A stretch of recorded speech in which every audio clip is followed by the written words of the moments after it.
Panadol.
Hello.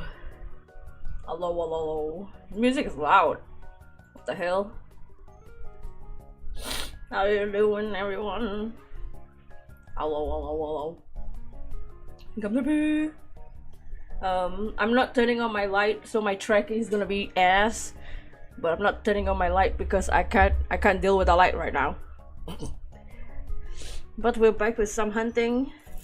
I just finished eating food. I'm gonna have a little bit of a flu, but you know what? I want a shiny hunt. How is everyone doing? We are at pretty good numbers right now for our hunts. Almost 3,000 on Nickit and almost 10,000 on Joltik. No phases so far, but I'm hoping we can get a shiny today. These are numbers that we can get shinies. These numbers are doable. Joltik, you better shine today. Yeah, hopefully it's Joltik that shines. Joltik is 52%, but I'm a master at phasing, so we'll see. We'll see if we get the Joltik.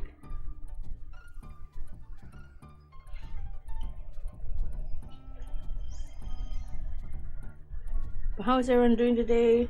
Yesterday we finished Yakuza Gaiden. It was max sad. We need a Yakuza break before we enter at number 8. Because number 8 is the biggest one, the biggest game.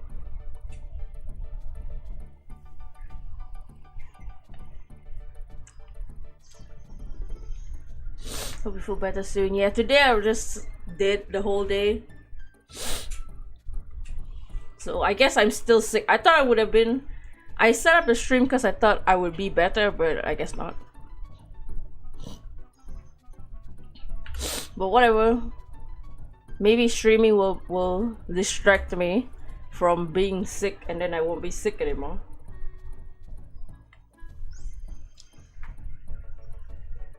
Sometimes that works, but because of that I'm not gonna turn on my light, so my tracking is gonna be really bad.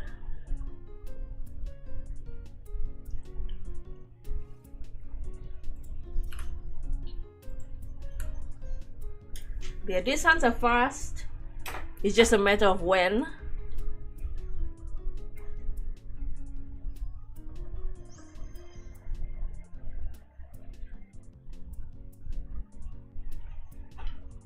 But I didn't do much today because I was tired after the last stream. Last stream took me out. Emotional damage.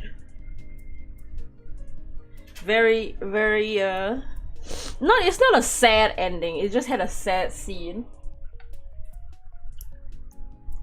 Well, kind of sad. It's more like it's I blame Kiryu. It's Kiryu's fault.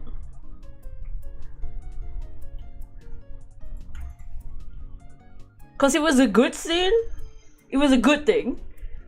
It's a good thing. It's just Kiryu was crying.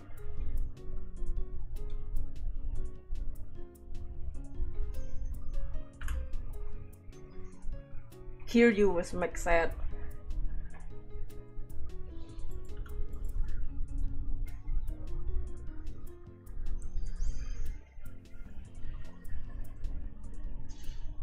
Oh, I wanna sneeze. No, Kiryu. Yeah, yesterday we finished Gaiden, and so the next game, Yakuza 8, takes place in 2023.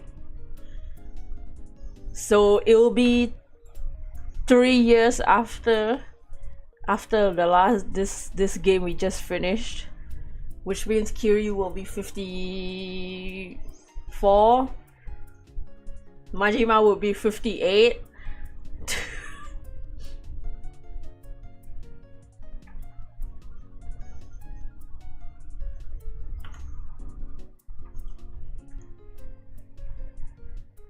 They're also old.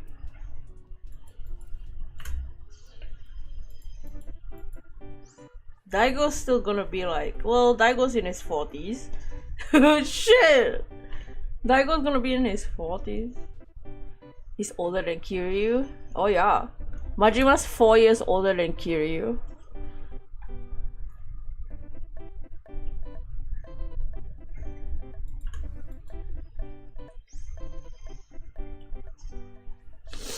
I still remember when Kiryu was 20. In Yakuza 0, he was 20. Kiryu. Back in the 80s.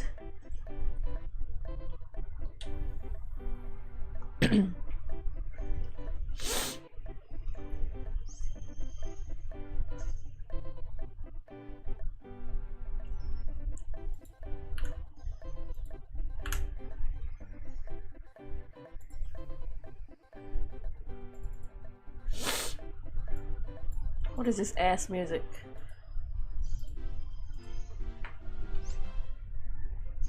Man, Mario music always gets me copyrighted.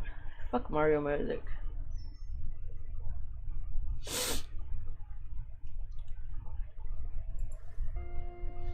People that are not Nintendo always be copywriting Mario music. All those fucking remixes. Like, it's not just song. Just cause you remixed it, it's not just song, bitch.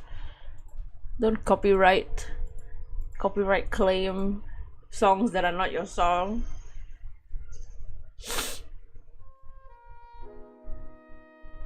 It's always Mario music. It's always very specific Mario music.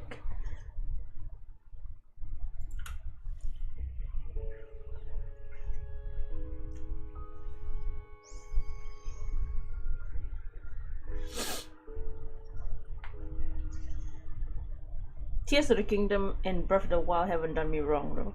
Splatoon music also. Splatoon music is actually music and it has not copyrighted me once.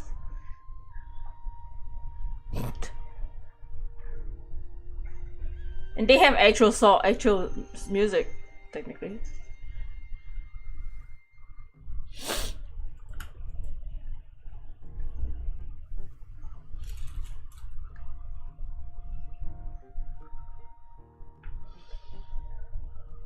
Hello, Joltik.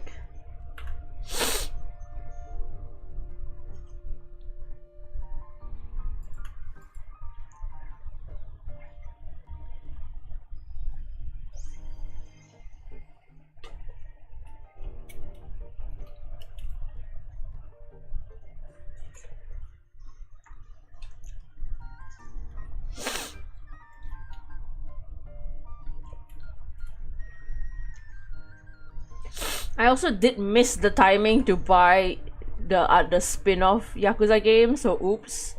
I guess we won't be playing those anytime soon. But I did end up buying Nier Automata, so we'll play that after Yakuza 8. I don't know when we'll play Ace Attorney. I'm a bit lazy to play the Ace Attorney games. You feel that you've been up before 7 AM? Oh wow!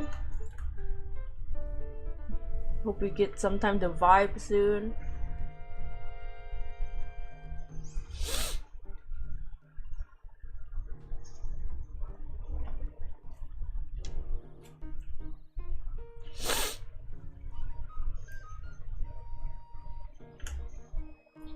I know the niece is coming. We're taking the niece next week for a couple days, so we won't be streaming then. If the niece is here during Safari Week, I'm still gonna stream Safari Week. I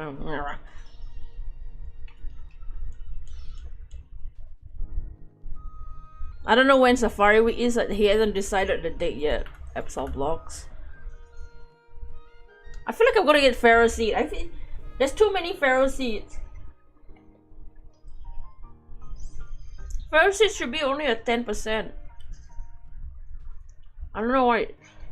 The 10% and 5% keep showing up a lot.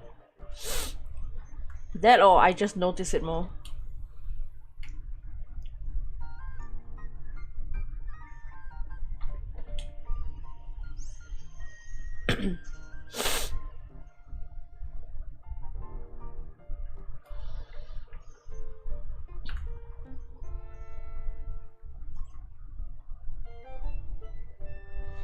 Here, Joltik. Oh, we're just about to hit 3,000 on the nickit though. That's good at least. It's not gonna take us long to hit 10,000 on the Joltik either.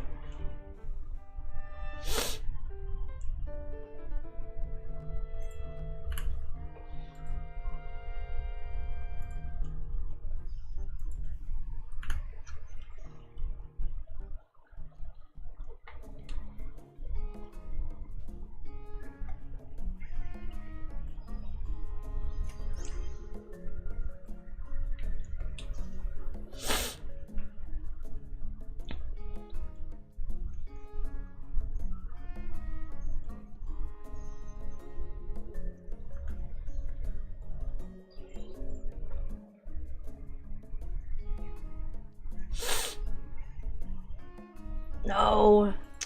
I'm trying to run into as least Rookie Ds as I can because I actually don't like Rookie D anymore. I actually dislike this Pokemon a lot now. It's really annoying to run into. The more I run into it, the more annoyed I get. I hate Rookie D. Rookie D can eat my ass. Rookie D is ugly. Think she's been teasing. She wakes up in the middle of the night too cranky. Oh. See, my niece keeps putting her hands in her mouth, and she has different techniques for each hand. It's awesome.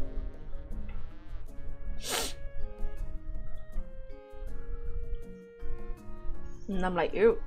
The new uwu bird. Yep. At least I'm gotten used to the uwu bird.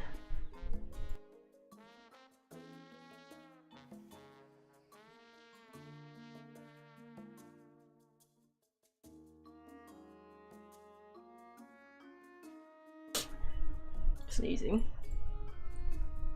The sneezing is very loud, so I'm gonna try my best to mute. I have to, you know, sometimes when you sneeze, you have to sneeze loudly. Just get it out of your system. That's me right now.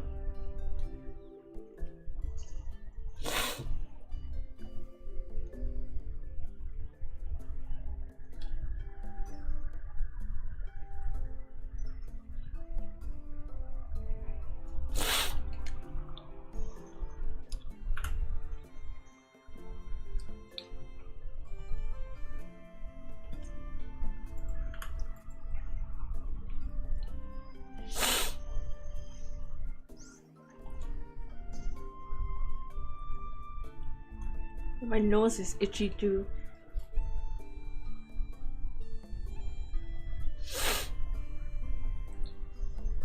Sometimes when I have sneezing, I feel like my nose is gonna explode.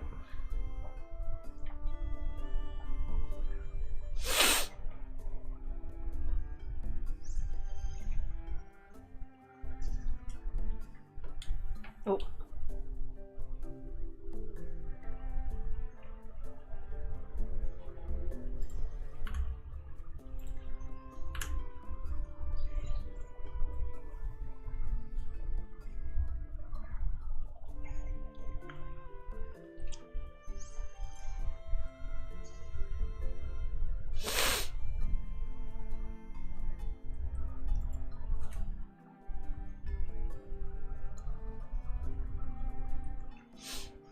Those are the most annoying ones. When you get them, you're literally saying achoo. I feel like I have to sometimes. I don't like the holding in sneezes. The sneezes where you cover every hole on your face, that it blows out your eardrums. I hate that one. It's painful, man. That one hurts. That one is the one that hurts, and I don't like it.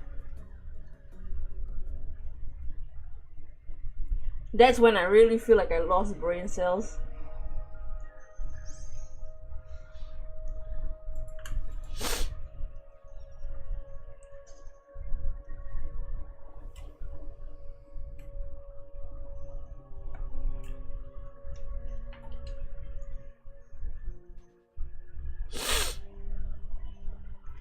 When you get headache, it's even worse. Yeah, exactly. That's why I don't really do sneeze like that, just cause like I'm in my room alone. Who gives a shit? But and also like it's gonna be painful to me. I don't want to deal with it. I'm already feel like ass because of the sneezing. I don't need to feel worse.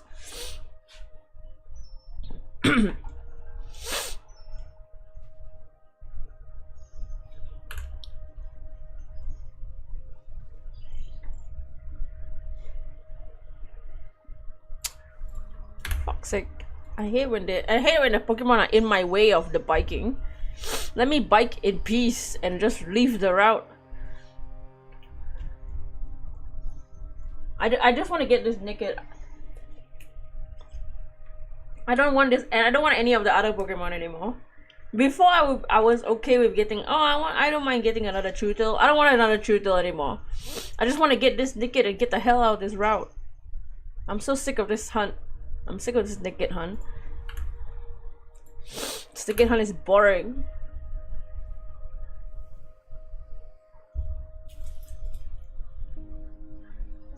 The only pain that's allowed is oh.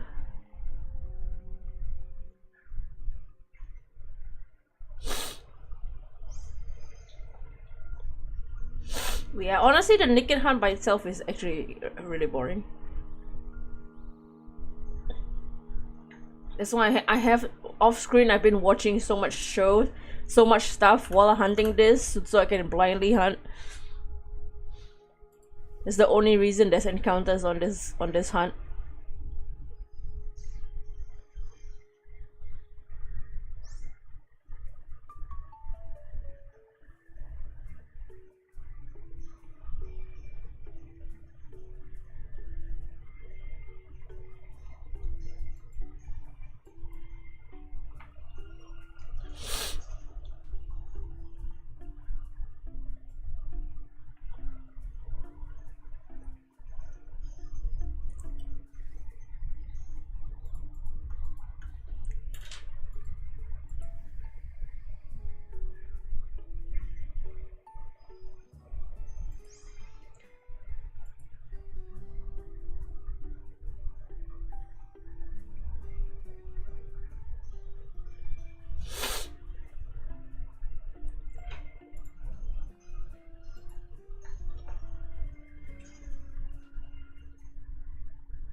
I have a drink.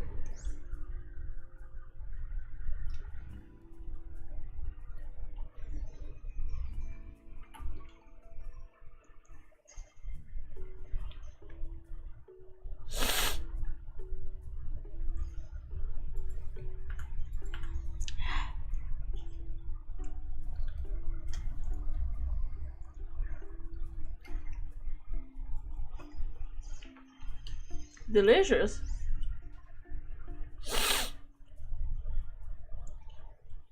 Is the stream lagging? Fucking hell. I hate this route. Can the nickit shine? I honestly want the nickit to shine first before jolting, even though jolting's number is way higher. Because I actually don't. This nickit hunt is. I'm sick of it. I don't want to be in this route anymore. Fuck! There's too much other shit. There's too many things on this fucking route. I'm sick of it. I hate this route. This route. Ugh. Hunting nickit sucks. Nickit's only 15%. There's so much other shit in this route. It's so annoying. I just want to run into only nickit. Get the flamethrower. The only other routes that nickit spawns on sucks too, cause one of them is 50% zigzagoons, and we know zigzagoon in this game is horrible because they run around everywhere. Look at it, the birds blocking the fucking way. And it also sucks in the wild area because it spawns even less in the wild area. Its spawn percentage. It's worse in the wild area. How is that possible? And the Route 7 only has Thievel. It doesn't have nickit. I don't want Thievel. Thievel's ugly. I want nickit. Nickit's cute. Its evolution is fine, but like it's not nickit.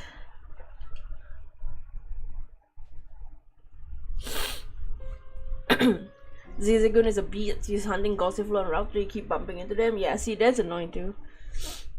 Even with harvests.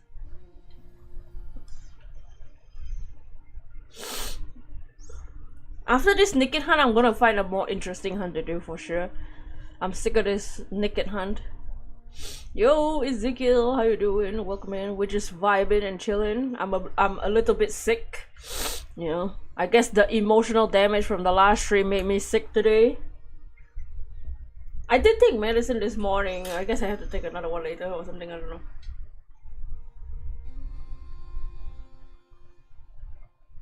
But I already had the stream set up, so I was like, okay, you know, we might as well. Even though I probably shouldn't. I probably should be sleeping, but whatever. I wanna get this nickit. I want a shiny. At this point, why bother with the Dream Team quest? The first member you got was Zigzagoon on May 28. Oh. I feel that. I feel like there was a lot of people with BDSP. Then they made my immune system go erase itself. Yeah, I'm the man who erased my immune system. The emotional damage is real. It damaged my emotions and my physical being.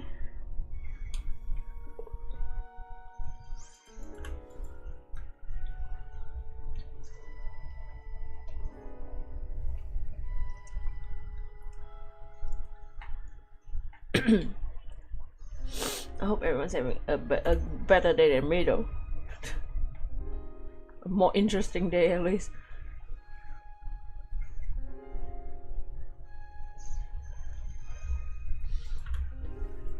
Well, at least I ate some food and I'm just chilling here with an itchy nose.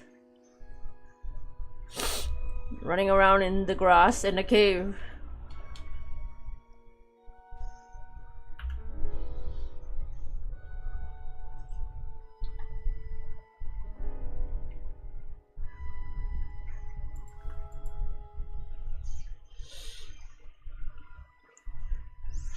Yeah, just before stream I was just watching more people react to the beef. It's funny to see what people are reacting. You have your uncle put some stuff in the backyard, convince you to change your career in college to whatever he's doing. Oh dang. Good luck. Good luck on that.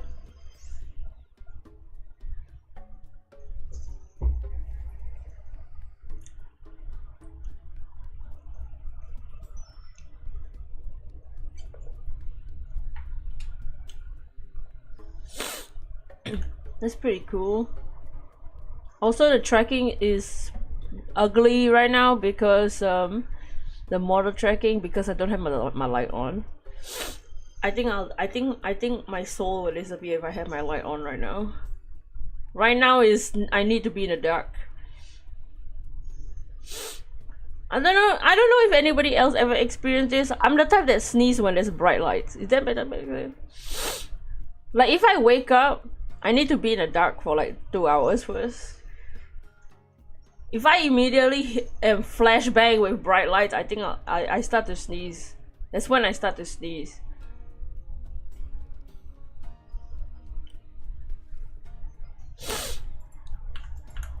Also, record labels wanting to stop the beef. What Kendrick says is making some connections to like Nike be iffy. Too fucking bad. Maybe don't hire a pedo. Maybe don't protect the criminal. Maybe that will help, you know.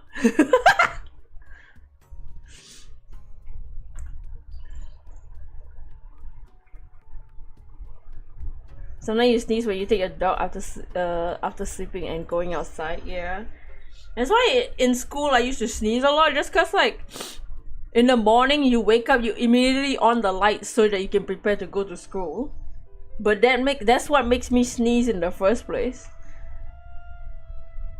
I tried looking it up, and it's actually a thing where it's like. Also for me, I cannot do white light. I don't turn my room light on much. I only turn it on when I'm streaming normally, except today. But like if I'm streaming like Yakuza, I usually turn it on so the tracking is good. But I usually don't turn it on because it's a white light. No, for me, I need yellow light. White light makes me give me a headache.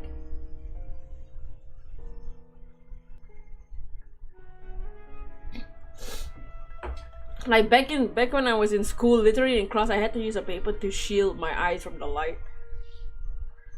I like legitimate. I need it to be yellow light. It's hilarious how the whole internet accepts Drake as a dealer. Because it's just true. This isn't the first time this accusation has come up for a good reason. And bro also self-reported in his song. You never experienced that? Light is just light to me?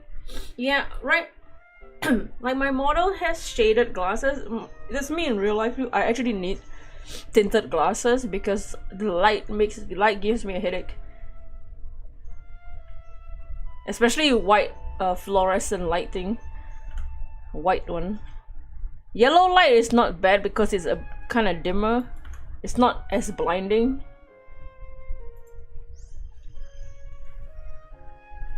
But white light makes me want to die. Ugh.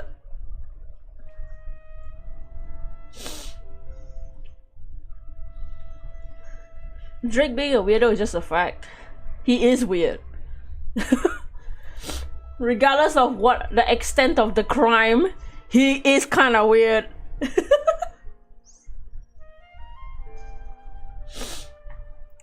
Like I wouldn't know how I would feel if I found out of a 14-year-old girl is getting boy advice from a 27-year-old.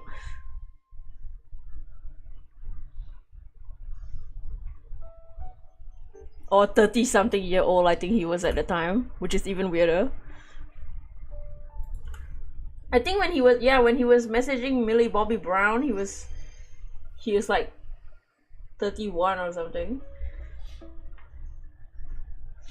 Yeah, I love how everyone also appreciates that Drake is zesty with the pose that he does in the pics. He just cringe. He needs to hotline bling into a cell, yeah. Also, he also messaged Billie Eilish when she was underage, so yeah, it's completely normal for a 30-year-old to be messaging underage girls. It's completely normal. It's also completely normal for him to talk about a 17-year-old's boobs on stage. Ew, what the hell? Yeah, I'm sure you all seen the clip of him on stage when he was, I think at this point he was in his early 20s. Yeah, he was in his 20s, like 24. And he was on tour. Fuck's sake, it's fucking rats! He was on stage with a girl and kissing her on the neck, and then he was like, okay, how old are you? I'm 17! Oh shit, I can't go to jail yet. But I gotta admit, your breasts feel really good on my chest. Yeah, that's a normal thing to say to a 17-year-old girl. No wonder the internet just agrees that he's a freaking creep, because he is. He is one. That's just a fact. It's just true. He is kind of weird. Excuse me, yeah, that's just a real video that exists on the internet.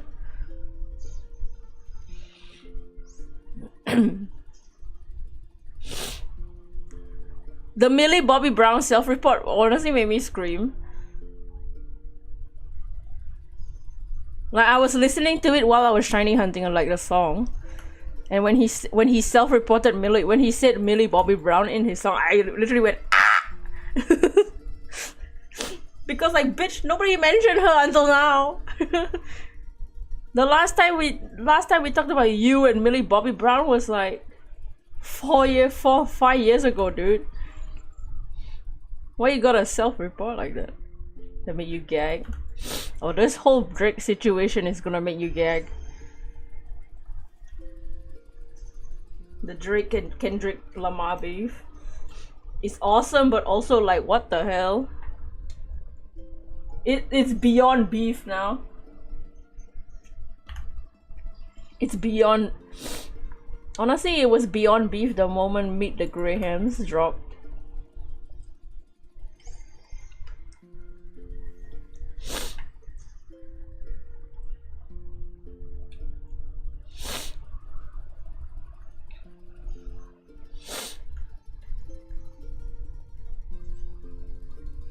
J. Cole memes. The J. Cole memes, if him riding his bike and smiling being free are the best to you. J. Cole is the real winner. Of all of us, of everybody. You know, the real winners are the audience and J. Cole. The audience for getting this hot steaming tea, and J. Cole for just not being involved. J. Cole said, yeah, I'm not gonna start.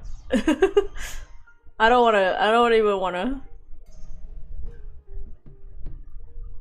He said, I don't even wanna know.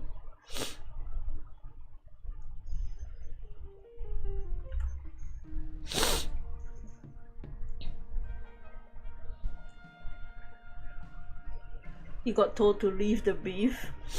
Yeah, probably cause like I feel like just Kendrick's reputation as a rapper is he's not the type to follow like mainstream like rules. I don't know how to describe it. I think they know Kendrick got a lot of shit that he's holding back and they don't want to open that box.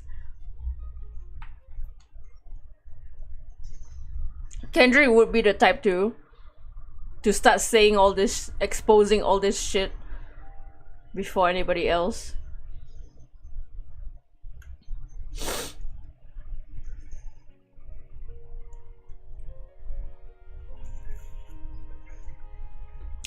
One thing I do like about what the outcome of this beef is that everybody is going back to his old albums. One, because Drake is low-key advertising it, but but going back to his like even like songs that he's featured on and listening to the rap lyrics on those and being like, is that for Drake? Is that him roasting Drake?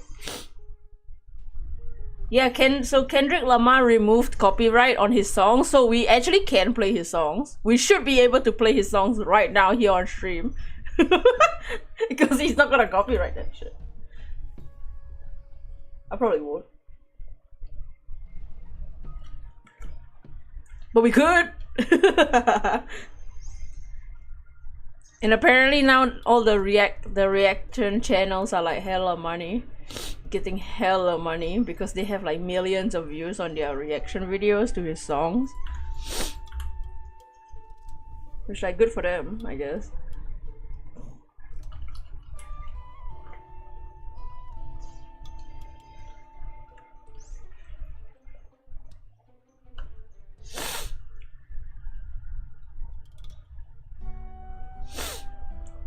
One thing I did find stupid about the reaction videos though is everybody's well, not everybody, most people's reactions to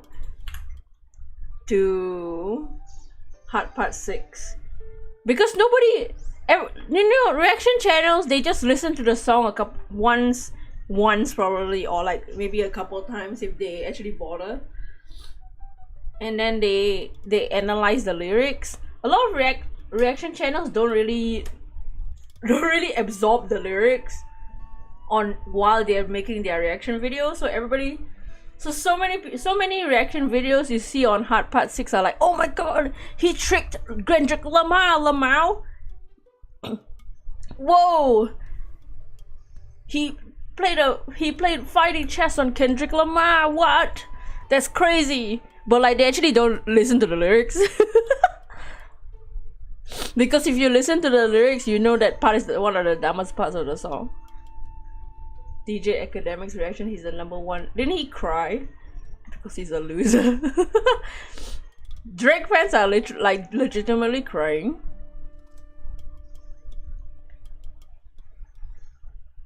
I also saw people trying to roast Kendrick Lamar on like the Twitter replies, saying like, it's Drake fans going like, somebody call Kendrick Lamar and tell him that the age of consent in Canada is 16 years old. I'm like, bro, that's not helping you.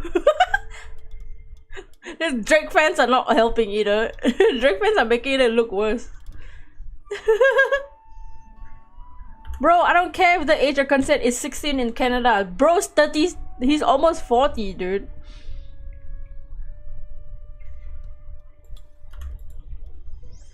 He's talking about Millie Bobby Brown when he's 30.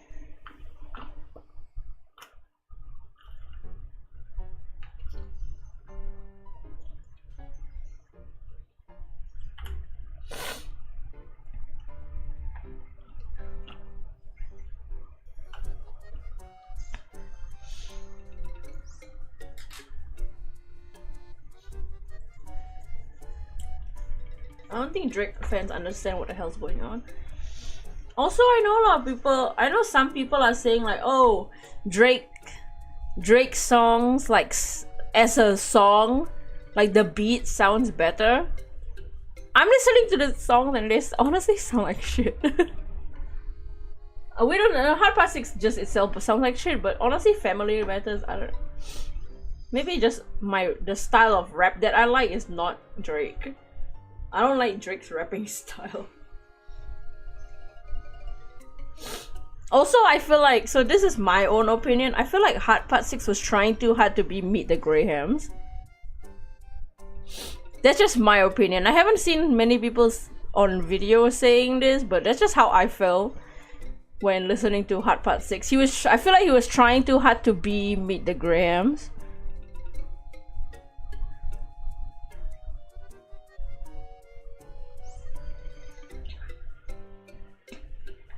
Like he was trying too hard to sound like he's just woke up. Cause like on Meet the Grahams, Kendrick Lamar's like very calmly saying things to the point where it's scary. So it felt like Drake wanted to do something like that because he felt like he was dropping bombs, but he really wasn't. So he was trying to act like very chill and mellow, but it just sounded like he needed like to drink some coffee or something. It was the worst rapping I've ever heard in my life. Let's just say that. I've never heard a worse rap from Drake. Hard Part 6 is definitely Drake's worst song in his entire history of music. You haven't listened to any of Drake's song other than Hard Part 6? And have you listened to Family Matters? Family Matters is like, what the fuck is happening? I mean, obviously Hotline Bling was famous back then. I've listened to a couple Drake songs before. They're okay. They're rap songs. I don't know. I don't like Drake's rapping style anyways. Not a Drake listener. I definitely listen to Kendrick Lamar more. I like Kendrick Lamar's style more. I like the way he says the words more. Sorry, Drake. I prefer Kendrick Lamar's accent over yours. By Drake disses. Family Matters. Push-Ups was okay. Push-Ups was probably the best one. Which is saying something because that was the first one. Well, technically that was the second one, but you know, whatever. When it comes to specifically Kendrick versus Drake, because the songs before that were Drake versus everybody else.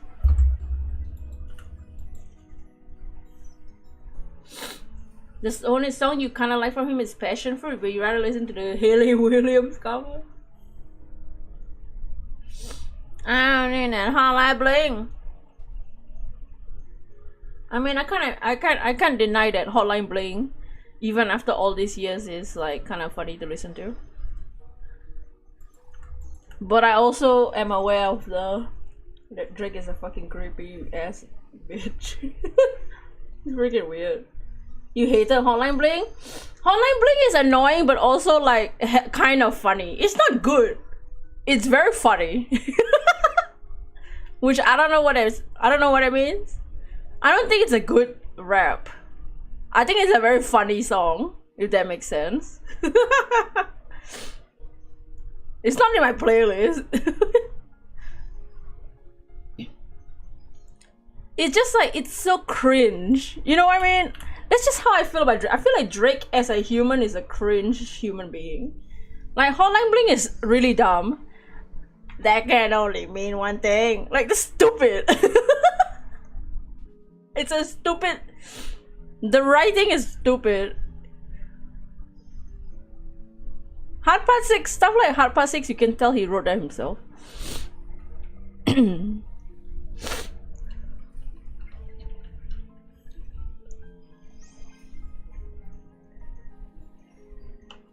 But yeah, I prefer Kendrick's style of rapping because he's more, you know, he's rapping. It's catchy the first time, but then it's not. Yeah, it's just a meme at this point, the Hotline Bling. I don't think people listen to it because it was a fire song. I think people just listen to it because it's a meme.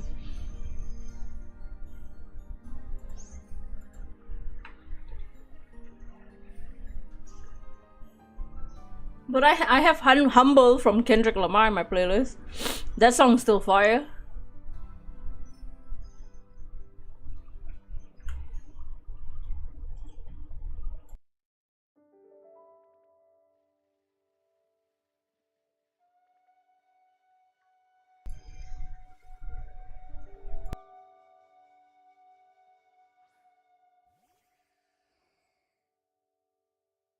Humble is a great song. Yeah, see, that style rapping, I like that style rapping. And I do have Not Like Us in my playlist too. Even though the lyrics are like... It's a really catchy song. Even though the lyrics are like that. I think it's also just fun to listen to, and like the lyrics don't really matter anymore. Because like you just know it's just true. The things he's saying in the song is just a fact. It's just true at this point. Fast rapping, not a fan of melodic rappers. Yeah, that's kind of how I feel too. Like especially like Family Matters. I really didn't like Family Matters. It was that kind of like singing kind of rapping too, and also like the auto-tune, the fuck. Bro used like the TikTok auto-tune fiddler. That's how it sounded like. I was really trying to keep it PG.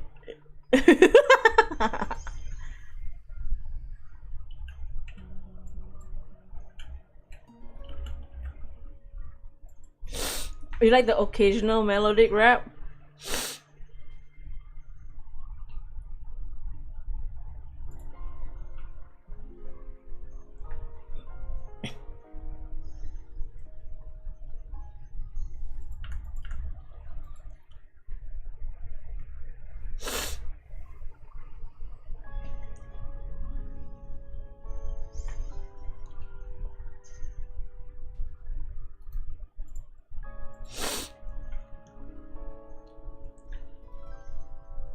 Also, it is kind of funny that the stuff that they both rap about, the things that they're trying to diss over each other about, one of them has proof and the other one doesn't.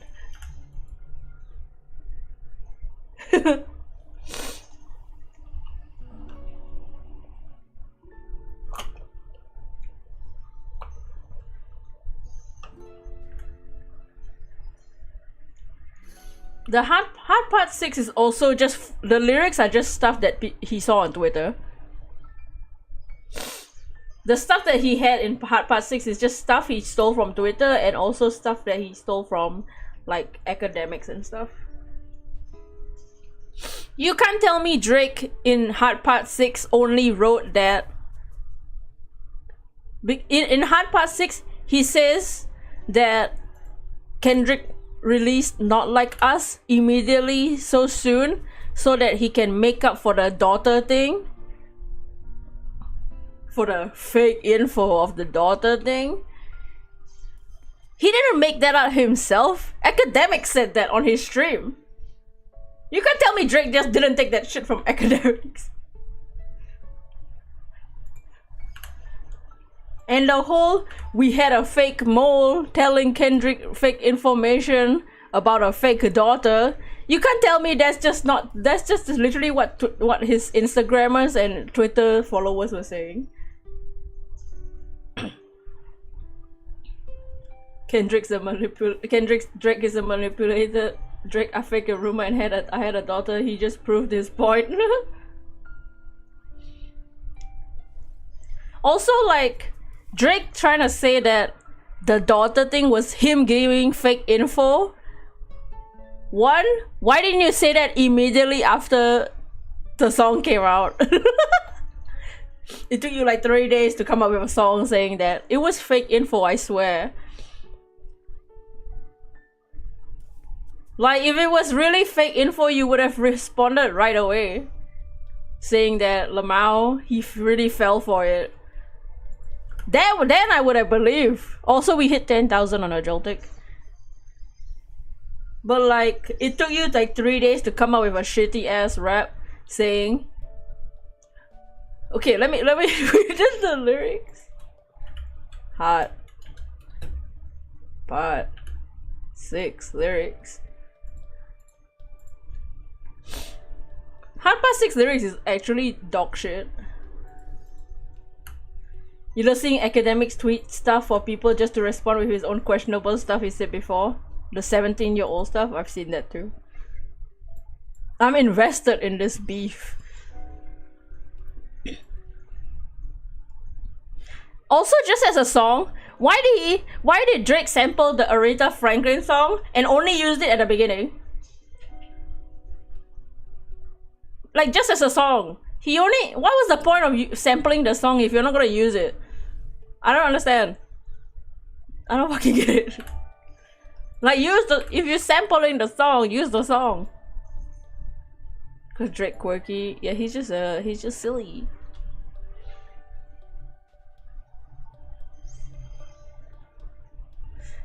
If I was a rat, where's the proof of the trial?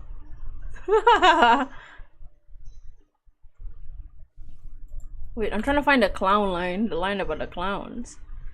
Ah, the ones that you get your stories from. They all clowns. Two sentences later. A daughter that 11 years old. I bet he takes it. We plotted for a week and then we fed you the information. So the ones you're getting your stories from, they all clowns. We plotted for a week and we fed you the information.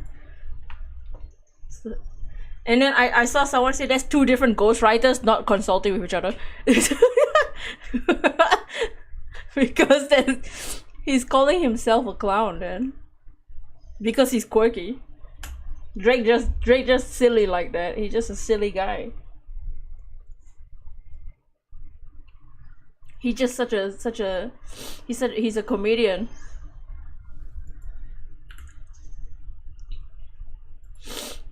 Also, like, I haven't listened to Drake speak much. I don't watch like interviews of Drake. I've never heard him talk. Okay. Doesn't it sound like he's faking his he definitely sounds like his accent is like kind of fake in his Hard Part 6, like the part where he's like sleep talking. Twerking Drake gif. The whole like last 2 minutes of the song sounds like he's faking his accent. He's trying to sound black, you know what I'm saying? Like the thing that he keeps getting roasted for is his accent.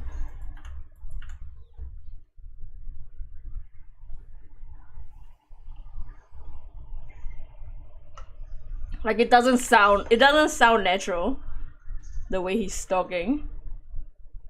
He definitely sounds like he's trying to sound cool. That's why I say he's trying to make it like Hard Part 6 is his Meet the Grahams. That's what he's trying to do, but it doesn't come off that way because it just sounds fake as hell. Drake got a fake accent and fake abs and a fake ass. Everything's just fake.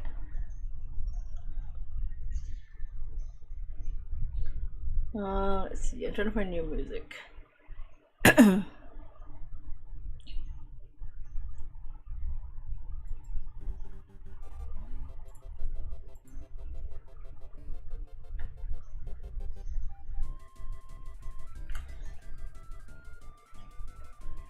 I was saying this to someone else too, like Drake just got FOMO.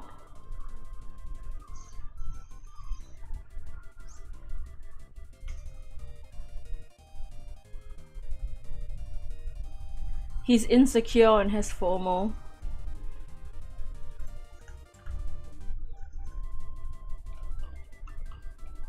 He just wanna fit in with the other rappers.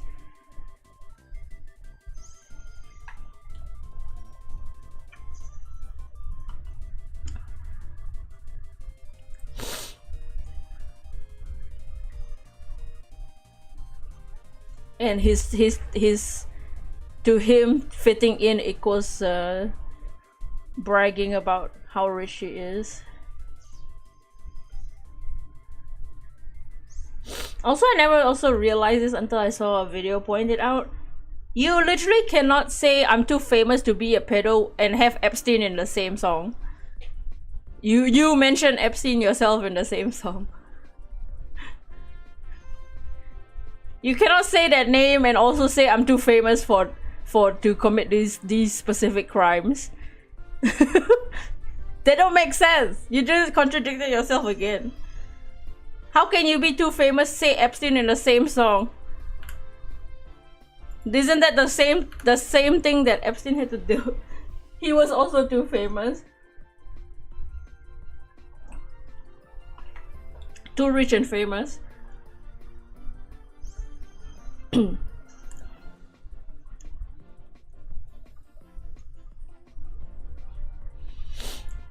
He also says that Kendrick Lamar's song has a lot of bots, but when Hard Part 6 came out, when Hard Part 6 only had 6,000 views, it had 300k likes.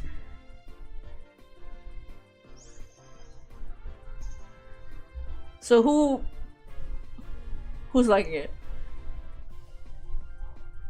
When within the first couple minutes.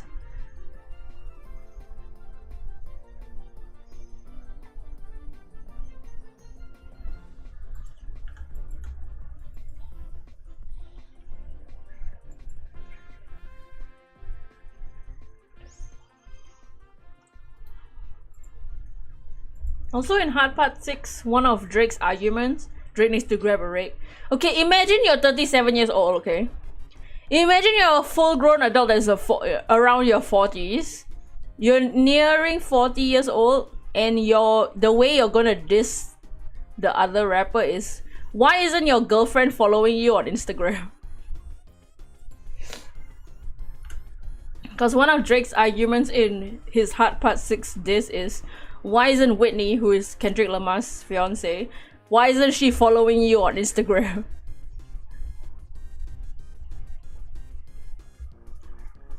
Me, a 37-year-old, that's important. Why is your girlfriend not following? Why is your wife not following you on Instagram? Let me tell you what Kendrick Lamar posts on Instagram. Nothing! He doesn't post! Why the hell would she follow him?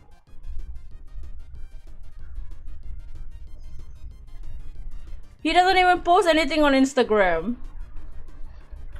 He just has an account.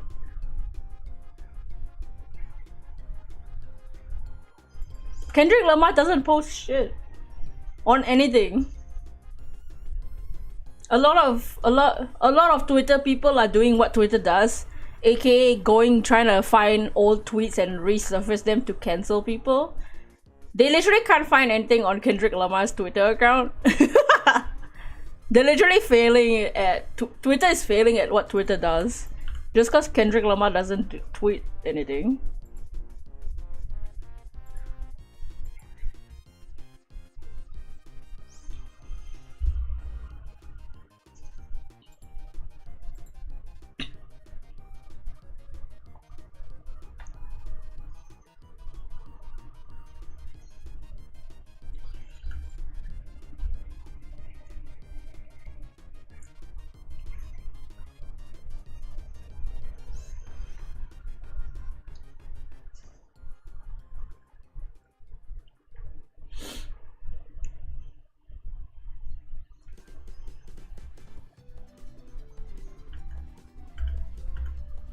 Why am I seeing so many boulders? Here's my non-existent dirt crybabies, yeah.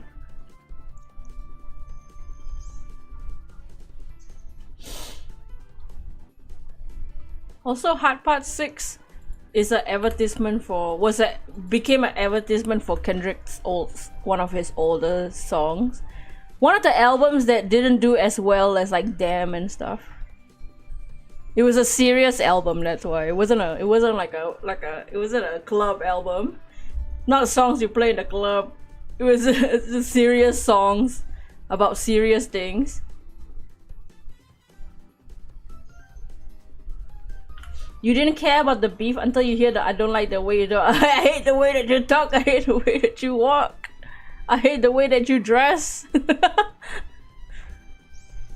Yeah, I didn't know too much about all these rappers and stuff. But the comedy like channel I watched called RDC World, they made skits about it, about the beef. And at first I was like, I didn't, you know, I kind of get it, but also don't get it just because I'm not invested in the rapping world. But then I had to know, to understand the context, I had to listen to what the context was. And then I got invested in the beef. You love their videos? Yes, same. But yeah, after their Drake video, I had to watch like what's the context of this tea. I wanted to understand the video, and now I understand the video. And I also knew about the Drake stuff, like the Drake being a creepy guy stuff. I already knew that because of the Millie Bobby Brown stuff. Which is why I screamed when he mentioned Millie Bobby Brown in his latest song. Because nobody mentioned her. Nobody said her name until you said her yourself. Also, imagine saying, I expected you to call me a pedophile. Who says that? Who says that? I expected you to go to the Epstein route. Kendrick Lamar has never said the word Epstein in his songs. What's up, Kuro? How you doing? We're just shiny hunting. I'm drinking some chocolate and we're talking about the Kendrick and Drake beef. Which, sorry if you're sick of hearing about the Drake beef. I'm just so invested. I've been binge watching people's reactions all the last few days.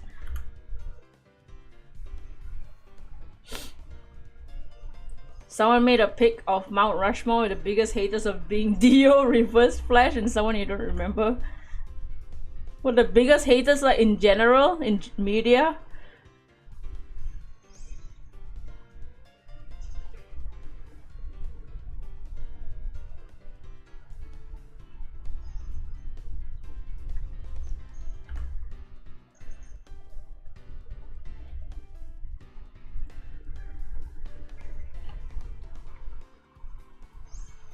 Dio, Reverse Flash, Kendrick, and someone else. Oh, because I hate the way that you walk.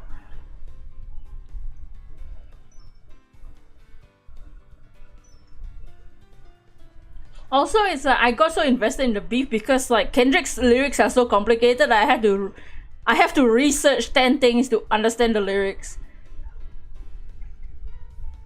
To like understand the context of the diss that he's dissing. You know, because there's so many references that I'm like, okay, I need to know what the reference is.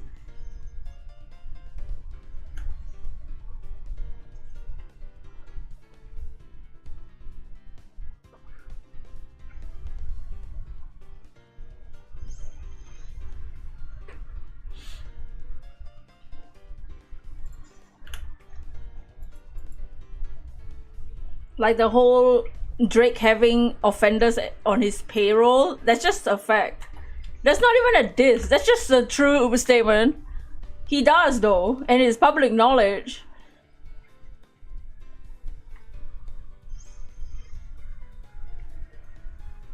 That's just true.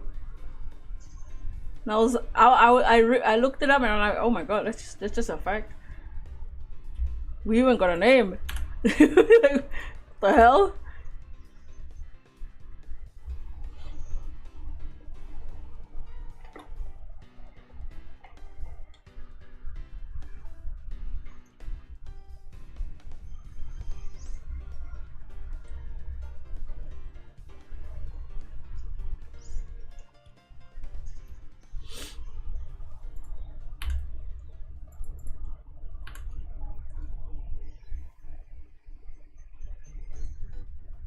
It is kind of funny though that Kendrick goes from one song saying, I hate the way that you walk, I hate the way that you talk, I hate the way that you dress. And then in Meet the Grahams, like, I don't have a hating bone in my body, bro. Sorry. I just saying, I really don't hate you, but like, you're a loser. Why am I seeing so many boulders? It's 5%.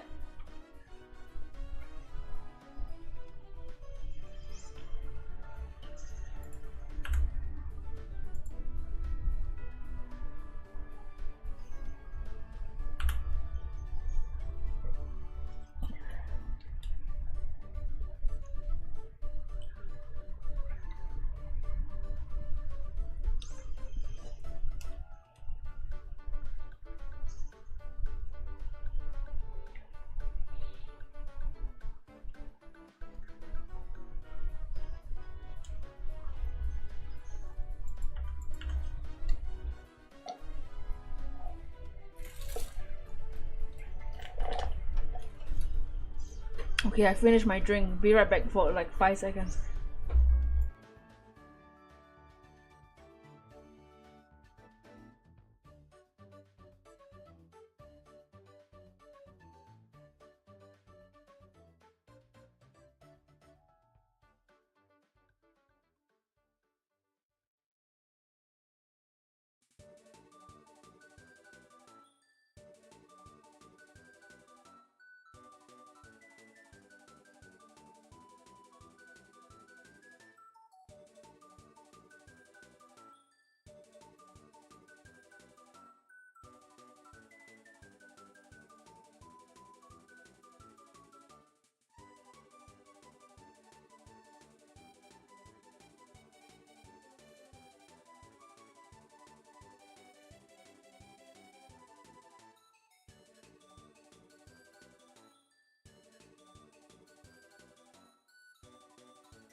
But I did see that too.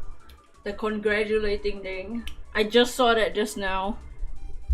Like a little bit after I woke up just now. I did see that. And I'm like, damn, yeah, Kendrick just hates Drake. I mean, understandable, you know?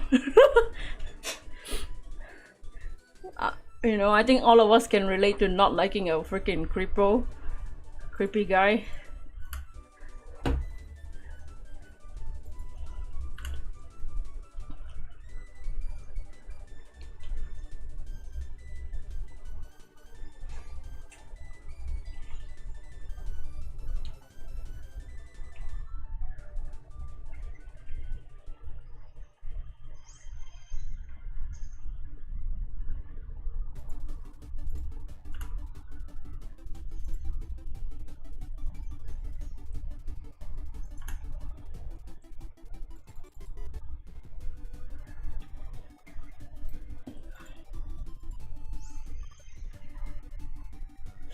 Like there's a video too of a professor like analyzing Hard Part 6, and the professor was also like, there's only one thing that Drake did right in there's only one thing that I can say Drake did right.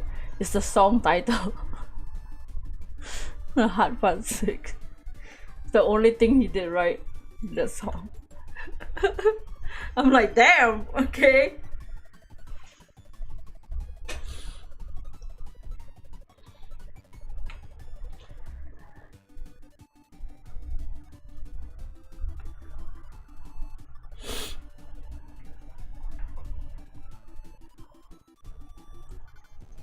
Freaking rip.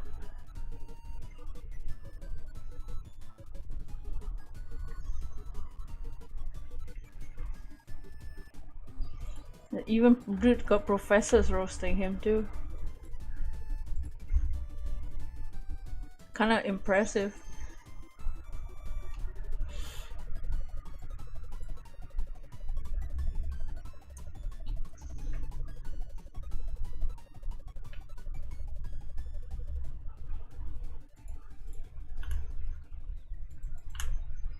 I also like the comments that are saying that whenever Drake beefs are gender reveals.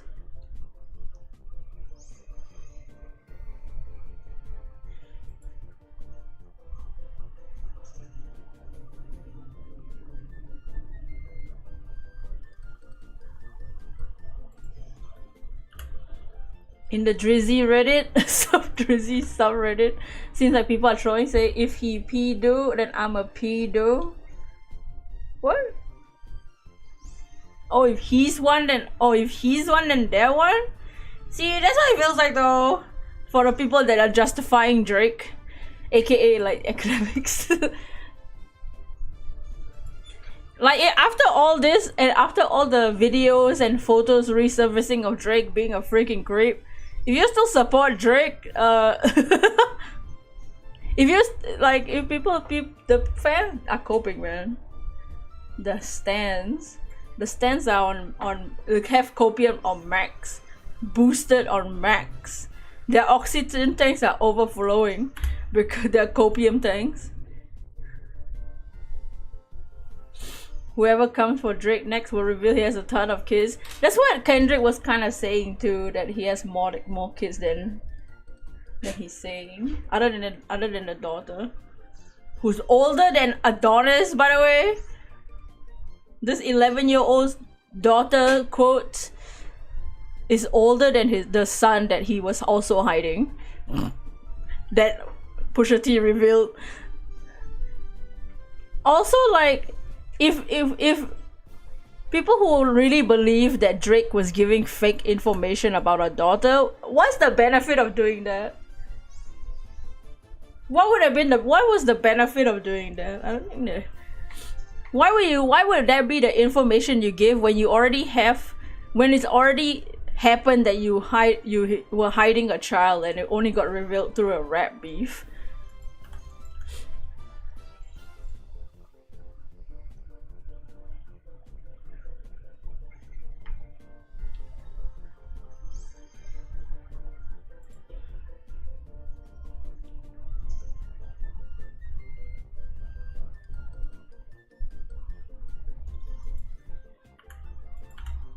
Like, it already happened once. What's the surprise in it happening again? That's why that was the first thing Drake was denying when the song came out. Also, like, if he really planned the whole daughter thing, why isn't that the first thing he said on his Instagram? Why is the first thing he said on Instagram, if I have a daughter, where is she? This imaginary daughter. Why didn't you post on Instagram, Lamau, he really fell for the fake info? If it was really fake info, which tells me the whole fake info thing is just not true. That's just you getting caught.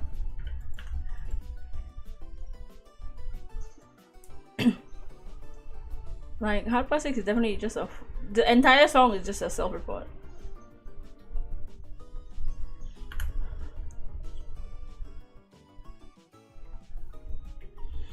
Also, like, to keep saying your name and the word pedophile in the same song for like 6 minutes is kind of awesome though, because it's like, now you're just reminding people. Now you're just corroborating your name with that word.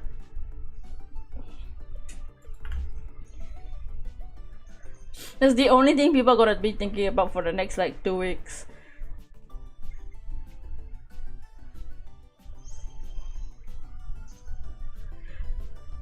Would have been funny if he said that Lamau he really fell for it, because he would have had kind of a W. Yeah, exactly. If he had some kind of response saying, haha, he fell for it, then Drake would kind of be winning. Drake would have had at least a point, because Kendrick just destroyed him by uploading 20 minutes later. He could have immediately said, haha, he really fell for it, immediately after Meet the Grahams came out, and people will be like, wow. this whole beef, both sides are having some big brain plays. But no, Drake just looked like a dumbass. And then it took Kendrick coming out with Not Like Us for him to make Hard Part 6 and saying, haha, we big brained you and gave you fake info, haha. Bro, it's been a couple days. It's too late for you to say it. Now it just sounds fake. Now it just doesn't sound true. Now it just sounds like, haha, you've been caught. You've been caught, and now that the fans are your fans are coping, you're just taking the copium from your fans and putting it in your song lyrics, which is the what if Drake was that smart and gave fake info. Also, that wouldn't be possible because the photo used in Meet the Grahams was already posted before on 616 LA. Kendrick already posted a picture, so he had that picture even before Family Matters came out. Saying fake days later made the idea he had more than once in stone in everyone's head. Yeah. It just sounds like him making like I totally gave him the fake information. I definitely did that. That was the plan. That was the plan all along. Y'all just didn't know. It was my plan to make me sound like a more horrible of a human. What was in the pic? You couldn't tell. So 616 was only posted on Instagram, and it was the picture of the leather glove. It was just the leather glove. It was a cropped out picture. And this was before Family Matters. 616 was the bait for Drake to release Family Matters. And then when Family Matters came out, Kendrick posted Meet the Grahams. And Meet the Grahams is the full image. So in the Meet the Grahams full image is the shirt. Also, it's taken in Drake's house. That's Drake's house. And Drake's pills. That's just Drake's stuff. The picture is Drake's stuff. Also, I'm pretty sure the stuff in the picture is in Family Matters. Like the glove is in Family Matters. So Kendrick already had that picture before Family Matters came out. That was just bait. It was just bait for Drake to release Family Matters. But the picture you see in Meet the Grahams, the glove is the picture for 616. It was just cropped from the full image. So that's Drake's stuff in Drake's house. And you telling me Drake big brain played all this info? Yeah, right. Yeah, sure. Not you, but like the world, like Drake fans, Drake like defenders.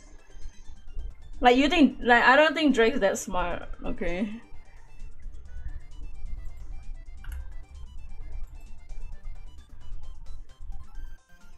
Like, oh, we have a fake mole. Do you, Kendrick? Yeah, sure.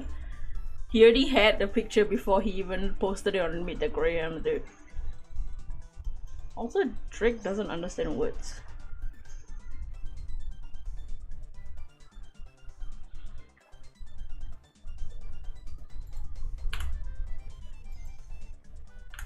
But yeah, it's like it's a shirt. It's the shirt, and then the medicine is Drake's Ozempic medicine or whatever, and it has Drake's real name on it, like Aubrey Graham. So that's just Drake's things in the picture of Meet the Grahams.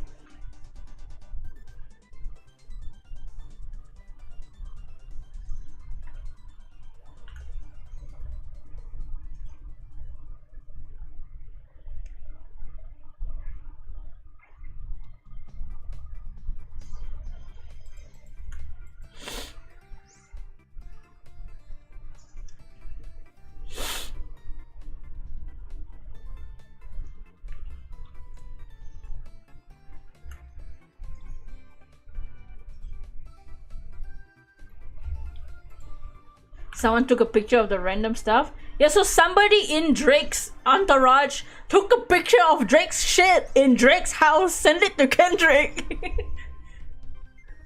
And then Kendrick cropped out the glove, just the glove itself, put it on his Instagram with 616, which was bait for Drake to post Family Matters, because Kendrick probably already knew Family Matters existed. So Kendrick was trying to bait him into say, okay, talk about my family. Just try talking about my family, bitch. And then Drake said, okay, I'm gonna talk about your family. And Kendrick said, okay, good. Let me post this shit about you and your hidden daughter, and let me talk to your parents real quick. It's literally like Drake fell for the bait. And Drake didn't immediately say, haha, you fell for the bait. Drake said, what daughter? With a meme of himself. Imagine posting memes of yourself. Isn't that cringe on its own? Imagine like posting like a meme, like you are the meme. Your own picture is the meme. Because of, like, there's so many memes that's Drake pictures. Like imagine posting one that's about yourself. That itself is a little cringe. And then he posts in the swirly font, what, someone help me find my imaginary daughter, instead of saying we big brain play you. And then Kendrick had the time to post one more song before Drake said, we gave you that info, I swear.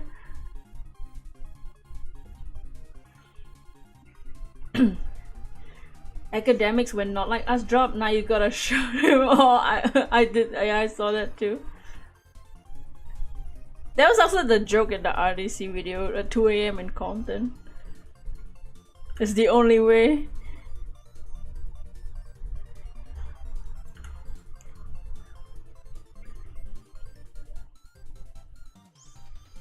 Has anybody posted what the Citizen app actually says about Drake's house? Because obviously the thumbnail in Kendrick's picture is like isn't a screen capture of the app, unless it is. Someone has to have the actual Citizen app. You don't think it actually says anything? Makes sense. Also, one thing I found funny personally about Hard Part 6 is Drake is like, Drake isn't a name that you'll find in a sex offender list. Yeah, because your name's not Drake. This is just a writing error, okay? This is just, I feel like he's just stupid. Your name's not, if your name isn't Drake, Drake's not gonna be in the list. Technically, your name's Aubrey, my guy. I don't know if Nick, is Drake his middle name? Your name is Aubrey Graham. Of course he's not gonna be in the list. What? Is Drake his real name? Is Drake part of his real name, or is Drake just, he just made it out himself? Is his middle name Drake maybe? Yeah, Aubrey Drake Graham. I never watched Degrassi. Degrassi never aired here.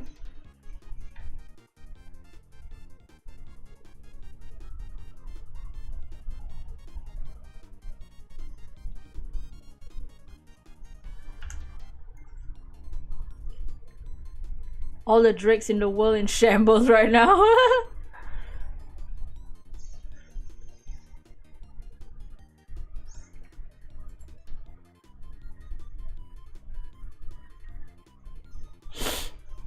Also, the whole like Drake has offenders on his payroll is true because of Baka.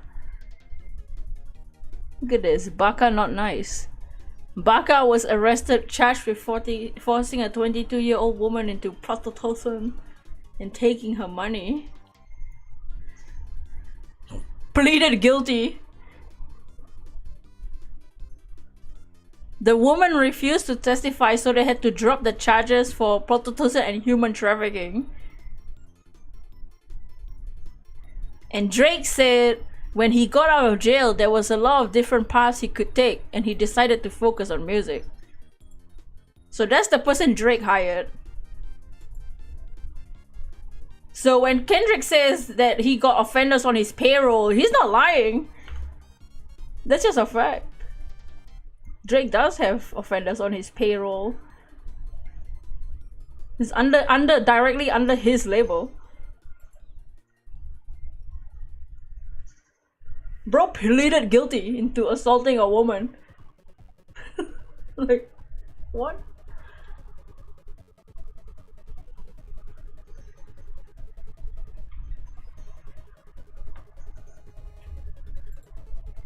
Even if Drake isn't a creep, he's still bad to have those people around. Yeah, it's right, exactly. And that's what like Kendrick's saying too. Like, yeah, why is Baka still around? You have your child around you, right? Why you having that?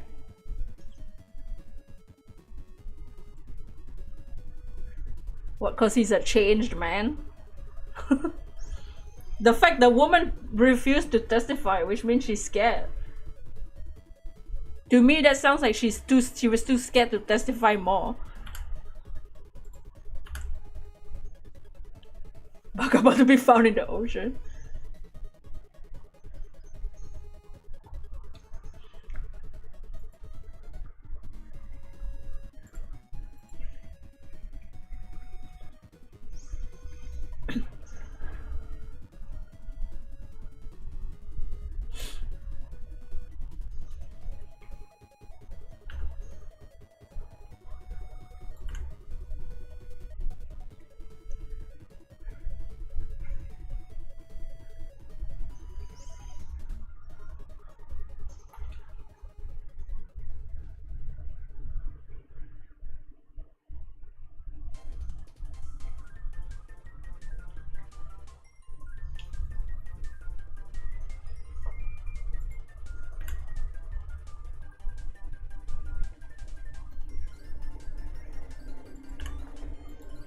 More nickit, please be gray.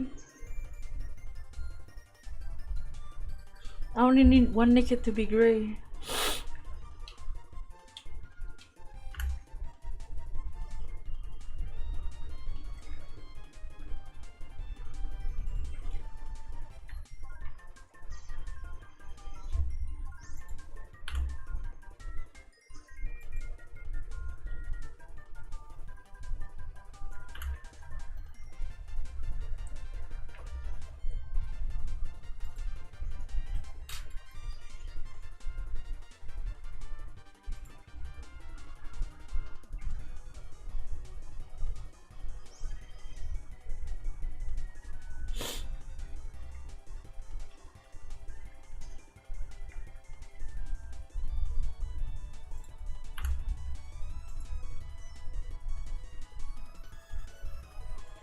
You never understand how someone can be a glazer. It's just a cope.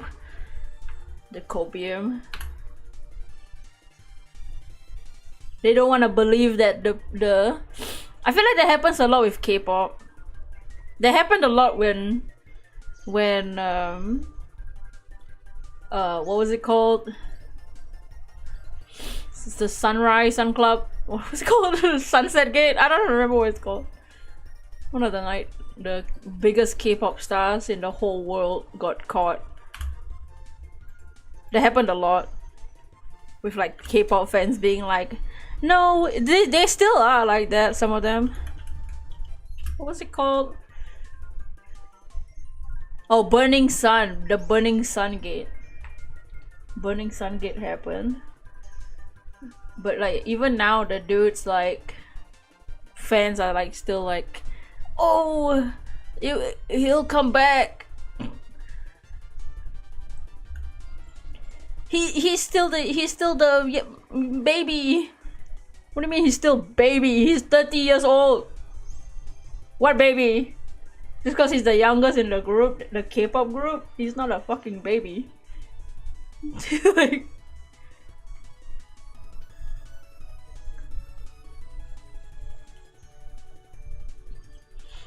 but like even for me, like with this K-pop star, Like I used to listen to his group all the time. When the Burning Sun Gate started to unfold, I was like, maybe there's hope.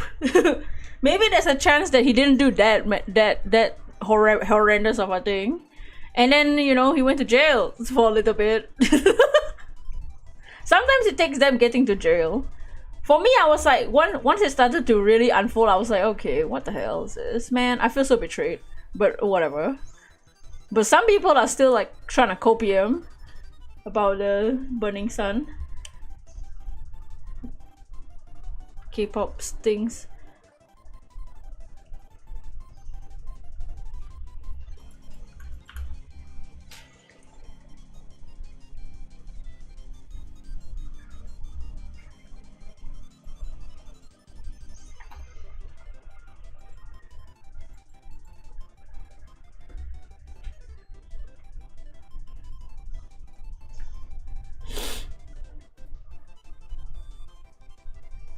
But like the fans who are like crying over it, I'm like, yo, okay. You crying because your favorite singer got caught being a freaking weirdo? Also, they're like, show the proof, show the receipts that Drake is a creepy guy, creepo. And then people are like, look on the internet for like 2 seconds and look up Drake.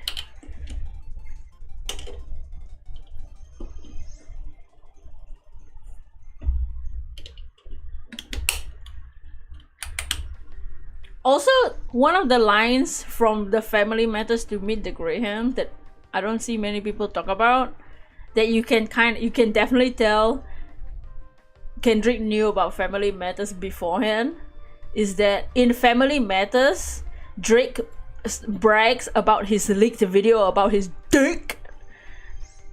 Okay, he like brags about it. He's like, I got a big dick and there's video proof. Like, and immediately in Meet the Grahams, Kendrick's like, all these pedophiles be meeting up with underage girls and then leaking videos afterwards to fulfill their agendas. Ew, what? Yeah, there's a video about Drake and with his things out, and he started bragging about it in his song, and then Kendrick's immediately like, yeah, the creepy ones are the one leaking their own videos. Just thought about the time we made fun of the fan names Coochie. Man, I think the group is gone. The Coochie Coo. Yo, what's up, Marion? We're talking about Drake and his. What the hell did you come into? We're talking about the beef. Just describing how dumb Drake is. Just breaking down how stupid Drake really be.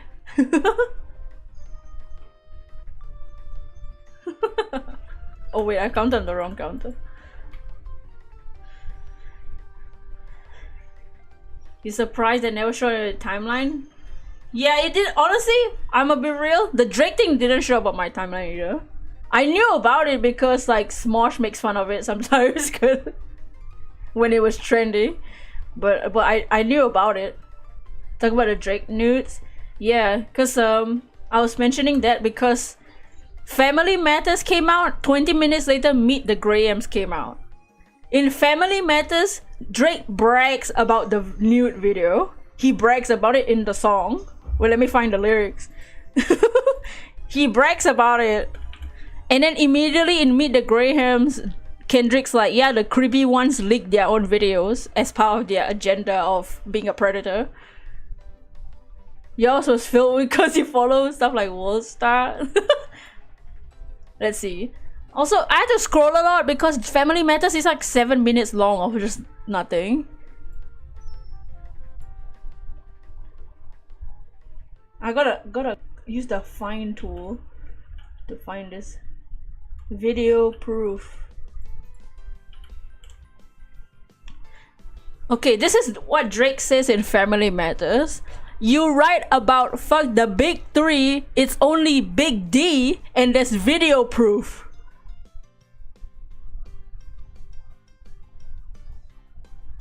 That's what he says in the song. I got a big D. And that's video proof.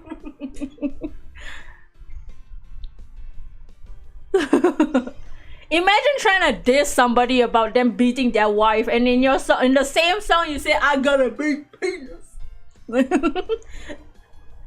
Bigger than you. Wow, you're such a mature adult.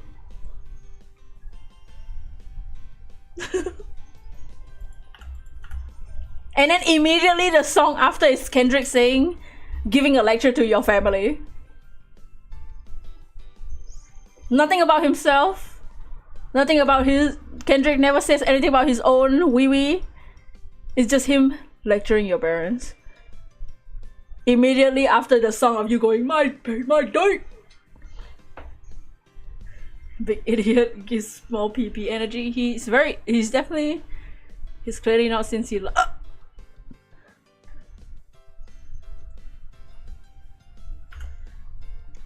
Why isn't your wife following you on Instagram, Kendrick? I don't know. Because I don't post on Instagram. It's just so childish. Drake's disses are so childish. That's what it sounds. It definitely sounds. That's the vibe. No fucking wonder. You know?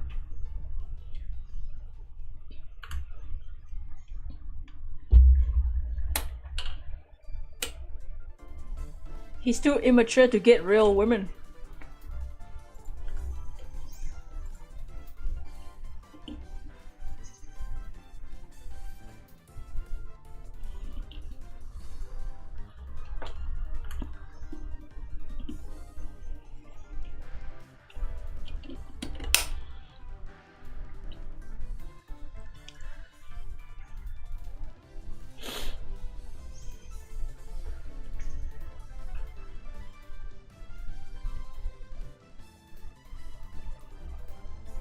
All these adjectives that has something to do with children make it 100% more funny to you. I gotta see these lyrics for... I never looked at the lyrics for Family Matters. I listened to it once and I didn't like it, the song. So I never wanted to listen to it again. Why is this song so fucking long? I was really trying to keep it PG. I was really trying to keep it PG. If you had a set, they give your ass a DP.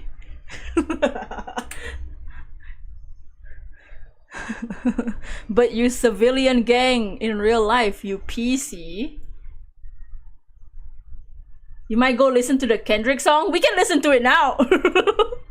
Kendrick doesn't copyright the song anymore. So technically we can listen to it if we really wanted to. But he does say the N-word a lot. Just saying. That's the only reason that's the only thing stopping me from playing the song. Cause he doesn't copyright it. Kendrick big brained and literally removed the copyright from the song. Because he wants the reaction channels to get money. Listen to it yourself. It's a good, yeah, he's so smart. Yeah, he big brain.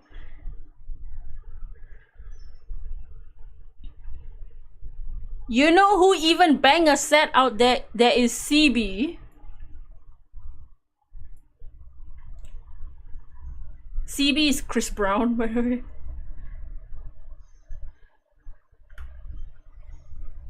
If you listen to Meet the Grahams, prepare yourself. That song is scary.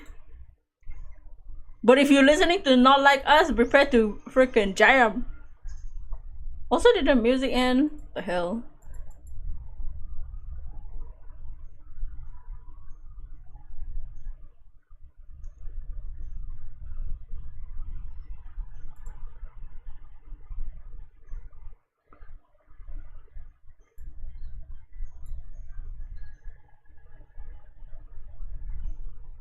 Game OST.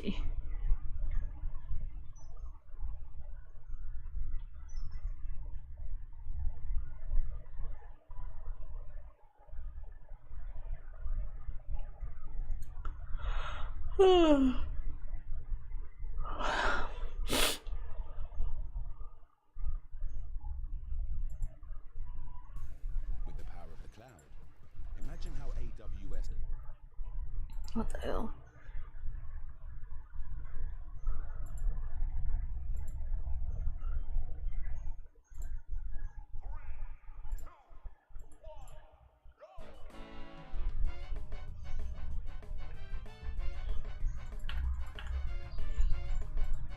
Okay, let's look at this.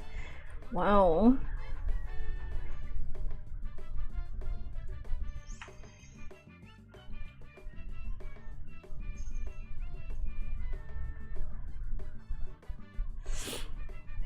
Also, also one thing that Kendrick does point out too is how much Drake disrespects the slave his thing. He says in Family Matters, always rapping like you about to get the slaves freed. Bro, what? I'm pretty sure he talks about slaves in a different song too, Drake. So like, why are you joking about that?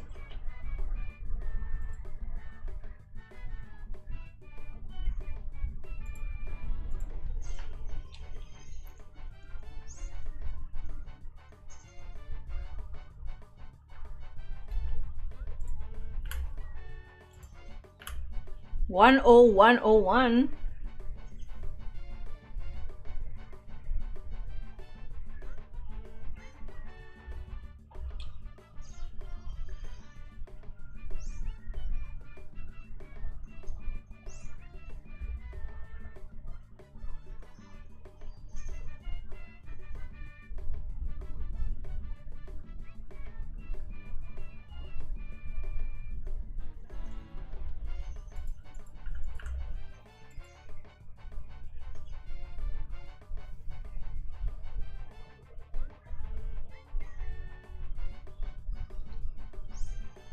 Joltik is a geek. Joltik?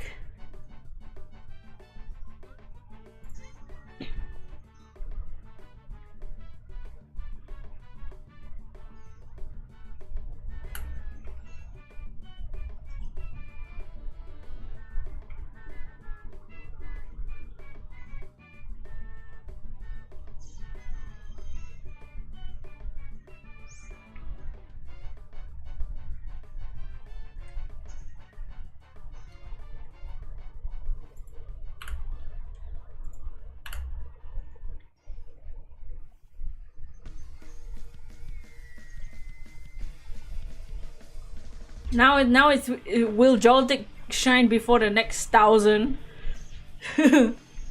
Joltik, don't start with me. At least the encounters are faster. My next gen 5 hunts, I want to do the Venipede though, double grass / one grass.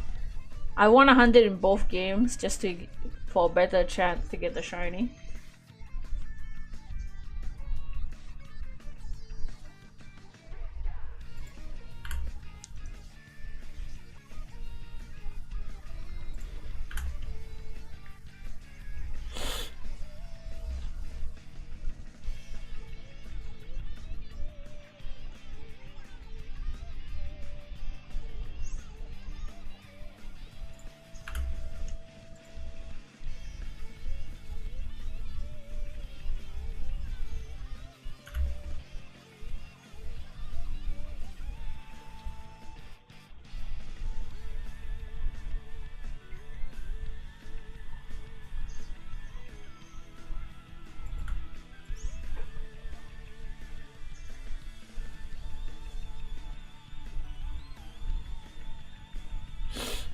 But yeah, I was also saying earlier that I missed the timing to buy Ishin and Judgment. That's my bad. I didn't realize it was already ended. Golden Week. I was too busy doing so many other things. But I did manage to get Nier Automata for $20 at least. So we can play Nier Automata after Yakuza 8.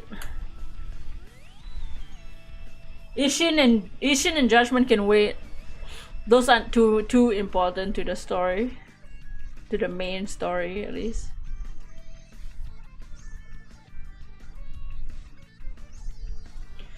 Also, I had to freaking mute RGG Studios because they kept posting shit. I had to delete Twitter. Just kidding. I haven't been scrolling on Twitter because Twitter does try to spoil me on Yakuza stuff. YouTube doesn't.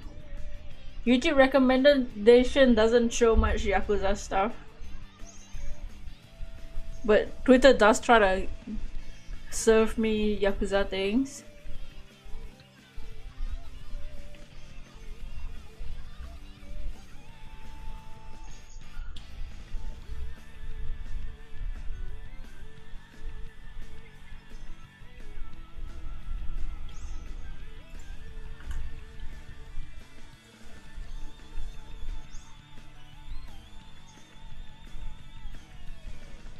Thankfully, I kind of just scroll by and don't see it. Cause from the style you can tell it's Yakuza, or the caption.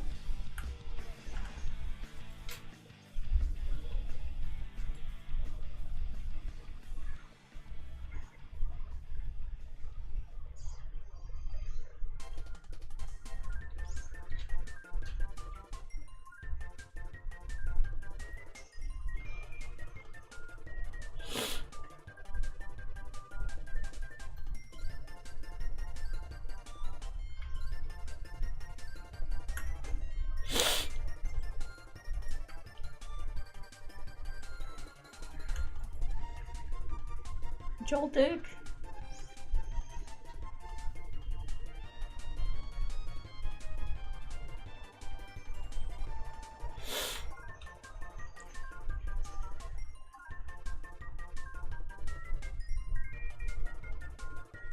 You're back, welcome back. Which one did you listen to? Meet the Grahams?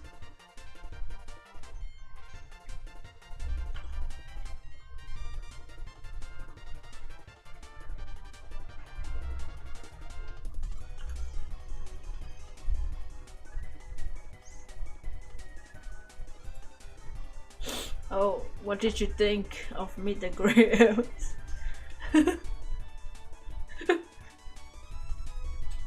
It was a roller coaster.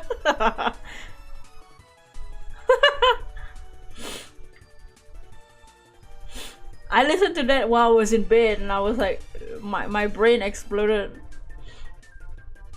I freaking, it makes your heart drop. It's a song that makes your heart go to a different universe.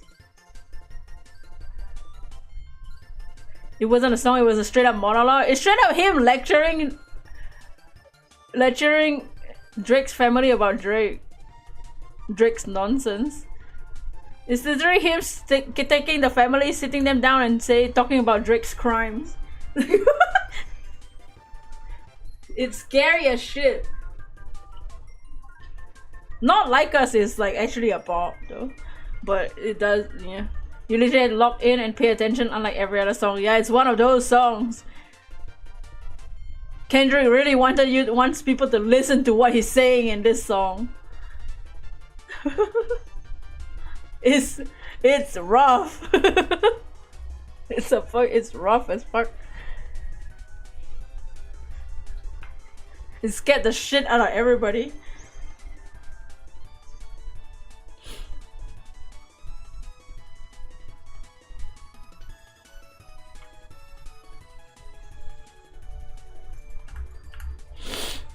Like he literally sounds like you're being scolded.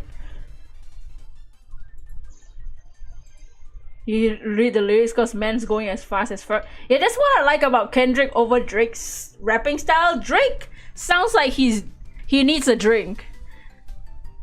Kendrick sounds like he drank too much. Kendrick sounds like he's on double speed, while like Drake is on like 0.75. You know what I mean? In his songs. I just think maybe Drake can't rap that for us. Maybe he just can't do it. He also can't write that well.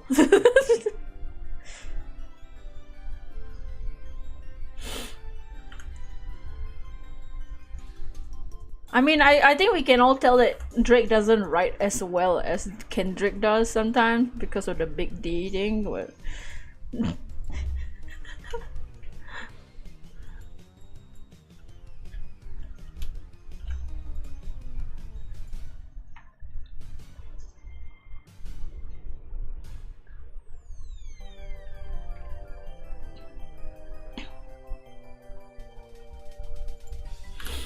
yeah, I researched so much history just to understand the lyrics of what Kendrick's saying, just to understand everything.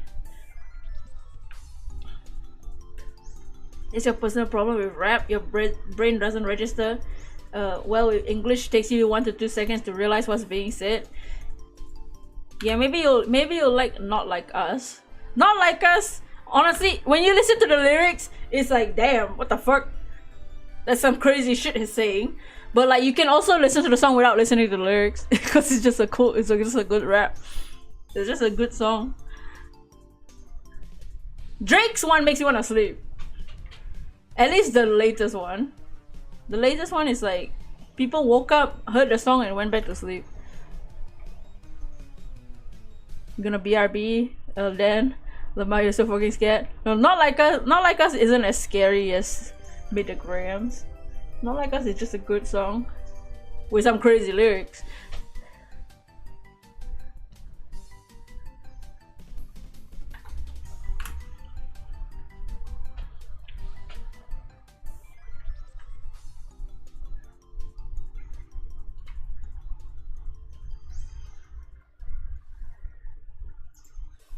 You like the new glasses? Thank you. I was trying to pick what color to do now that we've done with the Gaiden game, so I just picked this color.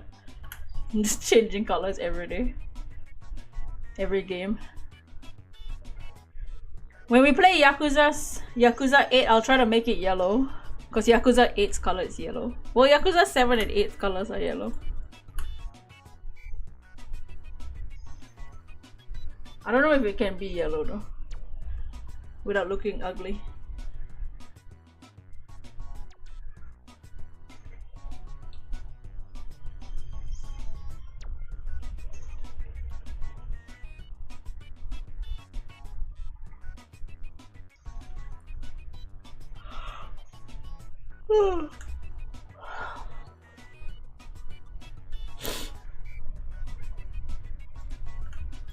Also, I did find out that, so in Yakuza Gaiden, there's a character named Nishitani, for those who missed it, and Nishitani the third, and we're like, damn, he pretty as hell.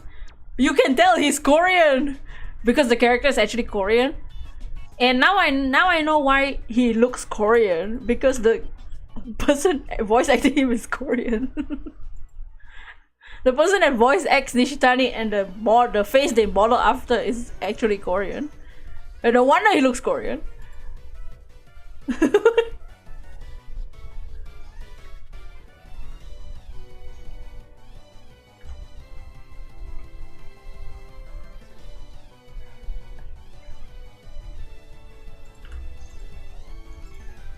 He's some Korean actor.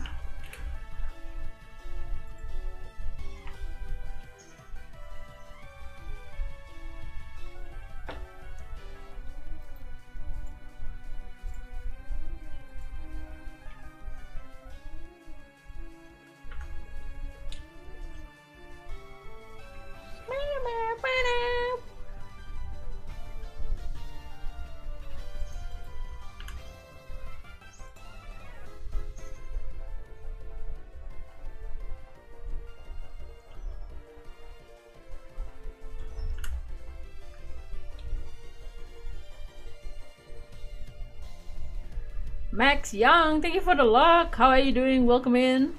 Yeah, we're hoping for some luck. I'm hoping Nickit shines first, even though we're still under odds, just because we already faced on this hunt, and I'm tired of running into the rookie days. I just want Nickit. But if Joltik wants to shine, that will be cool as well, because it's at 10,000 now. There's still a chance for us to get it today.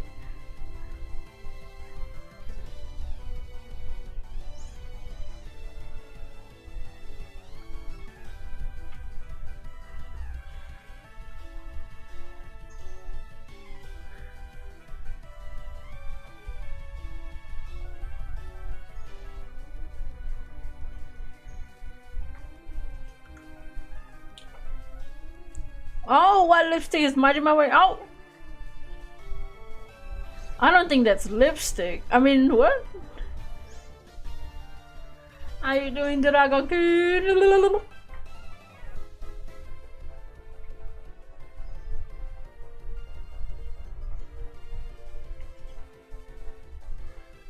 Wow, wow, wow!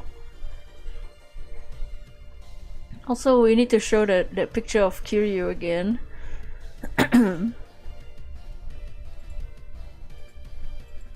Oh! Short break at Warehouse. The stream is going good. We basically spent most of it just talking about the Drake beef. Dakota jolting out! What was the line? I need to find the line again. I'm trying to memorize the Dakota Johnson line. Damn, Kiryu, rough night. My mother was killed when she was researching spiders in the Amazon right before she died.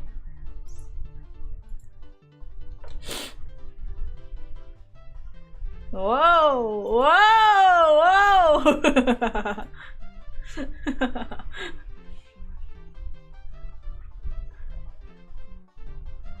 Not the A minor. Welcome back. That was the line that made everybody run out of their chair and scream. That one was a doozy. It's a good song, but like the lyrics though. Cassandra Webb, silly Cassie. I hate helping people. It's an EMT. The A minor thing made me fucking lose. Trying to crack a chord, but it's probably A minor. Everybody's. A lot of people are like thinking, like I think maybe they're a bit overthinking it, but some people are like, it's such a layered joke, the A minor thing, because when you play A minor on a keyboard, like on a piano, there's no black keys.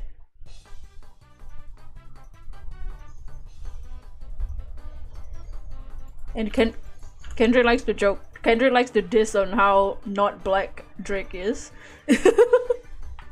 I think that's a bit. I think they're overthinking it. I think the A minor thing is just about because of the minor thing, but but people are like, oh, it's layered because there's no black keys on a A minor.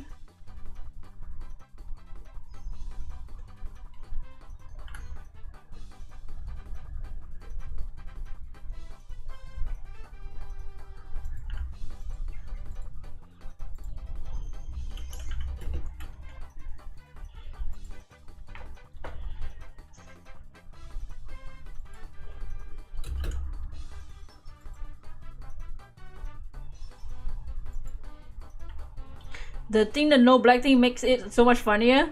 Yeah, if it was intentional, that's crazy. I know. Also, I want to look at the lyrics to this Drake song, okay? Because people were pointing out this Drake song because Drake's saying, "I don't look twice at no teenager," but let's see the lyrics to this Drake song. I don't know this Drake song. I don't know what it sounds like. I've never heard this song in my life because I don't fucking listen to Drake. But Drake has a song that apparently is in the A minor key, okay? Called Teenage Fever. What's Drake's song's name? In the diss war, his main songs that I guess you can listen to, they're really boring, especially the latest one. Family Matters is the big one, and the latest one is Hot Part 6. I wouldn't recommend listening to it. I mean, if you want to, you can. Hot Part 6 is the most boring rap I've ever heard in my entire life. It just as a rap, it sucks. Family Matters is nice if you like Drake songs, but it's not like Kendrick rapping like on the speed of light. Drake, what kind of song titles are those? Yeah. So I want to look at this song lyrics for this Teenage Fever that came out It came out like 6 years ago or something. I want to see if there's anything weird in this song because the title's fucking weird and people were pointing this song out.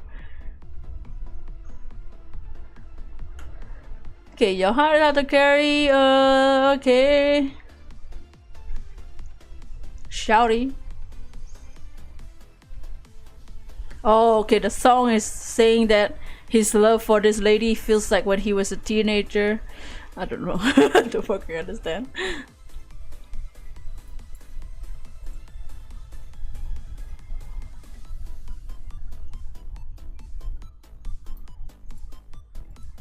You listen to both since it's fair? Yeah, you should. I mean, if you want to be fair, yeah, you should listen to both.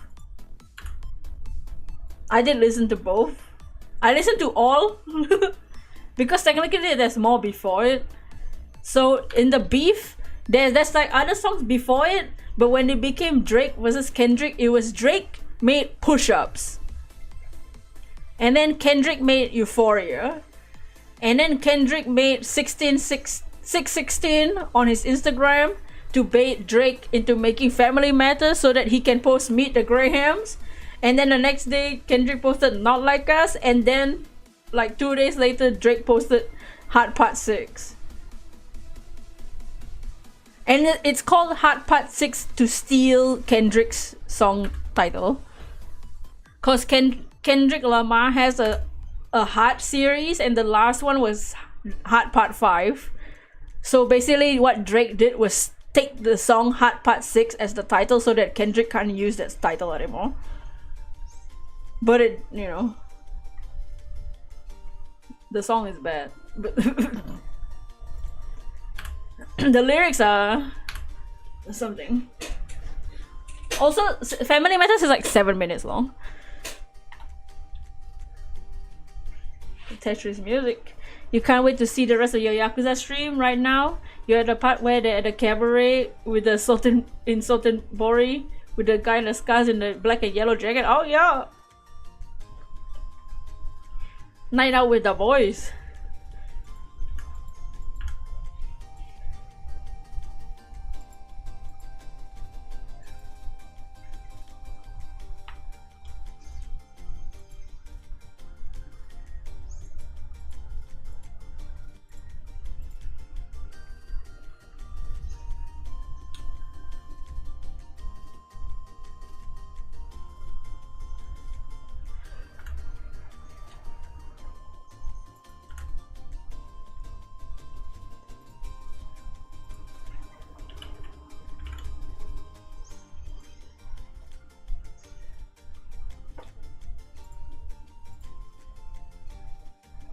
You enjoyed the karaoke with Kiryu in all his glory and all the dudes suits cheering him on. Oh yeah.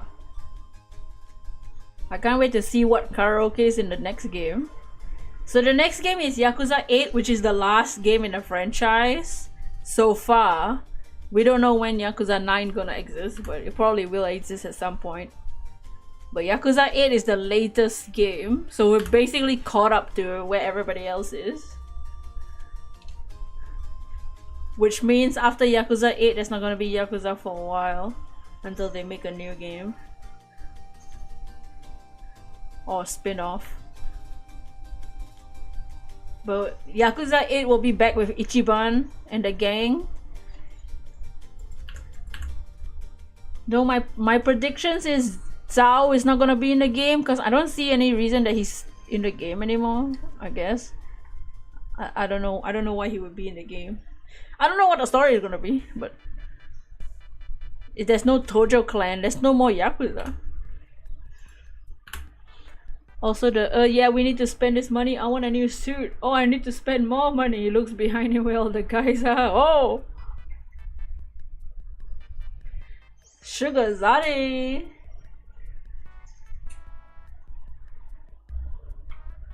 Zari Kiryu.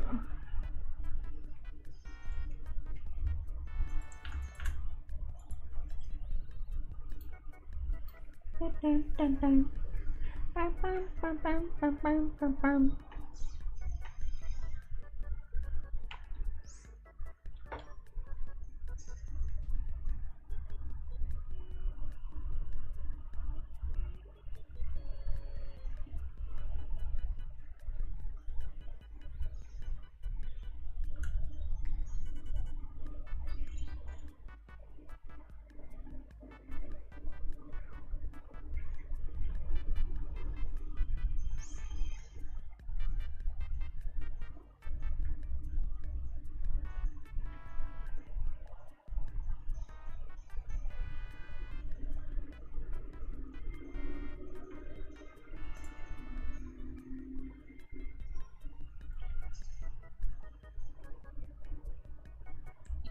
Also, did y'all see that my dreams were crushed by Xbox closing Tango Studios, which are the studio that made Hi-Fi Rush? Xbox closed like 3 studios or something. who made big games. Because Microsoft is trash. I can't believe it! I was hoping for a new Hi-Fi Rush. Hi-Fi Rush is so good! I didn't play it on stream, I played it in my own time and it was the best game ever. It's such a good... My hopes and dreams are gone. Y'all couldn't just give Hi-Fi Rush? Y'all couldn't just let the studios go on their own? Y'all had to close them down? Why? Just let them free! Free them! Why y'all gotta close them down and bring them down with you? Big L on Microsoft. The frig.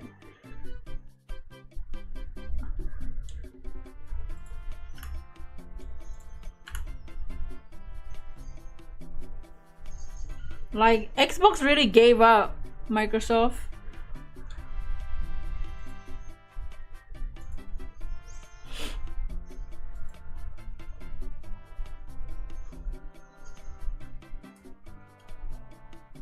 They finally gave Kiryu trousers and he can have his shirt tucked in so we can see that ass. Oh yeah! Hell yeah! They finally let us see his ass. That thick. Kiryu can't rival Adachi. Oh wow! I'm pretty sure Adachi will come back. Adachi in the latest game, the next game that we're playing, Yakuza 8, it's 2023 in that game. So Kiryu is gonna be like 54. Majima's gonna be 58 or 57, 58, 57. Adachi is gonna be like 64. Wasn't he 61 in Yakuza 7? Bro's gonna be like 64, 65.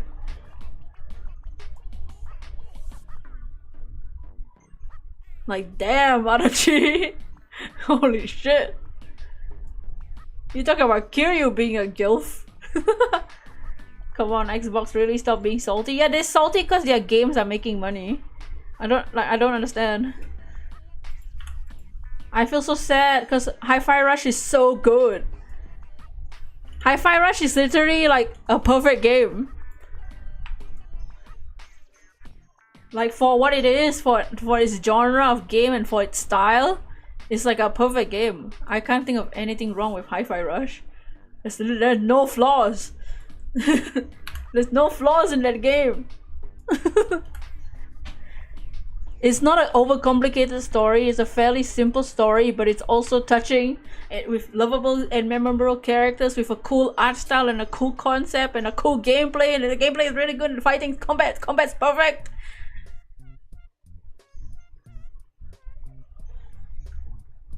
The writing is fantastic. Its cutscenes are literally like a TV show. The fuck, man. Xbox, Microsoft, what the fuck?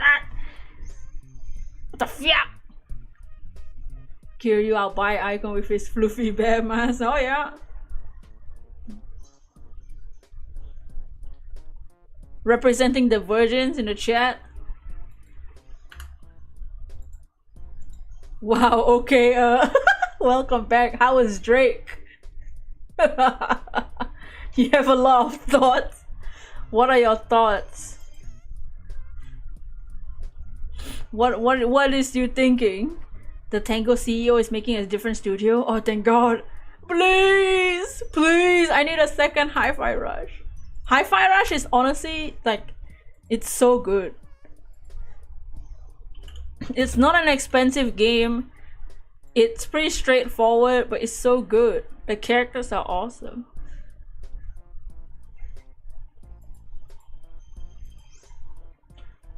So hopefully they can get back on their feet, like somehow. They can. I'm sure if they open like a GoFundMe or something, people will donate. Like a Kickstarter or something.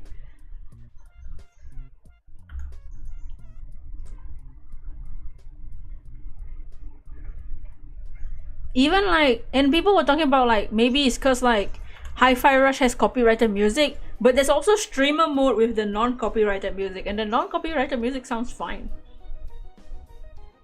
The streamer mode songs are also good. First of all, the song itself is more of the things I listen to, which you actually hate. Yeah, see, that's the thing. That was the thing of the argument from the Drake fans, is that Drake's songs is more replayable. The style I listen to is not Drake. But you know, I get it. But I think what people are also saying is like Drake has the better beats, but the disses is not as strong. But his beats are better, is what the general consensus is. Second off, the amount of N-words make you feel uncomfortable. Yeah, because he's trying to compensate because Kendrick said you're not black enough. Kendrick said you're trying too hard to be black, and I hate when you say the N-word. So Drake said, okay, I'ma say it half of the song. Not Like Us is a bop. Not Like Us is a bop.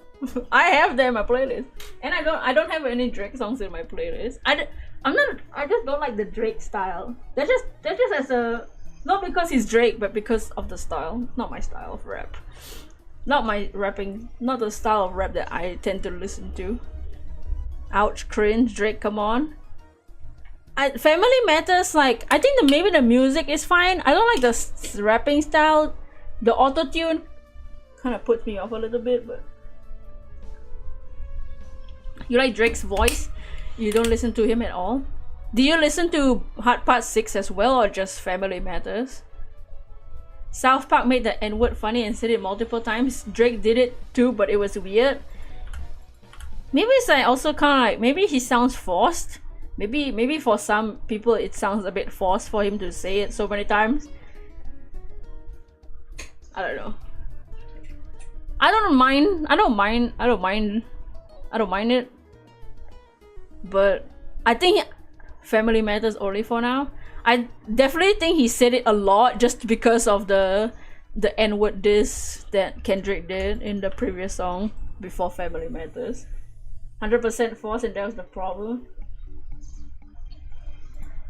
Yeah, because in Euphoria, which is the song before, in the timeline before Family Matters,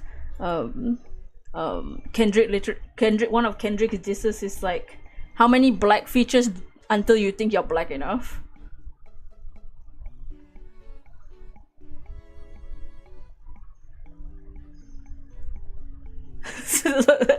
So I think that's why.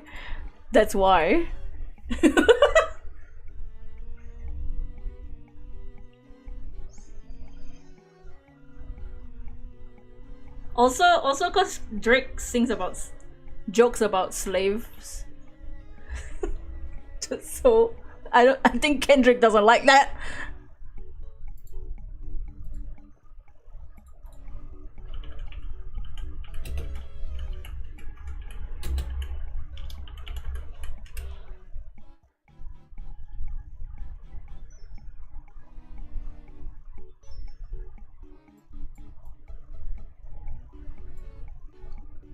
Yeah, that part I was like, what the fuck? Yeah. Drake also has another song where he says, whipped and chain you like American slaves. So, make of that what you will. Kendrick saying, just because your father's black makes you half black, but just because you are half black, you don't understand the culture and the history of American slavery because you're from Canada.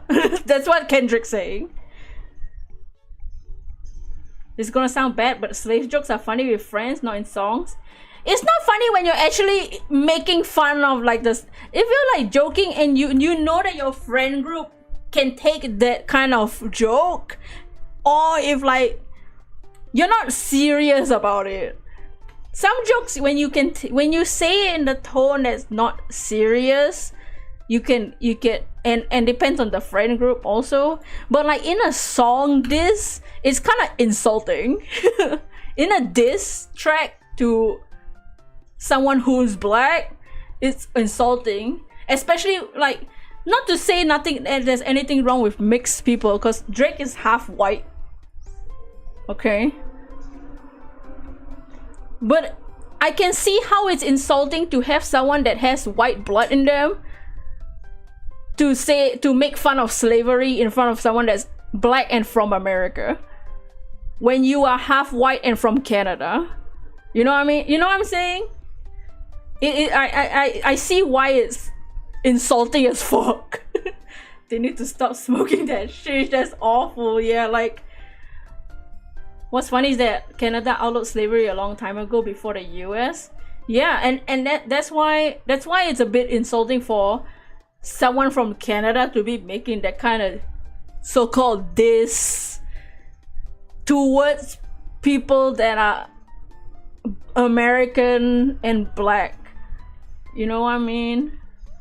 Because Canada's not gonna... Canada, they don't get the same history as African Americans, you know?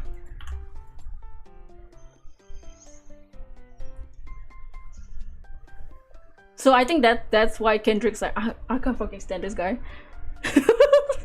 Kendrick just hates Drake.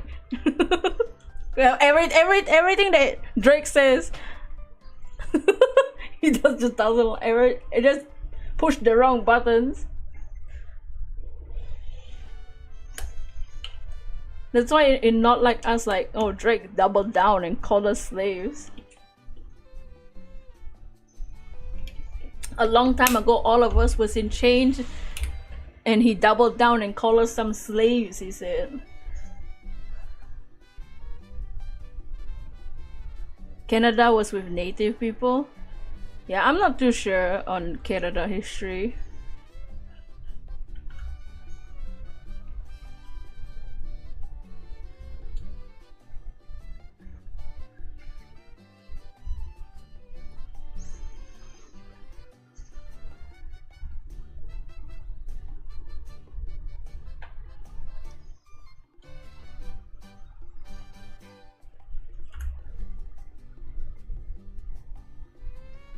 So I guess you can see, like, maybe on Drake's argument, you can say like, oh, Kendrick keeps making fun of the fact that Drake is half white.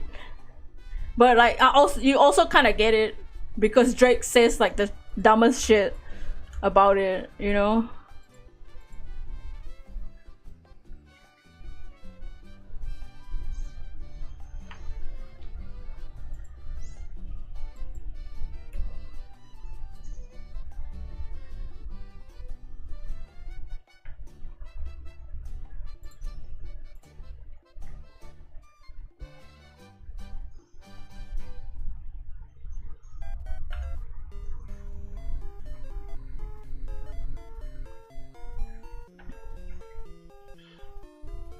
It's like when I was in school, we would make like North Korea jokes.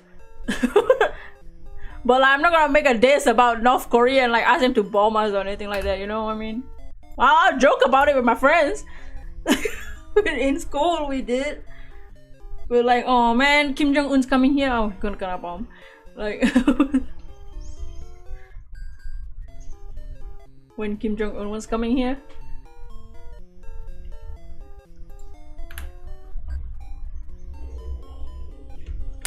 But it's not, doesn't give the serious vibe.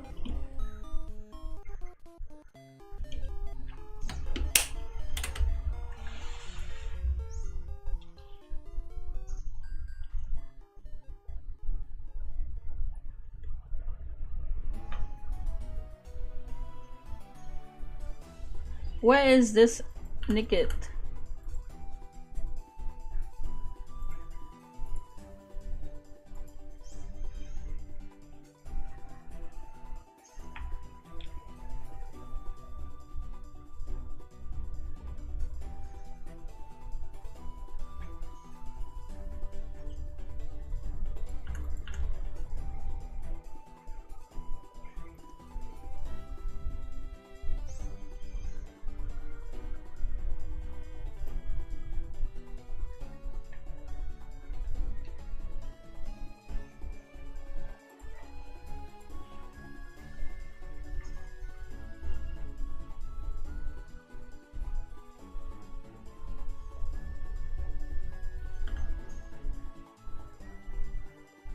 There's too many ball doors.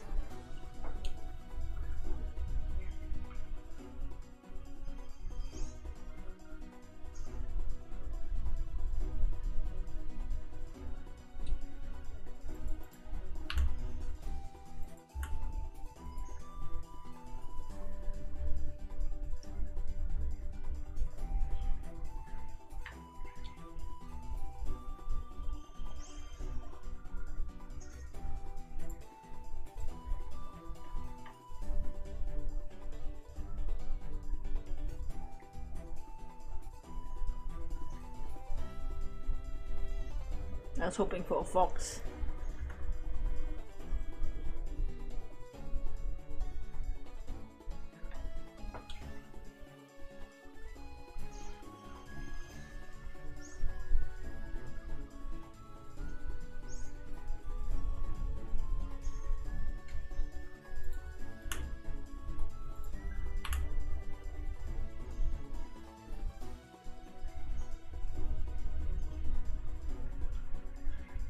Also, I like how some Kendrick fans are like, man, he only needs a few hours to make a banger song and he makes us wait 5 years for an album.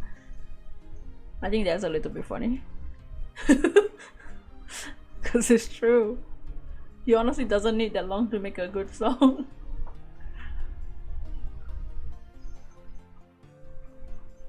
But it does take 50 years for an album to come out. He just hates Drake that much. The big cheese! Ow, Zentara! Welcome to the Cheesecake Factory, where we serve no cheese, no cake. Well, unless someone subscribes and Leon starts dancing, then we have some cake on the stream. He quit after Damn, which was like, what? How long ago was that? There's a factory for cheesecake. Isn't that a brand, like a shop called Cheesecake Factory, you know, where they sell cheesecake and other things? Leon S. Kennedy. Oh, I saw a Twitter like GIF or something of Leon S. Kennedy shirtless, and then his milkies were jiggling. You know what I'm saying? There's a brand for that, a Cheesecake Factory.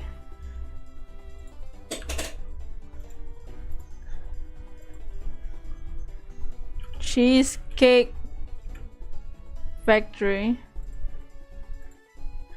The Cheesecake Factory. Does Singapore have a Cheesecake Factory? No.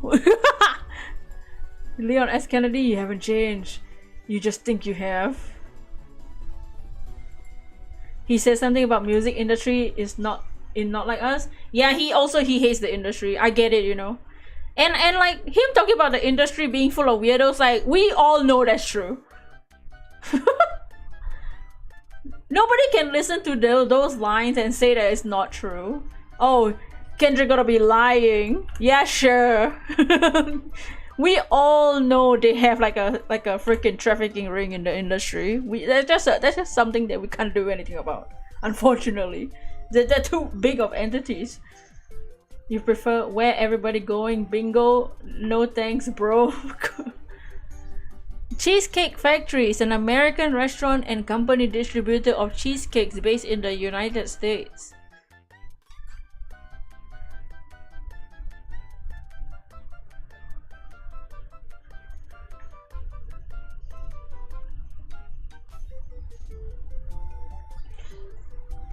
Trying to strike a chord, but it's probably a minor. Yeah, that's a what a line. That was a wild line.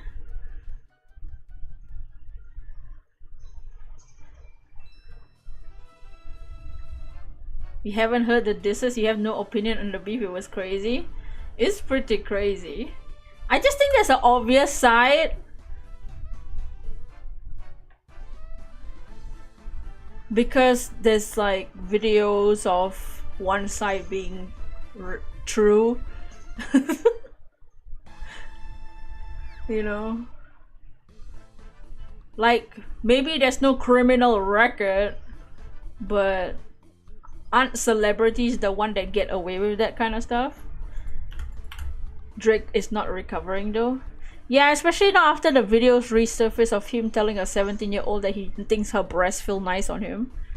I think that video by itself is I think that video by itself is I don't think you need to listen to this to, you know, have an opinion on Drake. What? Yeah, that's just a video you can actually find and watch. It was him on tour. And he literally asked her, how old are you? And she said 17. And he was like, oh man, I can't go to jail yet. What do you mean I can't go to jail yet? Yet? What do you mean yet? And then after that he was like, I gotta admit, I might feel guilty, but your breast felt really good on my chest. Fucking cringe. You honestly never liked Drake? His music is ass. I never really cared about Drake. I knew he was a little bit weird, but I never really cared about it. Because like I just don't listen to his music. Just cause like I listen to other music, you know. 17 too old. No, I think he's like, I don't know. I don't know what he was thinking. What this clip of the 17-year-old girl is when he was 24 or 5 or something. Now he's like 37.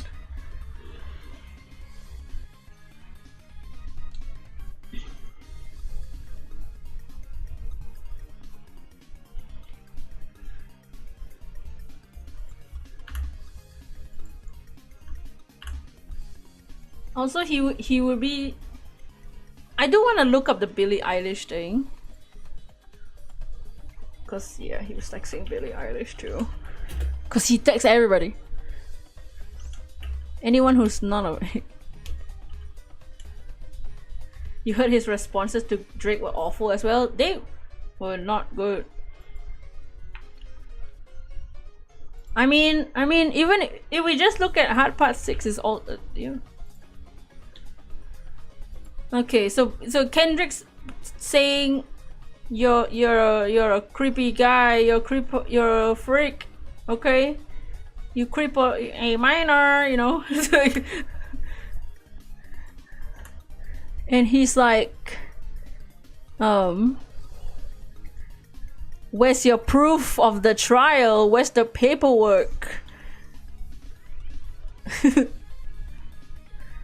The ones you're getting your stories from, they're all clowns. We gave you the story. Hey, minor. Yeah, that's my version of Not Like Us. The ones you get your info from, they're all clowns. We plotted for a week and we gave you the information. So I am calling myself a clown. Just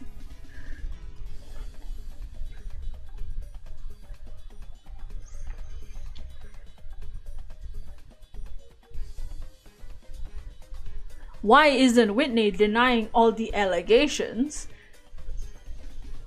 Why isn't your wife denying that you beat her? Why isn't she following you on Instagram?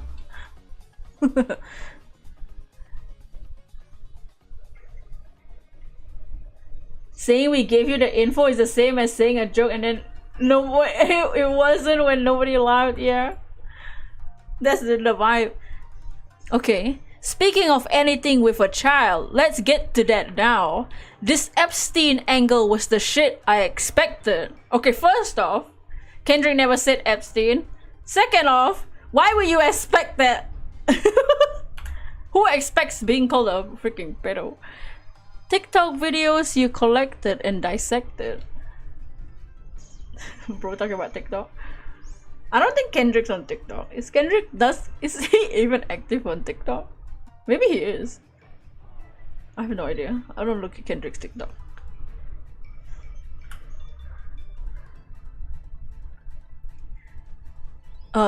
Okay, this is the one that we need to talk about too. My mom came over today and I was like, mother ah. Wait a second, that's the one record where you say you got molested. Ah, fuck me, I just made a whole connection. This about to get so depressing. This is trauma from your own confessions. Okay, so he's saying you are so obsessed with the pedophile thing because haha, you got molested as a child that you said in your other song. Because that's a defense. Haha, you got molested. But Kendrick, that's just wrong. That's just a false. Drake clearly never listened to the song.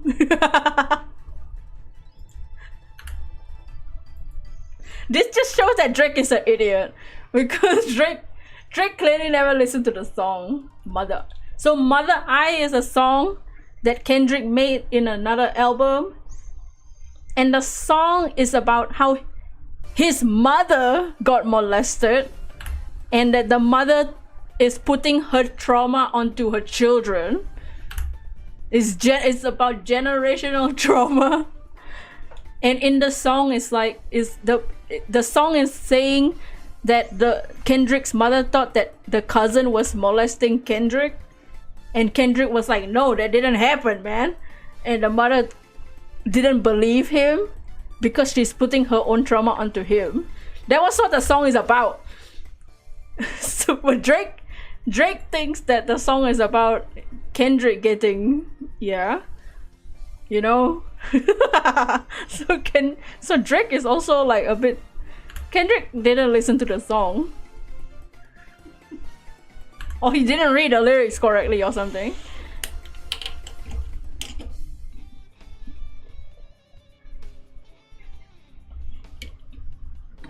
Also, I don't think haha this horrendous thing happened to you is a good defense.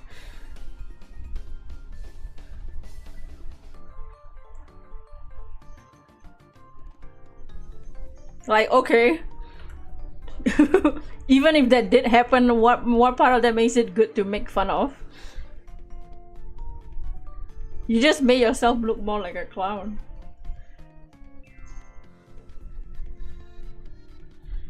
And in the song he literally says, I don't want to diss you anymore. He gave up in the song. I never been with no one underage. What? Is I was... Okay, I don't know. I don't even want to read these words. If I was effing young girls, I promise I would have been arrested. That's not true. I'm way too famous for this shit you just suggested. That's also not true.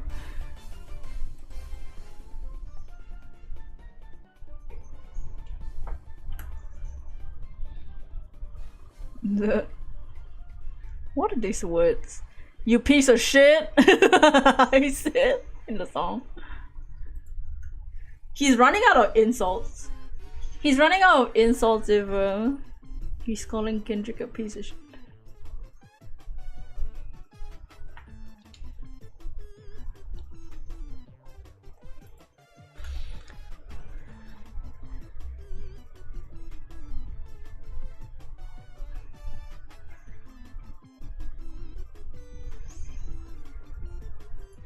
I don't understand half the words I'm reading. Not because of the references, just because like, it doesn't make any sense. Only fucking with Whitney's, not Millie Bobby Brown's. That's the self-report part, where nobody mentioned in this entire beef. Nobody has mentioned Millie Bobby Brown.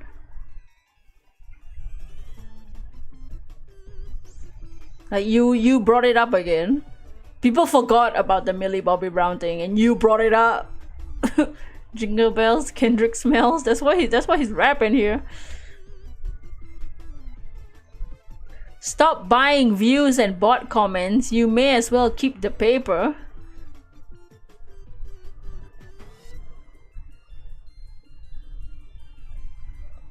I don't want to fight a woman beater. It feeds your nature. because I'm a woman.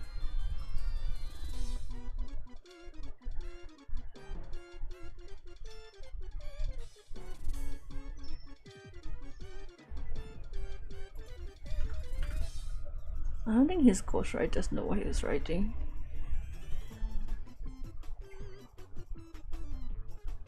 Whitney, you can hit me if you need a favor, and when I hit you back, it's a lot shit. Spoken outro is like 2 minutes of 2 whole paragraphs of shit. Spoken outro. The lyrics are not even saying it's rapping anymore.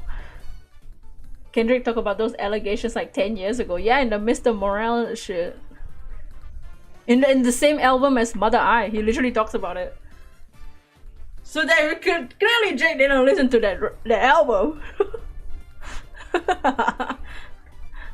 He don't know what the songs are talking about.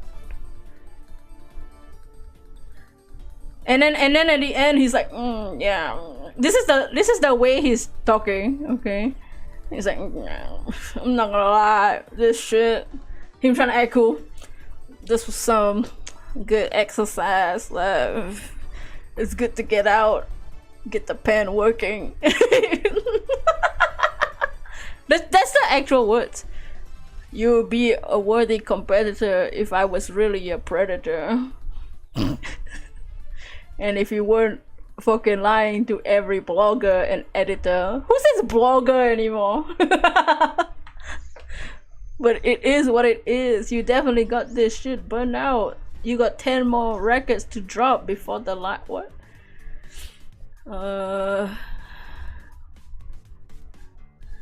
What is this? What is he saying? I would like that one word that would be some shit I could dance to.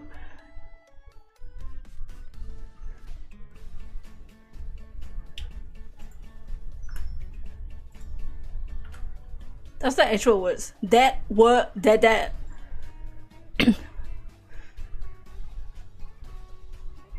I'm happy I could motivate you to bring you back to the game.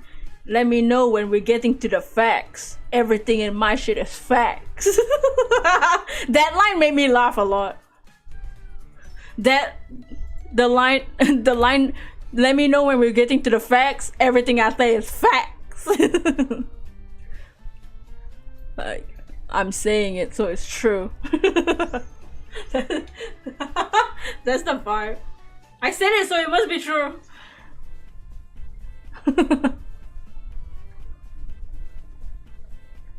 Everything I said is facts. It's the way he said it too, that's so funny.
It's so warm. It's been so warm this week with the weather. I need to find another OST because the song's about to end. I'm melting. I'm melting.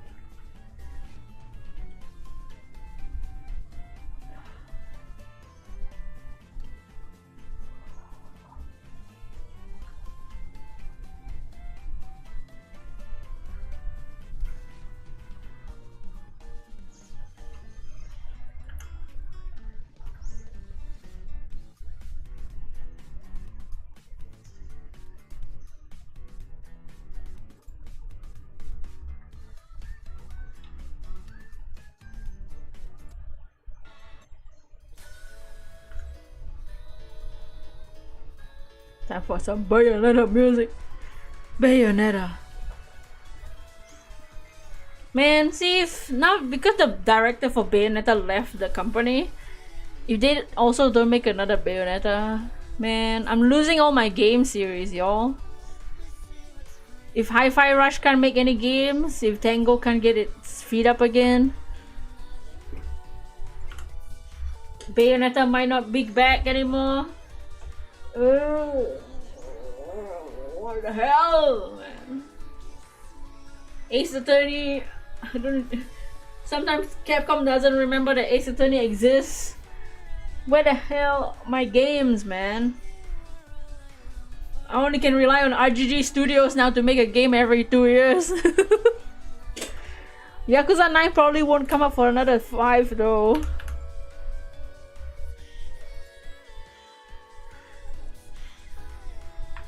The next Yakuza game is gonna be like 2028 or 2027. Sega proceed to say Yakuza 9 is the last game and RGG closes. Ah! Ah!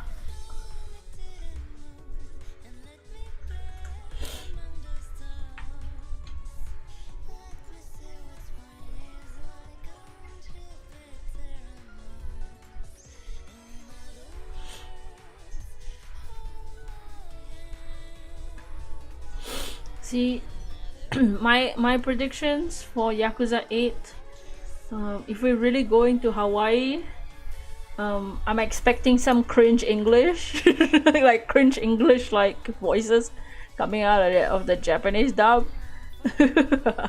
Everyone dies and uninstalls Yakuza when you finish Yakuza 9.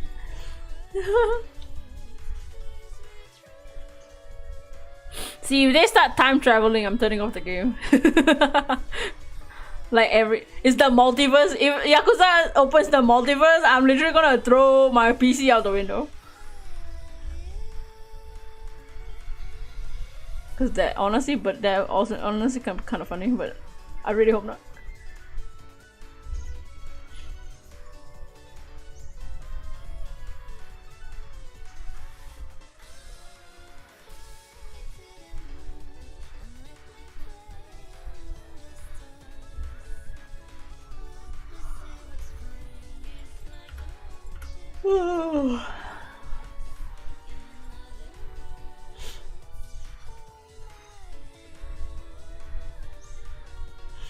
I wonder if they're still making that Mafia 4 game. I was watching Mafia 3 recently. Yakuza 9 time travels, Ichiban's in Kiryu place and vice versa, and Kiryu dies. Oh wow! Ichiban gets stabbed with a poison knife in Sotenbori.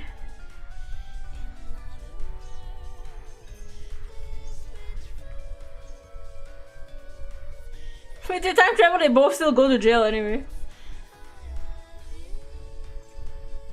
Kiryu gets the crazy haircut now.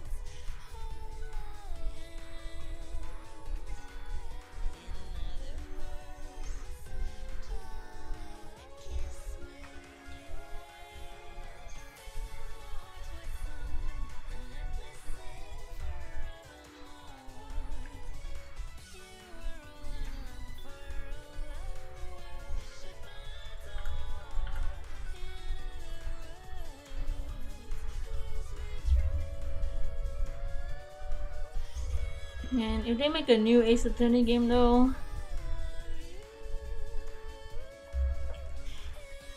Yakuza 9 is Ichiban gets isekai to a parallel universe where Kiryu runs the Tojo clan. Yeah, Kiryu, when Kiryu becomes the 4th chairman, he doesn't quit in 15 minutes. Kiryu in charge of the Tojo clan is where the Tojo clan survives and doesn't have the dissolution. Daigo! Daigo! Daigo never becomes the 6th chairman? Holy shit.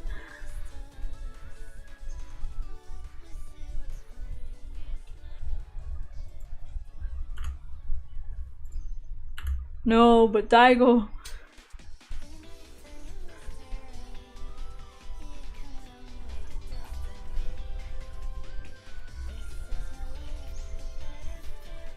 And ironically, that would be a cool game idea if Kiryu. What if is a what if series if Kiryu was stayed as the 5th chairman? Because if I mean the 4th chairman, if he stayed as the 4th chairman, the whole Jinwon Mafia wouldn't have any power when that Takada or whatever his name was the 5th chairman.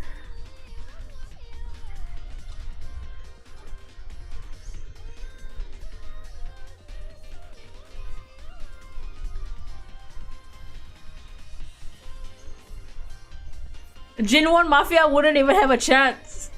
Jinwon Mafia gets his shit rocked every game.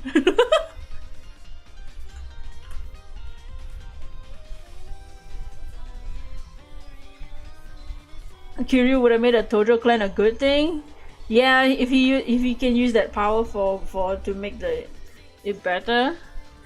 And like if he was in charge of the Tojo clan, he's just strong enough to like, if anybody tries to go against him because he's not using the Yakuza to do Yakuza things, he can just beat the shit out of anyone who. And then like Majima would be the 1st lieutenant. Well, Daigo would be the 1st lieutenant actually. Daigo would be the Wakagashira of the. Oh my god, his Dojima clan, subsidiary of the Tojo clan. Welcome back again.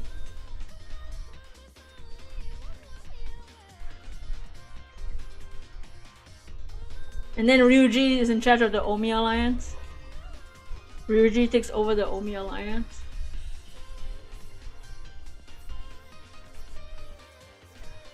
Ryuji and Kiryu, and then like because they kind of low-key have a respectable relationship with each other, they just like to fight. They just end up fighting because of circumstances. And the Jinwon Mafia's nonsense. What if like if you haven't changed since the day I lost you? What if Kiryu was in charge of the Tojo and then Ryuji is in charge of the Omi Alliance, and then like Ryuji finds out Ryuji still ends up finding out Kaoru is his sister, and then Kaoru and Kiryu get married, and then like the Tojo and the Omi Alliance are technically allies now in way of marriage, you know. Because that would mean the Tojo clan's leader and the Omi Alliance leader are brother-in-laws. That's crazy.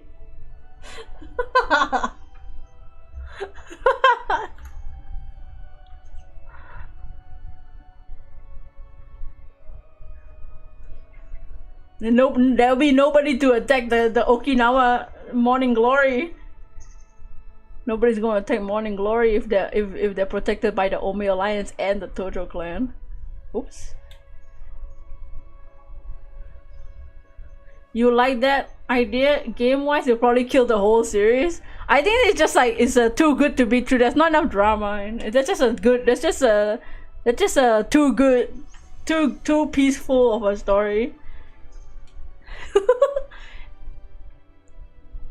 Life would be easier, but like, what's life without its hardships? You know what I mean?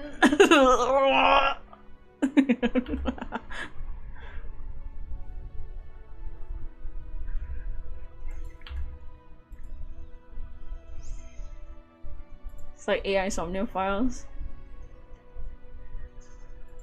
Like at the end of AI Somnium Files, there's like a extra thing where you can experience a world where none of the killings in the game happen, and it's like a very very like paradise kind of world compared to the main story. And it's like, would you rather live in this paradise world or live in the life where all these killings happen and it made you grow as a person?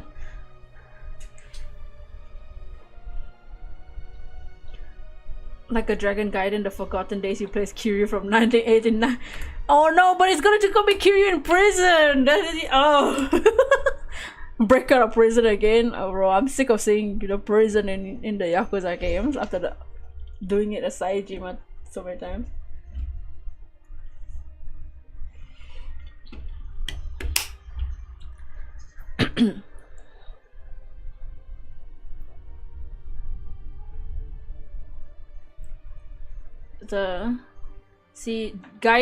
guidance side stories need to be like Akiyama and Majima again. Maybe they should make a now if Shishido and Nishitani are forced to be Daidoji agents, it's a buddy comedy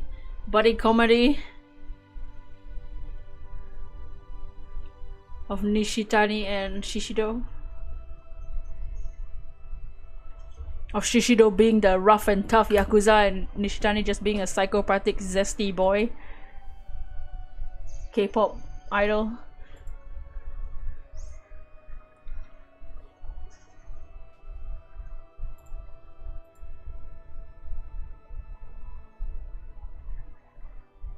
Would be cool to see them in Yakuza 9. It would be cool if they came in like they're like fully reformed Daidoji agents. I feel like Nishitani just got the full on like sharp nails, like fabulous. He already got the pink lips.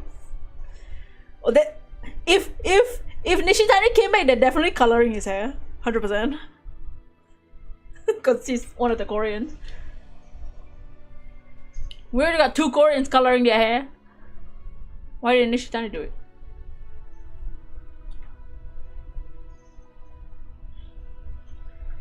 I also found out yesterday that not yesterday, just now that Nishitani looks Korean because his face is modeled after the voice actor, which is Korean. The voice actor is a Korean actor. I'm like, oh, no wonder. That's just how his face looks like.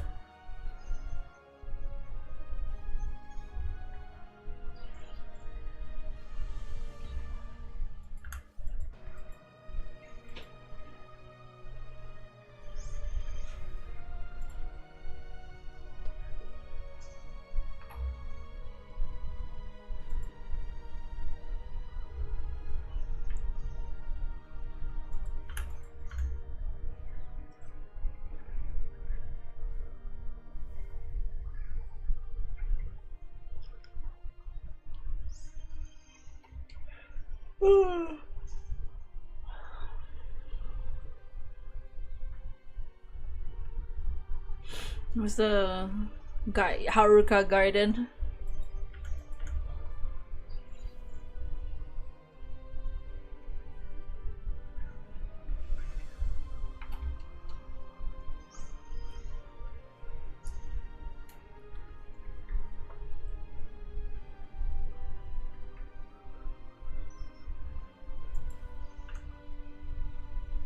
Like a Dragon Gaiden, the MILF Chronicles. No.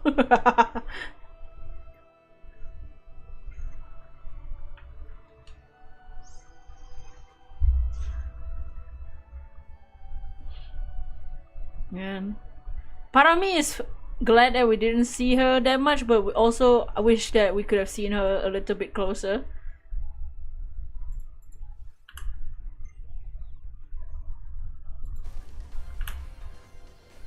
See what Haruto looks like. Well, Haruto's not gonna be 4 anymore either.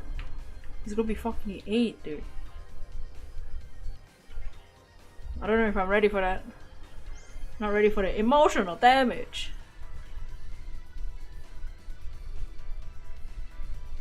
If it even happens. Well, if they're going to Hawaii, probably not. I doubt Haruka believes he died. Yeah, that's what Taichi and Ayako was saying too, that none of the kids believe he's dead, but they understand why maybe he can't see them anymore. Because like it's not like they never had to experience this. She knows him better than Kiri himself. Yeah, for real. Haruka straight up just knows. Haruka 100% knows.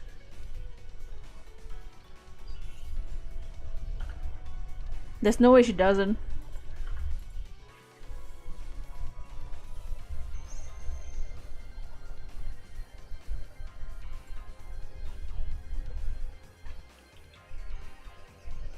There's one thing though that I'm not ready if they ever show it, is if she and Yuta got married.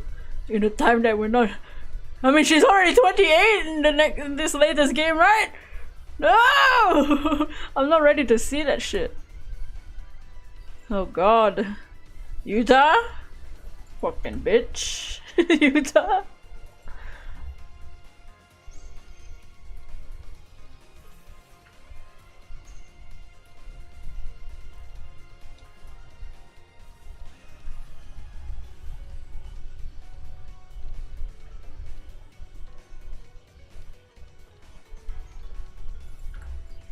Wouldn't it be surprised if RGG makes a future game where it's revealed Kiryu left her a letter saying his plan to burn and forget about him?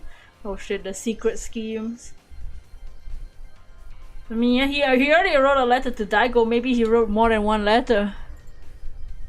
A letter to all his main children. The main ones. Poor Daigo though. Daigo looks so sad in the game we just played. Daigo always looks like he's crying, but poor Daigo. My son. My little suspender boy.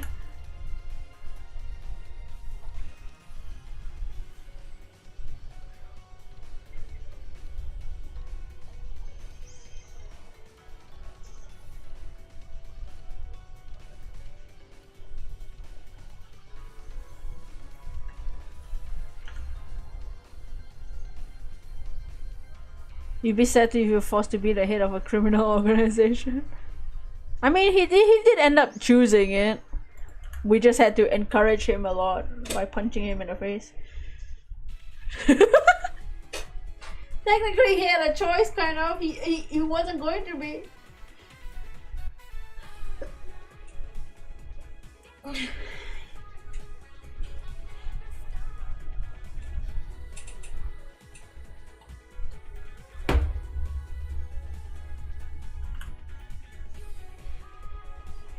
Oh. Damn birds.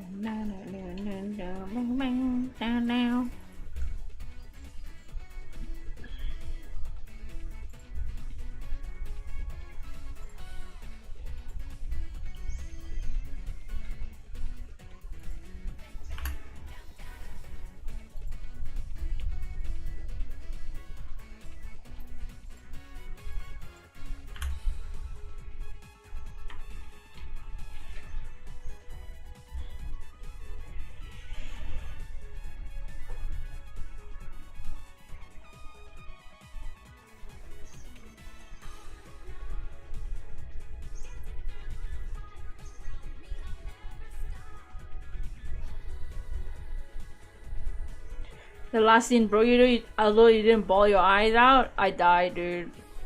Emotion damage, 100%, 110, 20%. I'm glad Kiryu finally fucking let it out, though. It took him that long to admit. At least to say it out loud. Cause he's always like, it's fine as long as they don't get hurt. It's fine that I'm alone, that I'm not with them.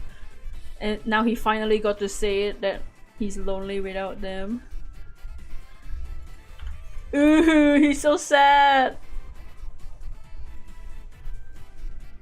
Also, like, are we supposed to know who Hanawa is? Cause I don't remember anybody looking like him. I know you said that his voice actor is the guy that's with Aizawa, but they don't even look the same, so it can't be him. Unless he plastic surgery and became shorter or something. But they don't look the same. And like all the other people who died and continue living all look exactly the same. Even Kashiwagi-san.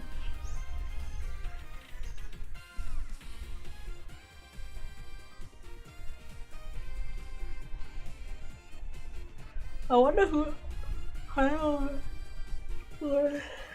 I guess we'll never know. Unless, like, if the Daidoji come back or something.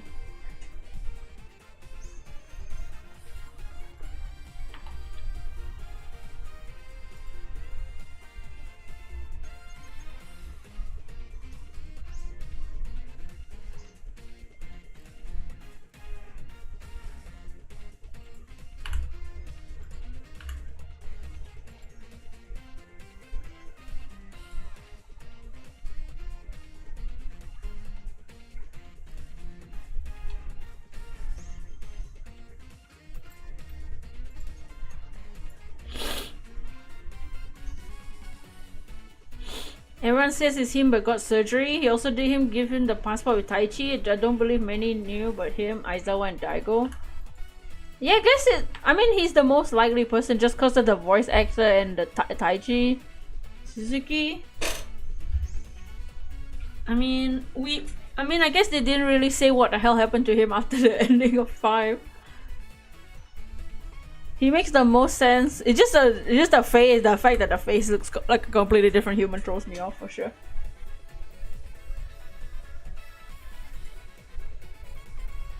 Like, they don't even have the same like bone structure. So like, how did that work? I don't think plastic surgery can. Well, never mind. I guess so. He's the only one that makes sense.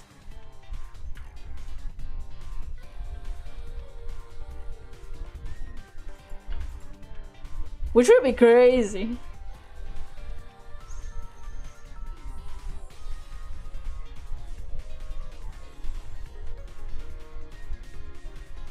You saw a picture where people put both models, they seem to match. I need to look at the guy again. What the was the guy's name? I don't remember his name even.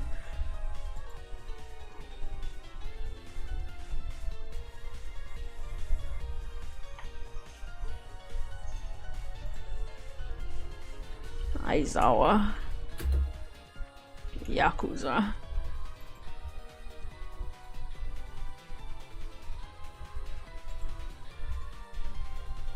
I know Aizawa's the other guy. But...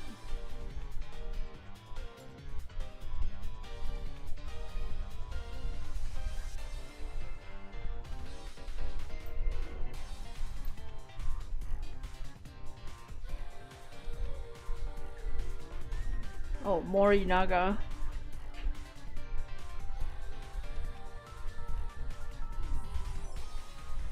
Wow, they look... Are their fighting styles the same, maybe? Because you do fight both of them.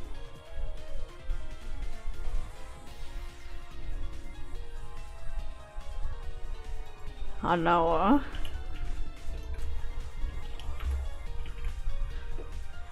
Yakuza.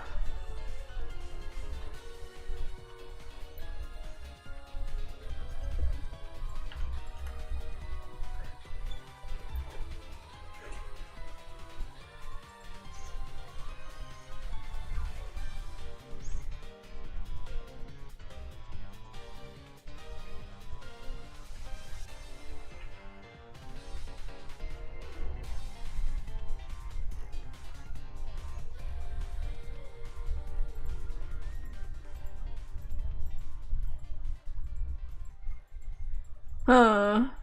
Maybe. I guess they can't. They have the same nose. You know what? It is. It's the glasses. It's the glasses and the mustache.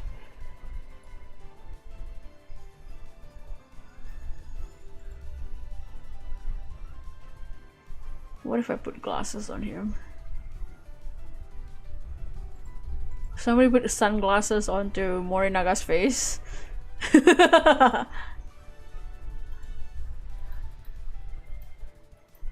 Whoa.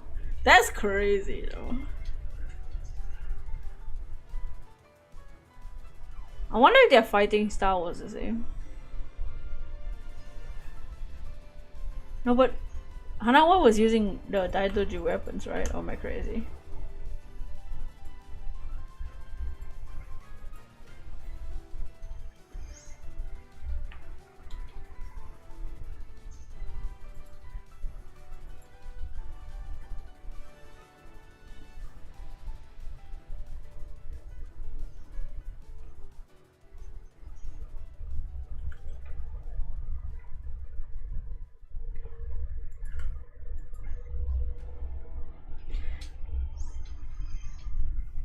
So if Nishitani and Shishido are now Daidoji agents, they won't be called Nishitani and Shishido anymore. If they ever come back as the Daidoji agents, they're gonna have new names. Jungi 3 and And the Hanya man.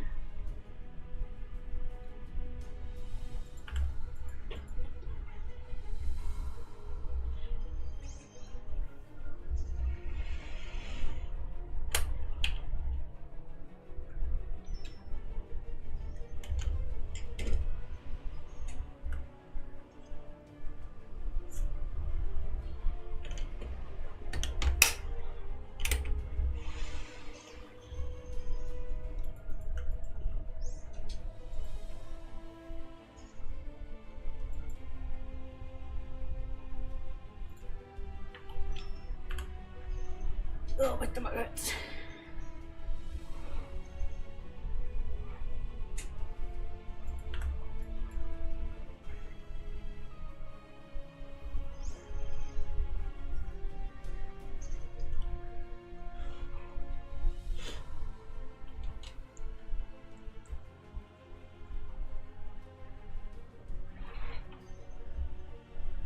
Where is the shiny?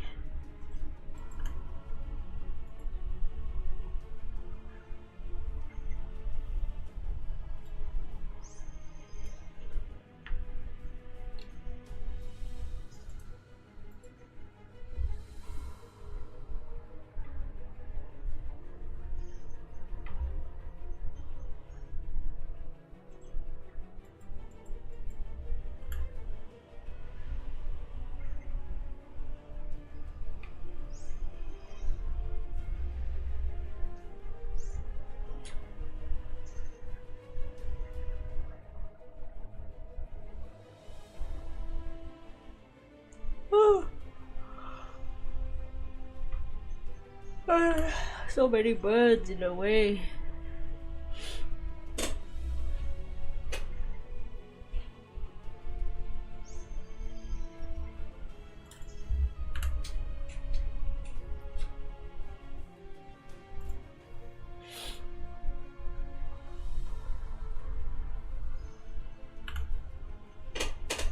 Nishitani and Shishiro, twink and hunk. Oh god, Nishitani is a twink. Fabulous! He should join a hostess club as the hostess.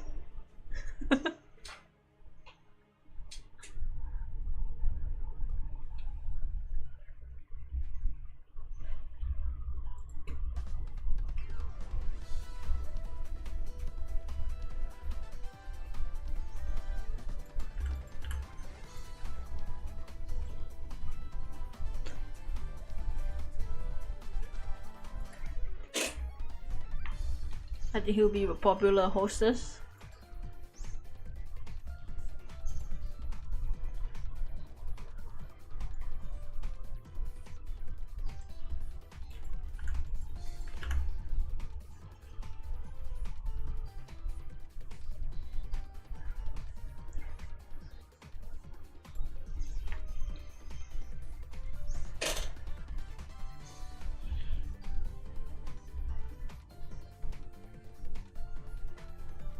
Oh, I see you. Damn it. Dang it. Mario in a 1,000-year door. Joryu, this isn't the Met Gala. Hurry up and pick what you're going to wear for Majima's birthday. What the fuck is this? What the hell RGD Studio tweeting, dude? Are they drunk? What the fuck? Oh, for the Met Gala?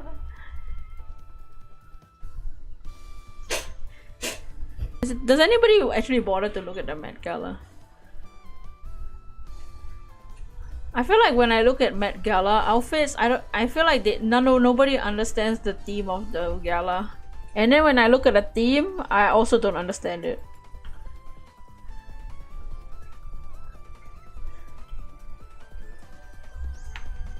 What do you want to wear for Majima's birthday?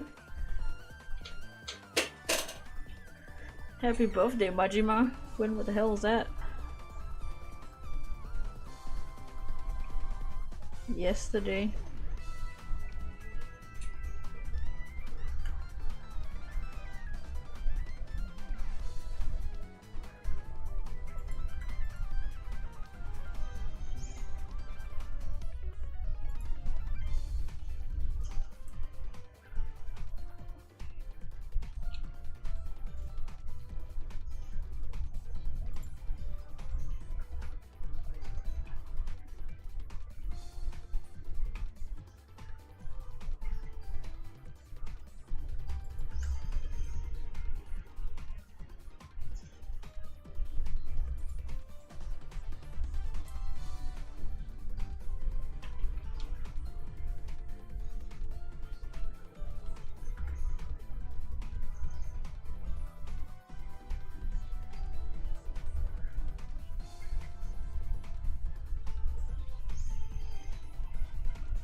You saw someone making a joke about RGG making Majima's birthday important, that Fortnite is doing something about Majima's birthday. They were coping about collab. I don't know if Fortnite will take Yakuza. Have they taken like more serious stories before? Well, you know, I don't know. I don't know if Fortnite will ever do Yakuza. I'm not ready to see Majima in Fortnite.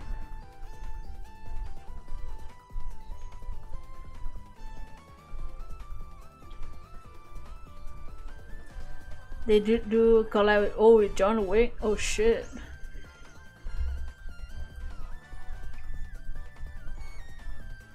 John Wick, I guess it's Keanu Reeves, kind of a meme.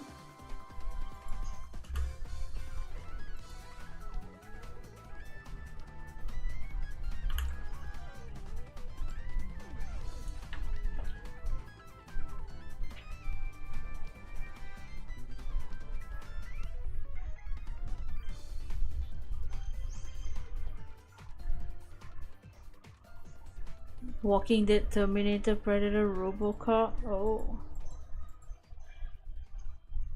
Walking Dead is cool.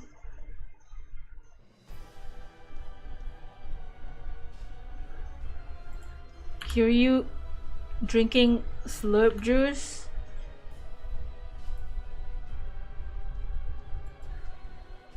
Or the chug wug, or whatever it's called.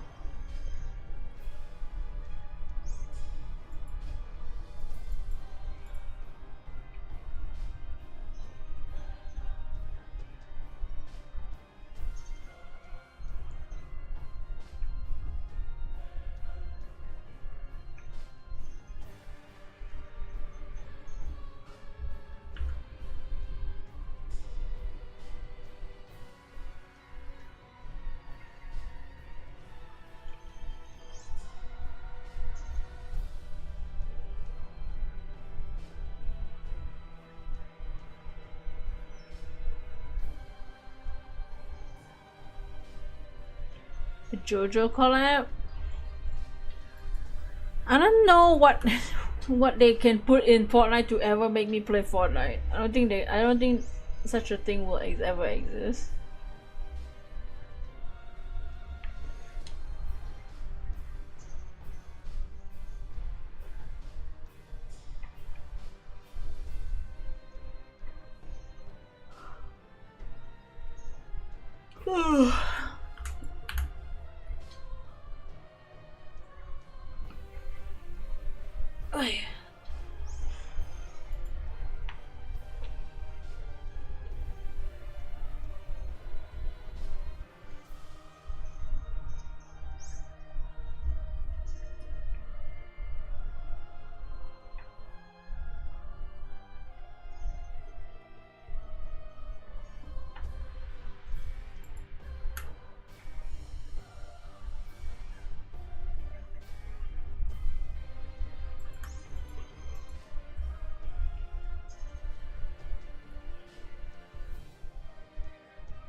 You want to terminate the skin? Okay, it's like bye. Oh, yeah. I want the shiny. Something shine before I fall asleep.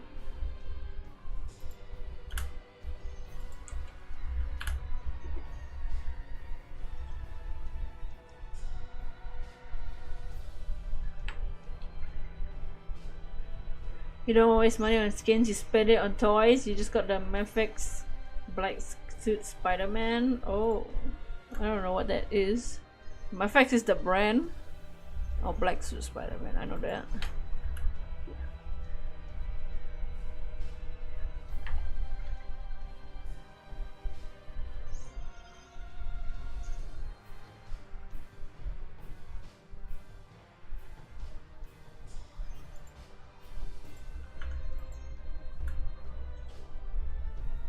It's sold out in 15 minutes. Holy shit.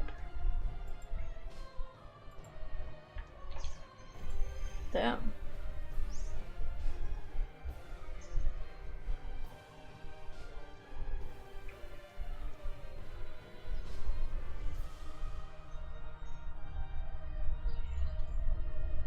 Every time Clink comes out, sometimes I'm scared that it's shiny. It's been wanted for years. They went for $200 before this re-release. Oh wow. How much did you get it for then?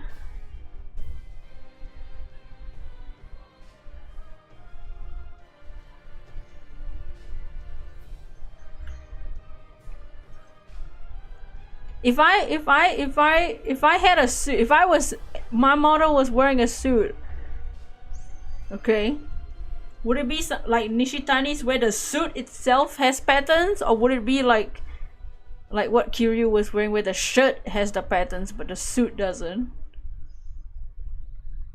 Plain suit, pattern shirt, or pattern suit, plain shirt? Cause I like both. Depends on the color too. 62 without shipping? Oh shit. You like pattern shirt?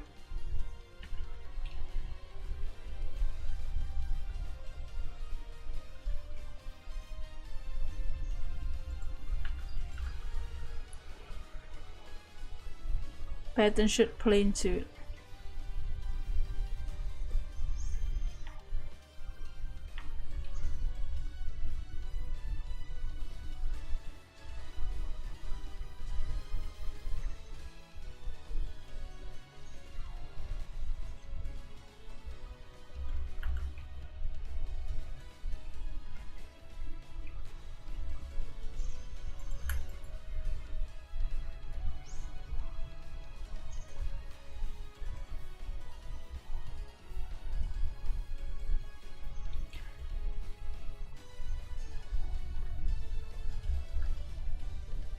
Also, Nintendo said they're gonna have a new console at some point next year. Like they're gonna announce a new console or whatever. I'm like, damn, I'm not ready.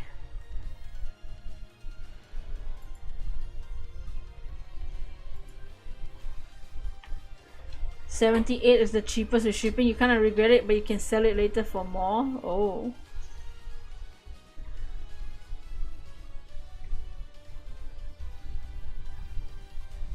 I mean, that's not bad.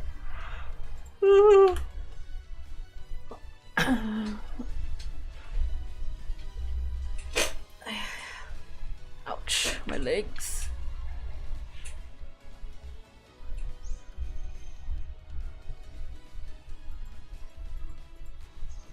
No, no birds, please.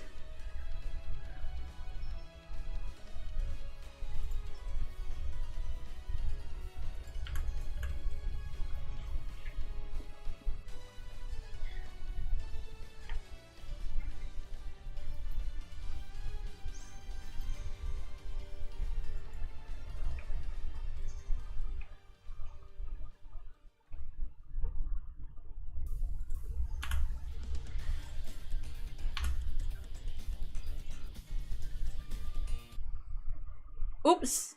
No, where's my music? I still didn't turn it off. I closed it. What happened to the music? Did I close the whole tab? Okay, I did.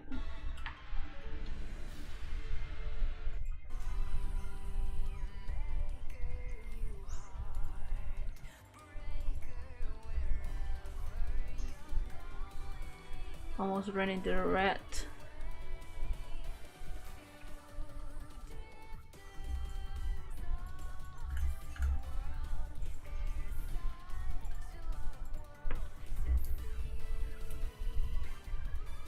You have to pay 120 on your card because of a previous purchase, but your school gives me 417. You will have a problem paying that off. It's okay then.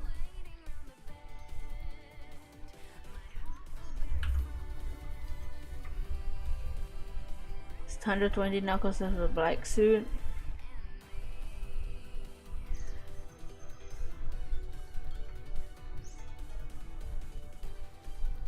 Can this dog get out of the way?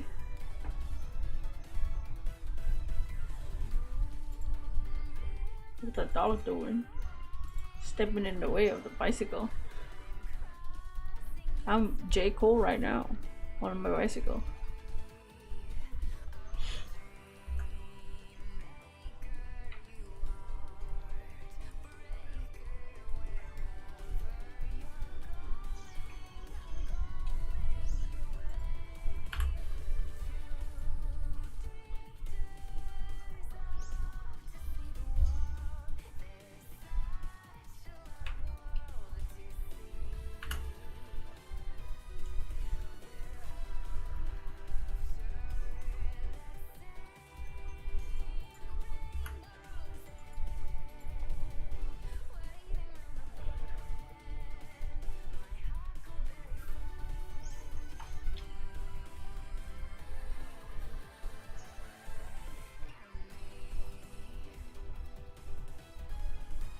You're having a conversation on Discord with Ken, and they said something about Kendrick. I said, call me J. Cole the way I'm backing out. That's how you get out of a conversation now. You pull a J. Cole and get the hell out of here.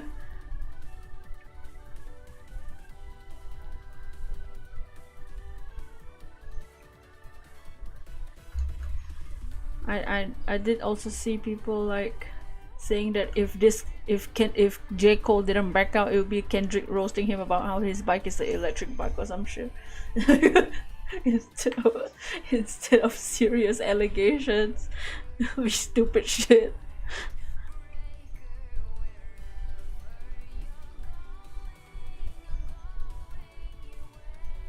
It wouldn't be so serious.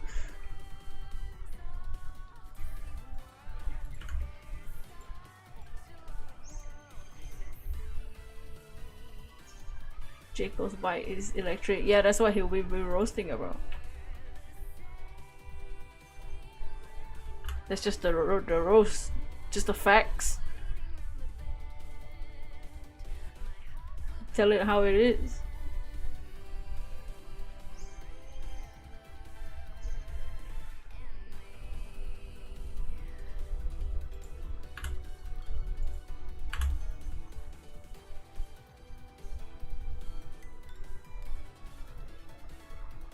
I ride a real bicycle. A pedal. Electric bike. Woo, woo.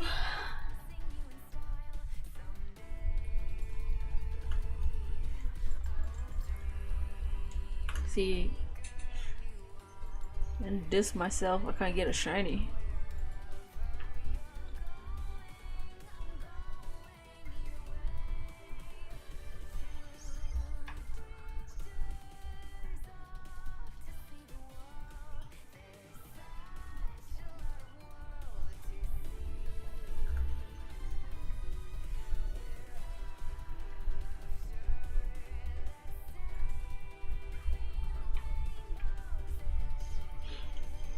I think we'll find an ending point soon. I'm getting sleepy. There's no shinies on the screen. You saw Gunna and someone else started to beef too. You doubt anyone cares? Gunna? Who's Gunna? Yeah, I don't think any beef's gonna beat what the hell just happened in the last week and a half. At least not yet, unless something crazy goes on. But oh, gonna wanna. Who he beefing with?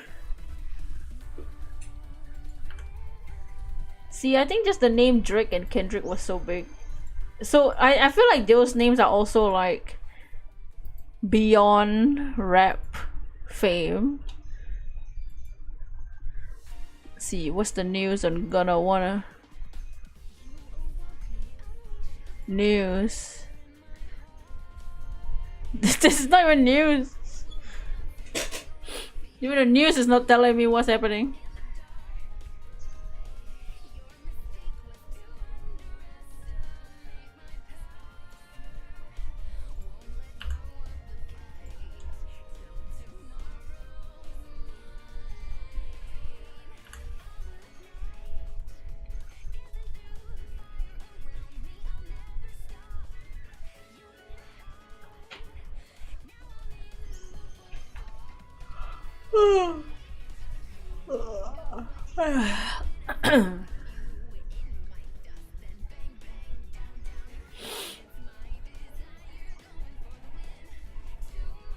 New Microsoft Xbox is planning on more cuts after studios closing.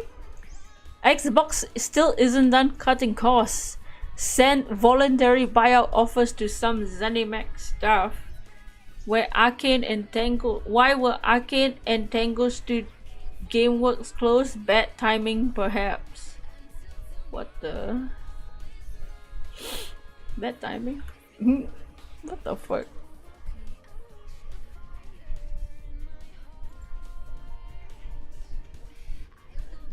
The sudden closure of several video game studios at Microsoft's Xbox division was the result of a widespread cost-cutting initiative that still isn't finished.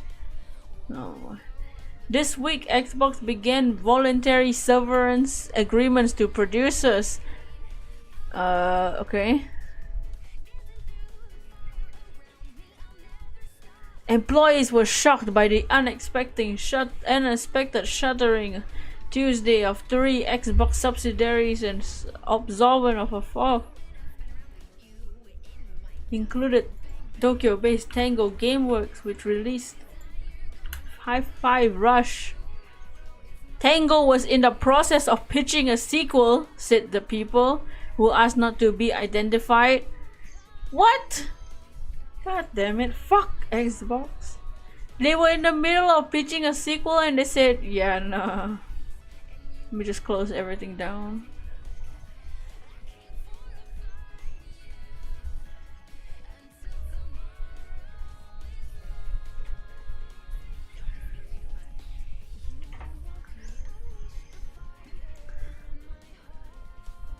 During a hold down with ZeniMax staff on Wednesday, Xbox president Matt Booty, his name is Matt Booty?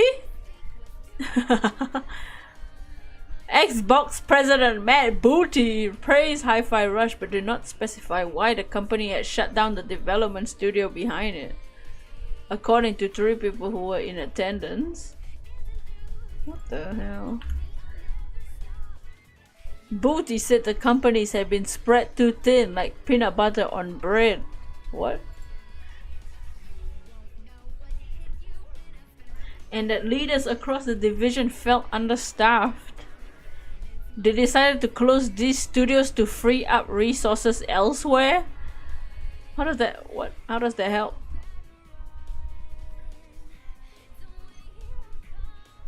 Booty added that the shutdown of subsidiary Arcane Austin, the longtime developer of Prey, was not connected to the performance of the new multiplayer game Redfall, a flop.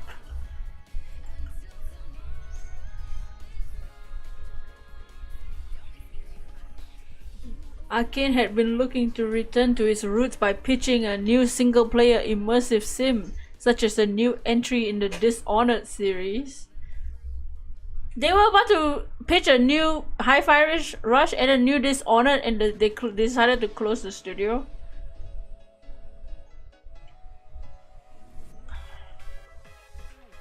Isn't Dishonored a huge game franchise?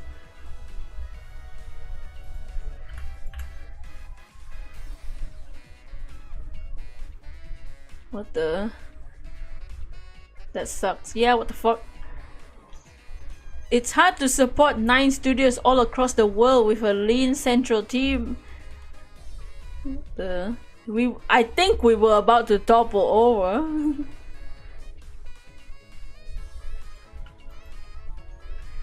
Both Tango and Arcane released games last year and were looking to hire additional staff as they pitch new projects, as one does when making a sequel, which Booty and Braff, which is someone else, suggested was the main factor behind their closures.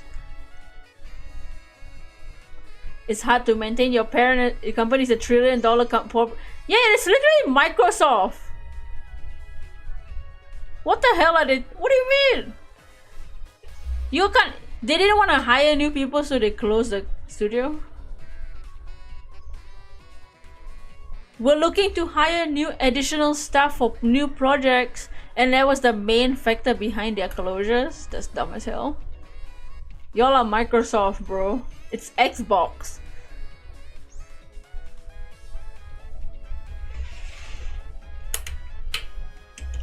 Y'all have made some of the biggest name games.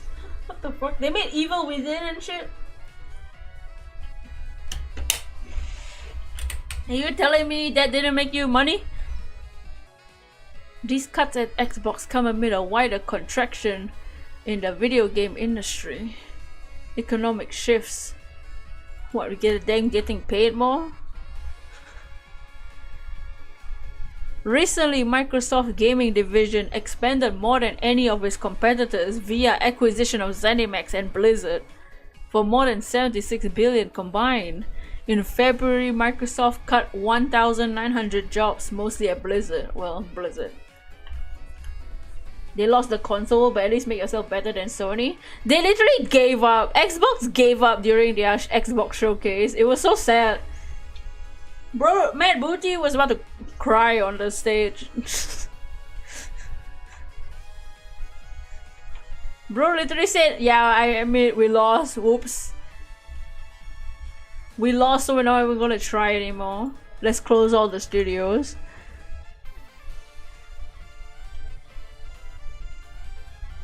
In the recent years, Xbox became deeply invested in Xbox Game Pass, a subscription service that offers unlimited access to hundreds of downloadable games for a monthly fee.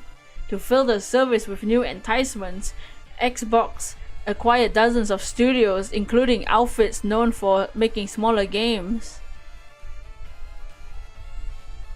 So they bought all this stuff just to make it like a incentive for their Xbox Pass, and they're gonna shut everything down.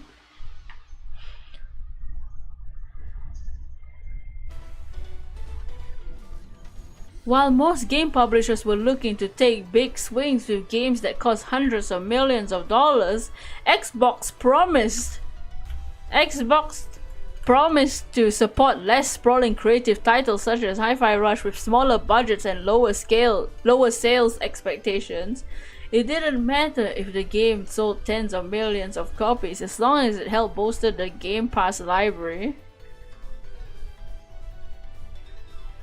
They banked on making profits from their subscriptions over the studio's game sales. But Game Pass has not seen the massive growth that Xbox boss Phil Spencer was hoping for. So y'all banked on the subscription instead of the game sales itself to sustain their gaming departments.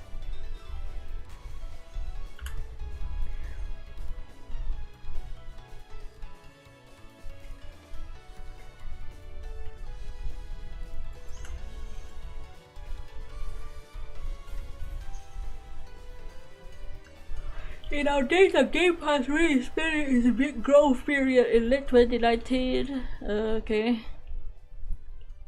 There's no indication that Xbox had plans to ditch the Game Pass model. There are hints that its big bets have not paid off. During the most recent quarter, sales of Xbox content service was up to 62%. Blizzard. With console revenue down, company began releasing some of its games on competing platforms. In March interview on gaming website Polygon, Phil Spencer said, "The thing that has me most concerned for the industry is the lack of growth." End of the article. The frick? The hell?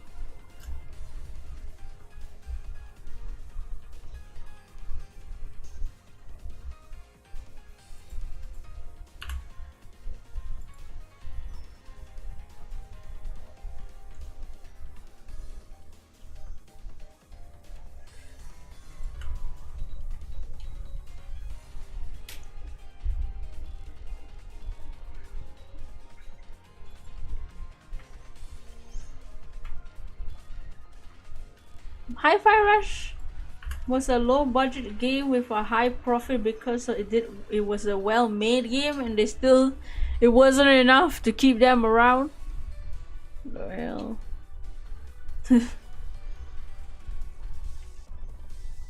that wasn't enough. Love, Hope, and Faith. Welcome in, Love, Hope, and Faith. We are shiny hunting some stuff, and we just read an article about the Xbox closing some of the studios. We're just vibing right now, trying to get Joltik and Nickit.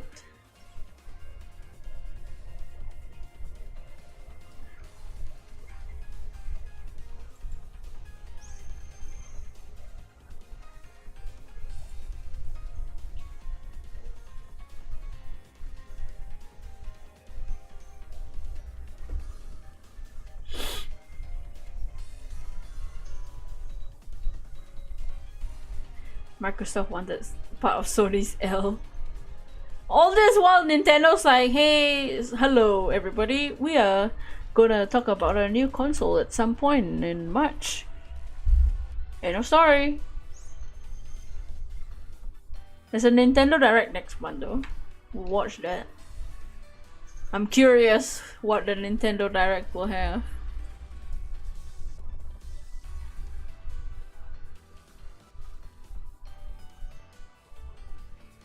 Nintendo still as those two, but yeah. Nintendo was just so casual about their console announcement. It was kind of funny. You know, at least I got my regular games. Well, at least my game franchises need to stay alive. Most of my games are on Nintendo, or if not, they're on Steam, so I think I'm good when it comes to games. I don't gotta worry too much about Xbox.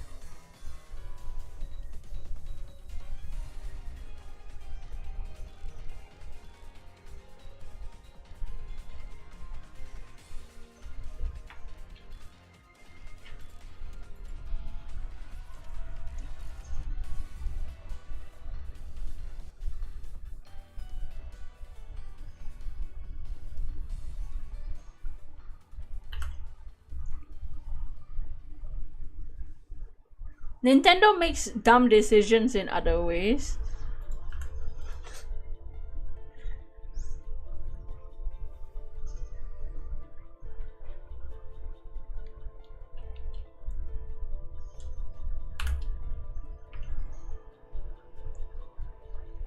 Shit.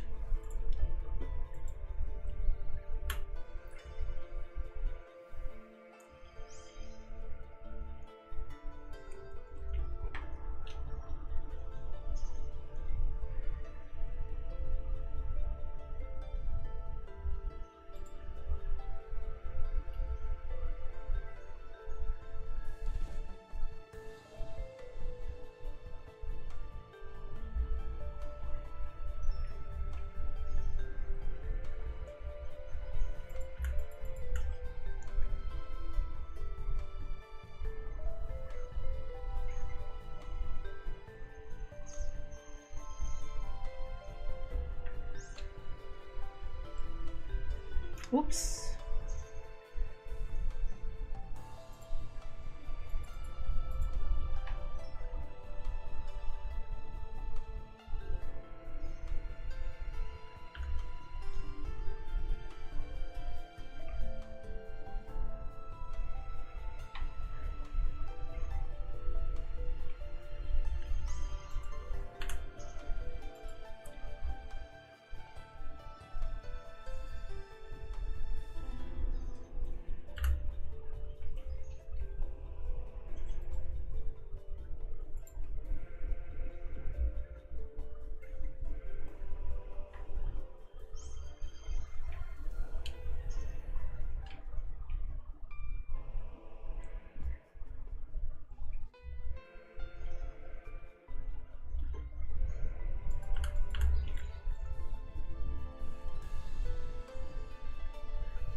you finally the whole out. How you doing, Dragon Queen? No shinies yet. The fox and the Dakota Johnson don't want to shine yet.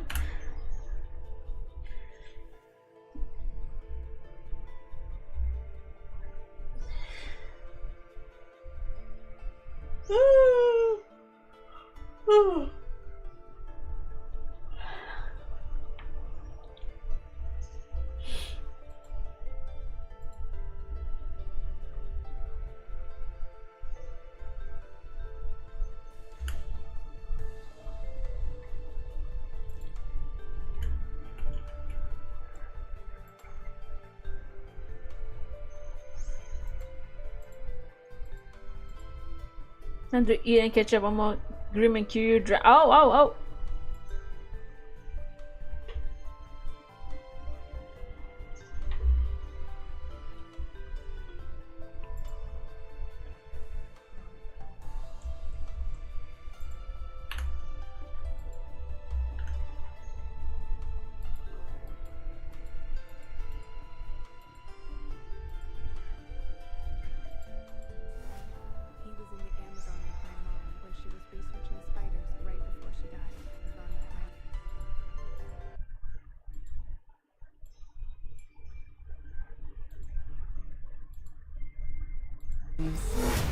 He was in the Amazon with my mom when she was researching spiders right before she died.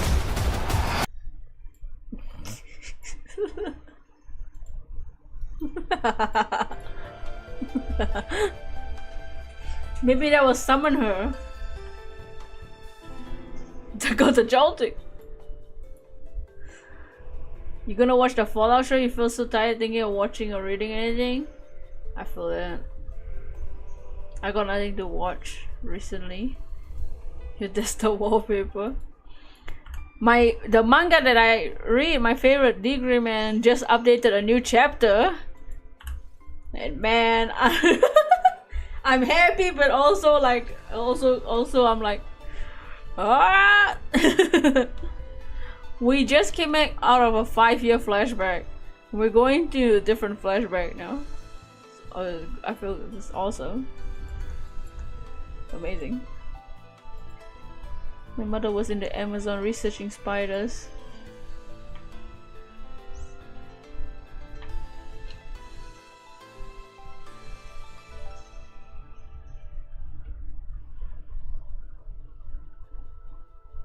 Thick gray man. Oh!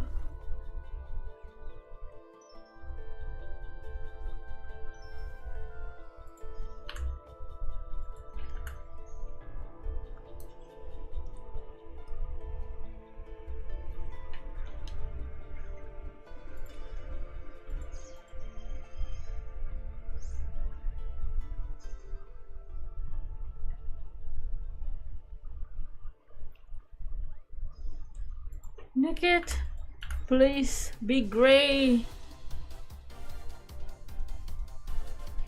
Something shine, please.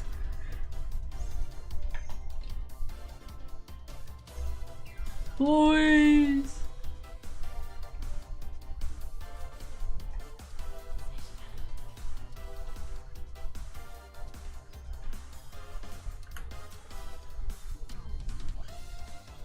American music. I don't know. This is a Bayonetta music. Duh. And this is all Bayonetta. Bayonetta.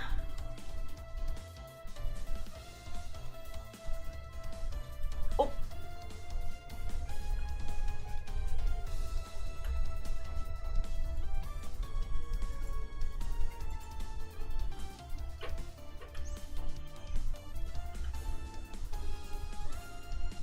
Oh, Gwen!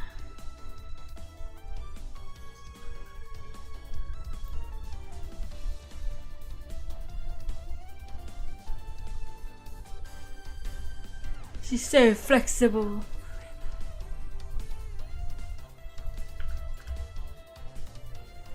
What?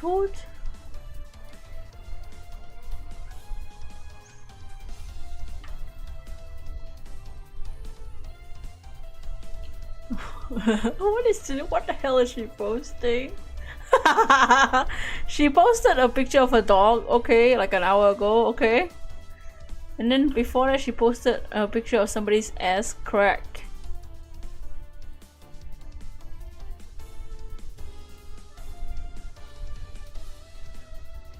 Ross trying to live his life, Elena. I think there's very little point to braces / suspenders if they don't do the job.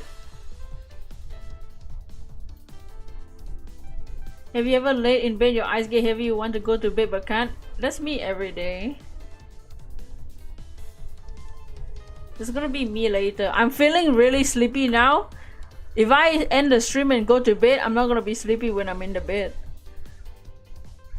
I'm just gonna watch videos on my phone.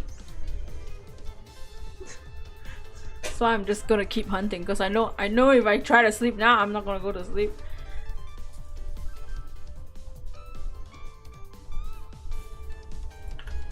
Sometimes it's just my brain forcing myself to stay up just cause.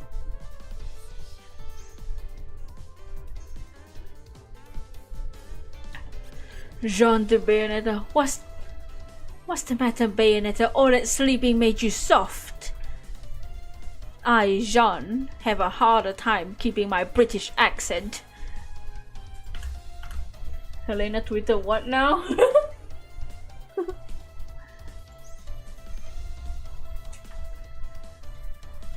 She be tweeting people's cracks on her Twitter X, formerly known as Twitter.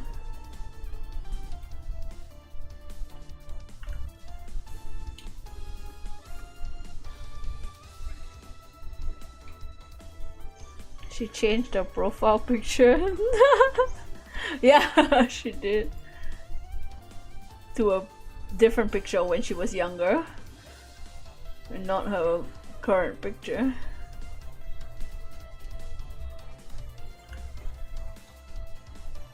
Stand-up comedian? When did she do stand-up?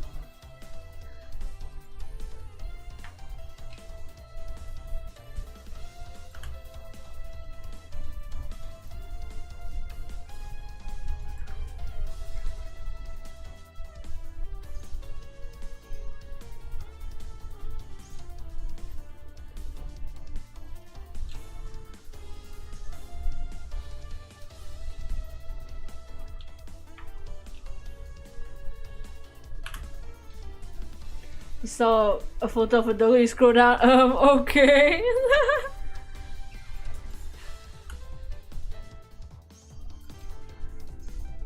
Oh, Helena. You crazy. You crazy. The S emoji.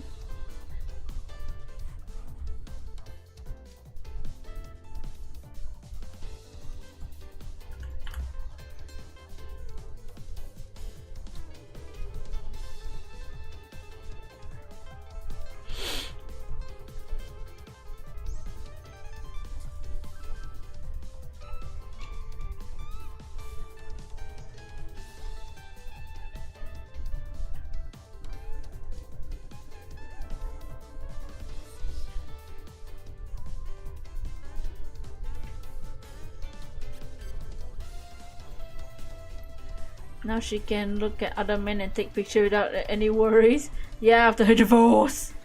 You know, maybe her husband divorced her because she was too busy taking boycotting videos on the toilet floor. I mean the kitchen floor, whichever.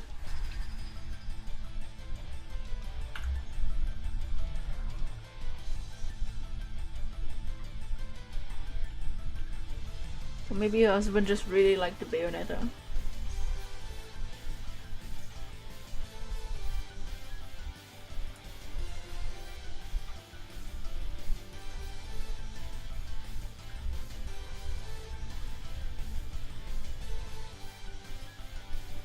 You know, stretching and feeling cold parts of your bed. I feel that. It's the pillows. It's gonna be me later. I don't know. I need to find an ending point soon.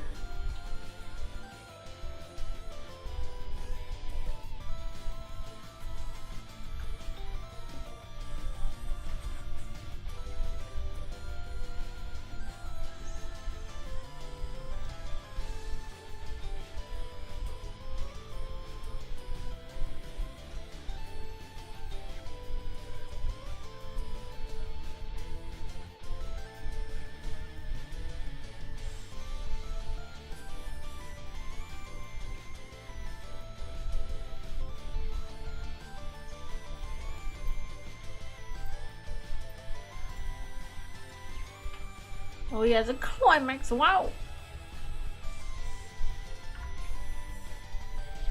As long as there's music, I'll keep dancing. Let's dance, boys. Just over here. It's so funny because all you know, Bayonetta, she has a dancing move that people were furious that she married a male character and had a kid and wasn't together with a lady character. Yeah, see, that's the dumb. For me, that's like the dumb thing about Twitter, the Twitter fans. I don't care about the. I like the male thing, the male character thing. Like, who cares? That one Bayonetta wasn't a lesbian. Sorry. Sorry that characters are also, you know, can be straight sometimes. Okay, girl, I get it. You want her to be your gay queen, okay? Whatever. It's not like they didn't have chemistry. The first game was literally them. Why are people mad that Bayonetta and Luca ended up having a kid together when the first game was literally Bayonetta and Luca taking care of a kid? That don't make sense to me. I don't understand why people are pissed. Do you play the first game? Fucking idiots.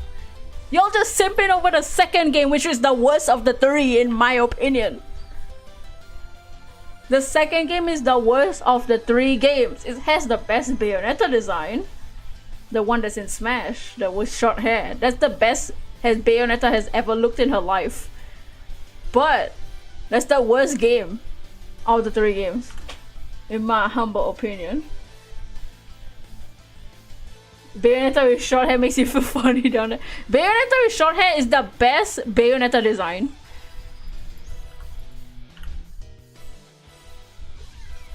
Bayonetta 1, iconic.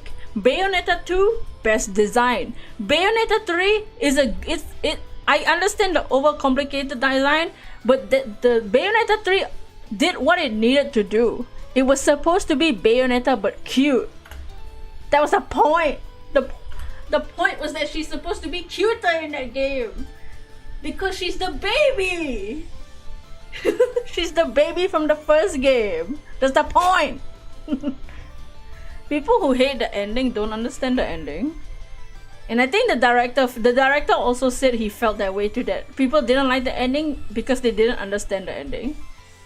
And people don't understand, a lot of people get confused on the concept that they introduced in the third game, which is the Origin Eve and Origin Adam stuff.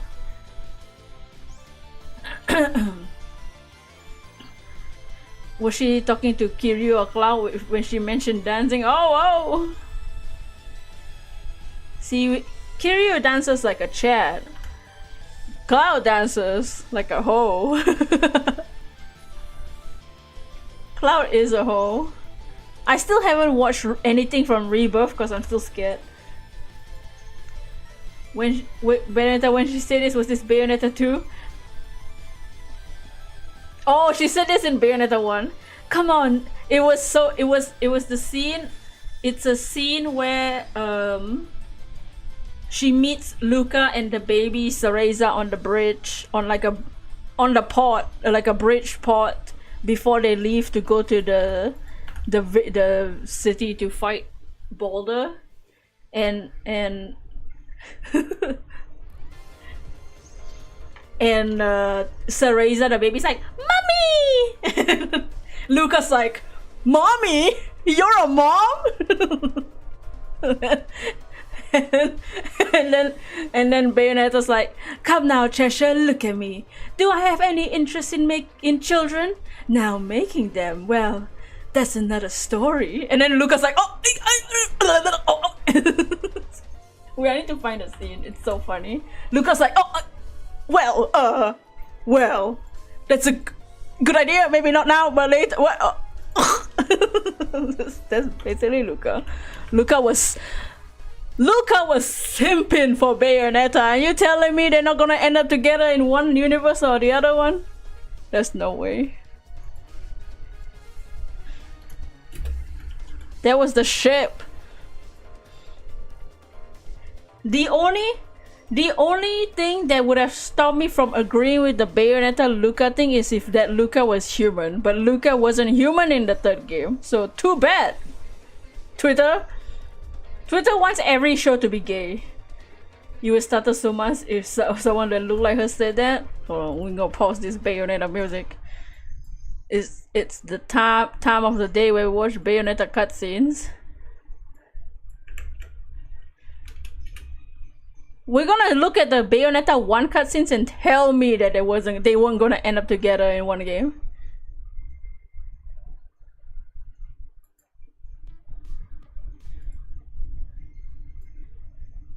Luca choked. Oh yeah. Mommy, you're a mom.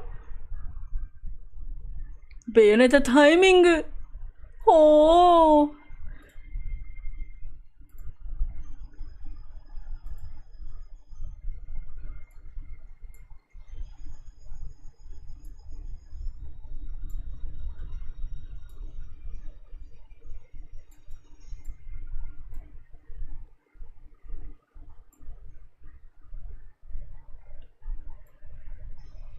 It's the audio.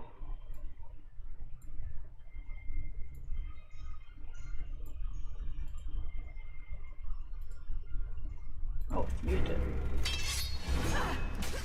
Can you guys hear it?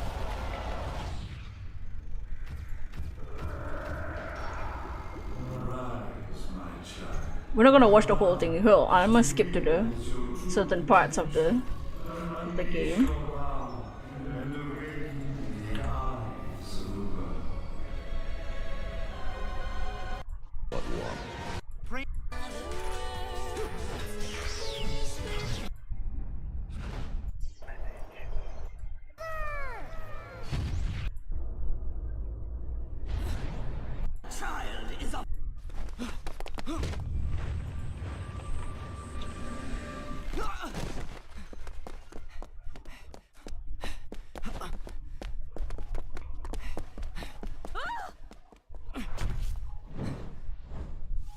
Umbra Witch.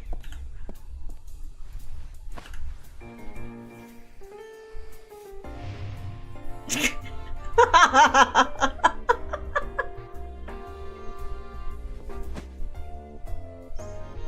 you believe in fate? Fate brought us here together, and it will never tear us apart. He literally says that to Bayonetta at the end of Bayonetta 3. Is that not? This is pickup line, dude. Luca really mad. And it will never tear us apart.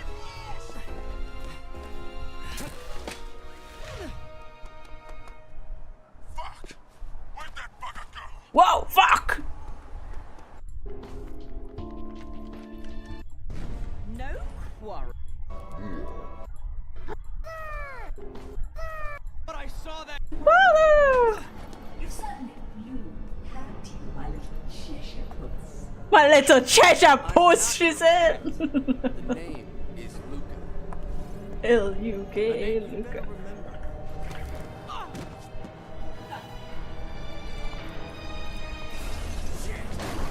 Luca. Damn it! Wait! You can't just run away from me like that. I know what I saw that day. Little Cheshire puss. In life, the truth will allow me to expose you to the world. Then I'll have won. Don't mind what the hell's going on with his face right now. So it should happen. And Okay, I'll look do at this scene and tell me they were gonna end up together. because I'm not a heartless witch like you. Whoa, whoa! What are you gonna do? Kill me in plain sight? Go ahead. It would only prove everything I've said about you. Well, that and sadden the hearts of a number of young ladies. Claire, Trish, and Sylvia, and Amy. Oh, you don't want to piss her off, let me tell you. Hell hath no fury.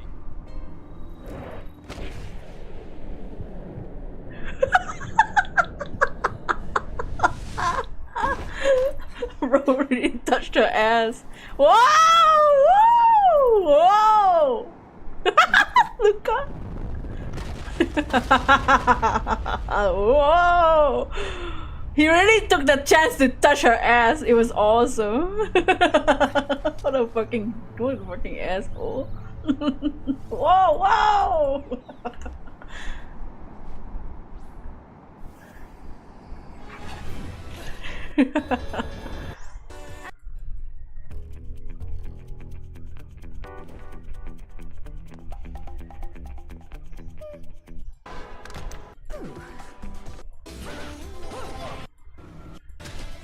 Of course, this is the most replayed part.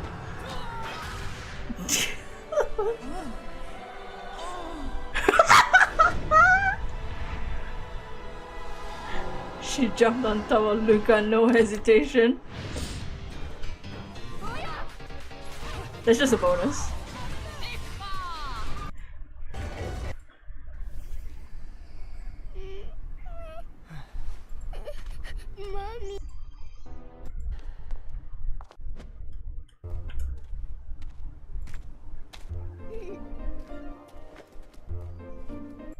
Suppose I can call a cab. Oh. You think you've got me figured out, don't you? We journalists have to have some detective skills, you know. You're after a gemstone, and that stone has to be. Here she is, Teresita. Bayonetta came out today. The same thing as Stellar Blade will happen. You seem to know where I'm going before I do. The censorship. Yet you don't seem to know how to drive a car in a straight line. What am I? A chauffeur? Look, they're together the whole game. How are they not shipped together? How can you deny that there's a chemistry? Well, I tend to use some product when I go Look to at them, they're just arguing like idiots.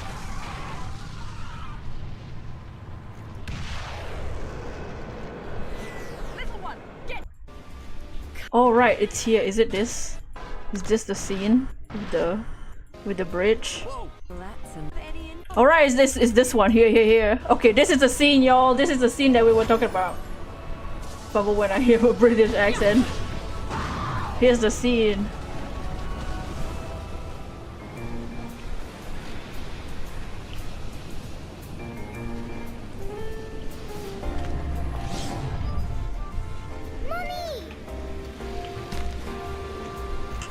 Mommy?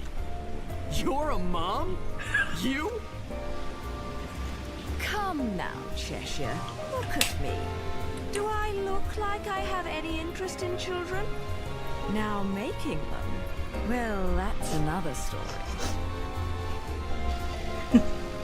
Whoa, whoa! You're getting the wrong idea. I mean, it might be the right idea, but not fucking right guy. now, right? He said, whoa, whoa, whoa, whoa. Speaking of right, But wait. I'm Oh, glad oh. I've been standing around waiting for you because guy. I knew we'd cross paths. Luca. See, the only way to Wait, reach the but upper crust, that's not a in bad that idea, but it's gated a- island of champagne wishes and caviar dreams, is over Prominence Bridge. Luca, starting a Kiryu version. Yes, the island. Lovely place. Off. Naughty. Naughty.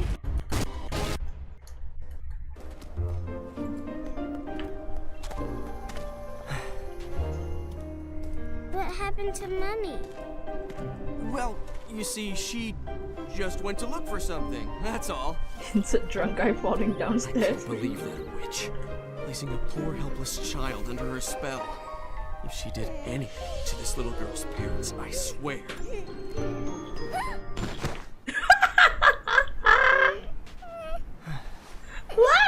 Mommy. No need to cry. We'll get you to your mom in no time.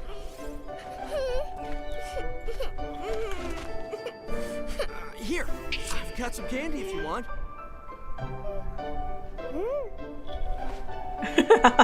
Fucking schemer. What is this? It's yummy. I don't know. It's candy. I don't know, he said. Strawberry, I think. Idiot. Hey, Kitty, I've got some yummies. Would you like some? Is that cat your friend? Yes, he is. His name is Cheshire. He's cute, isn't he? Cheshire. What a stupid name. Well, so much for taking the highway. Dumbass name, he said. Just means we're gonna Stupid, he have to find said. something else.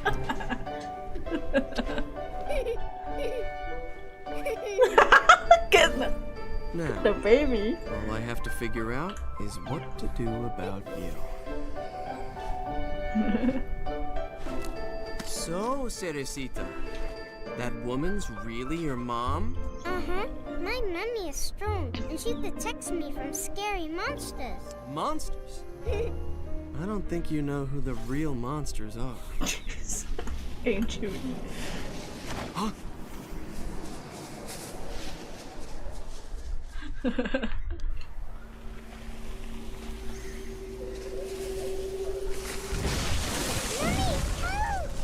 Don't panic. I'm here. There's no need to worry about a thing. Bayonetta is like 7 feet tall and he's taller than her. Is he taller than her? Probably. How tall is that dude? How tall is their kid gonna be? Get them, Mummy, get them! Mommy.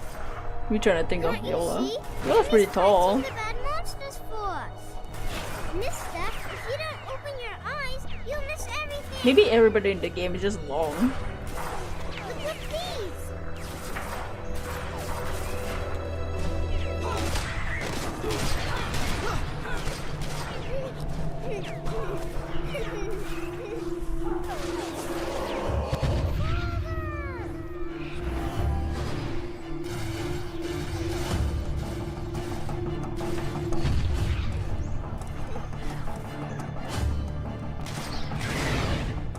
Shit.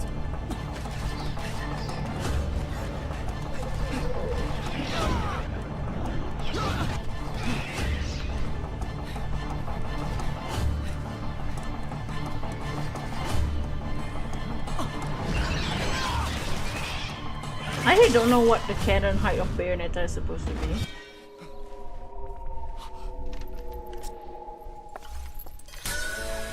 Wow!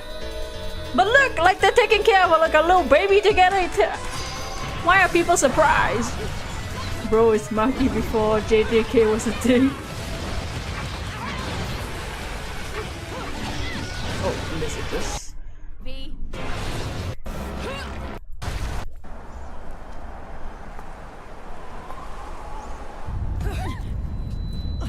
Whoa, whoa, whoa!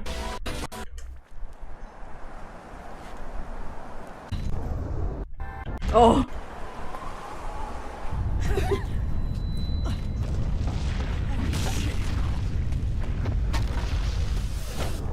Oh!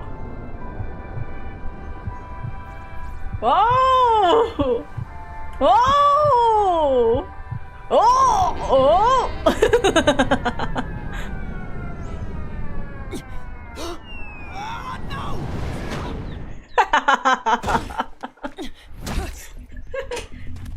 They be almost smooching in the games.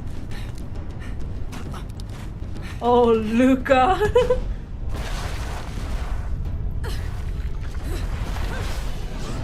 They be near smooching, dude. Hell is that thing? Cerecita, this is way too dangerous.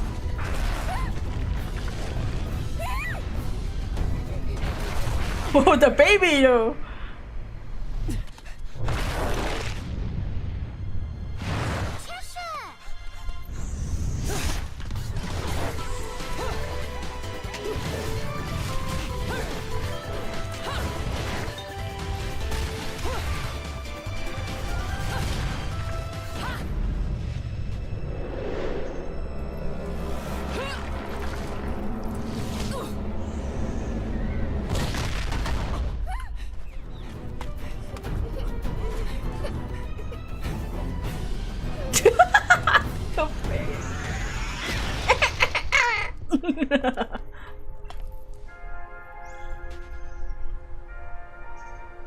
Well, Kitty, what do you think we should do?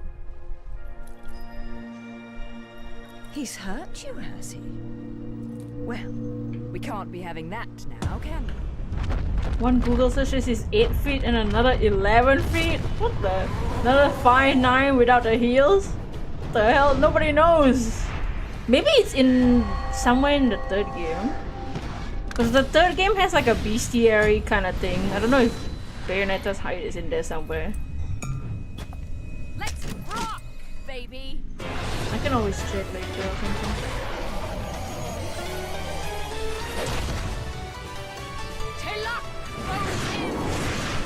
Talak Bobim! Abavago! The light and 8 feet tall because you love me some tall ladies. I think she's as tall as Dimitrescu. You never cease to amuse me, Cheshire. Oh, look at that Suppose ass! That's your next target. I mean, what? So I play this in Nier Automata. Y'all finna catch me playing Stellar Blade. This is yours, little one. You didn't cry while I was gone, did you? She definitely did. Nope. Yeah, what a liar. Bayonetta. No matter how I ask, no matter how many times, you always say the same thing. Come now, Kitty. You know it A was all just... misunderstanding. You're so stubborn, you know that? My father, he was a journalist too. In fact, he was twice the man I could ever hope to be. He was obsessed with one case his entire career. Just And thought. how well 500. It's just his to have exposition. the open. It means we're going. Love something. You must...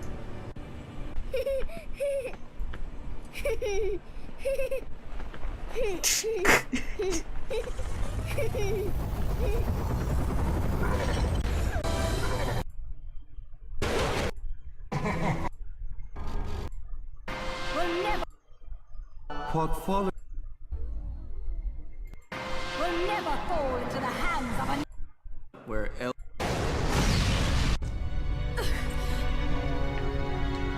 Sean.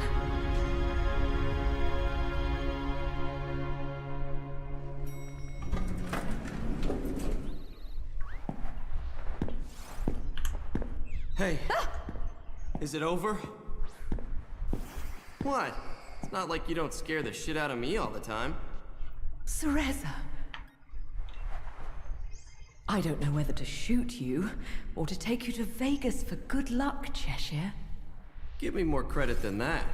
If you must know, where L-U-K-A Luca is concerned, there's no such thing as luck. Only skill. Skill issue. Look, you're such a bottom for Bayonetta. He's definitely a simp. Look at him! You didn't expect me to trust bitches. Oh! I mean, witches, did you, Bayonetta?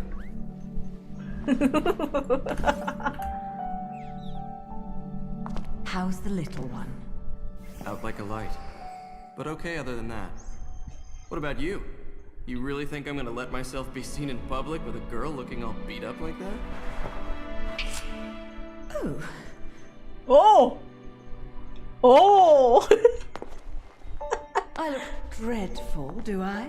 Huh? You'll have to learn to wipe that stupid look off your face, or I'll never let you keep chasing me around this world. Got that?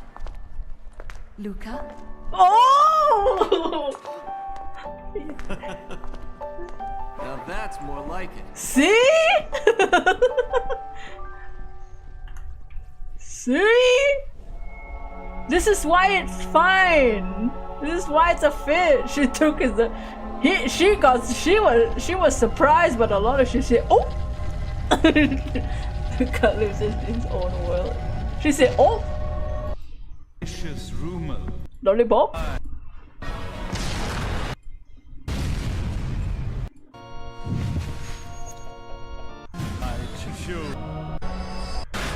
What's happening? What is this? Oh.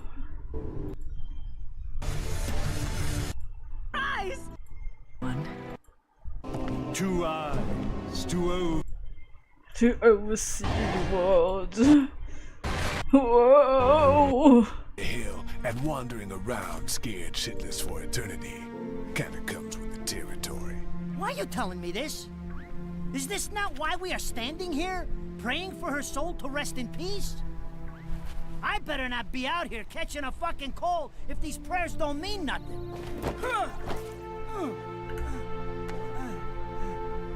It's nice to think your prayers are worth a damn, isn't it?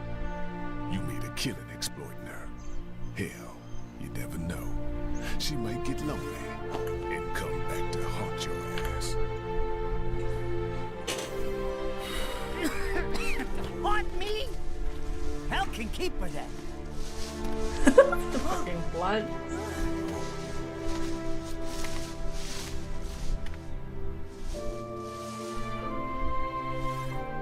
I said I'd never give up chasing.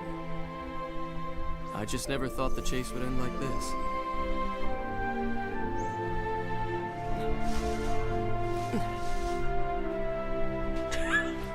Rosemary.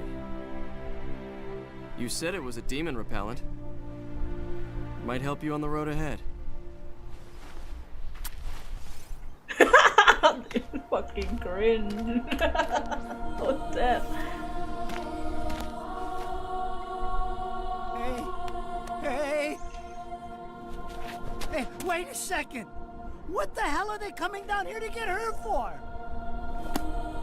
Of course they'd come for the prize they've been seeking all along. Holy shit! You're...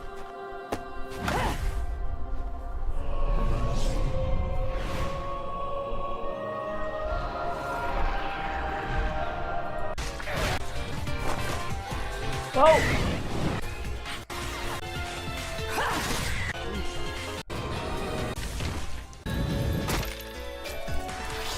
Morning! What was shoving me into this filthy old casket? And next time some air holes would be nice. Fewer words, ideally. Save the chit-chat for later. Fashion, We've got darling. work to do.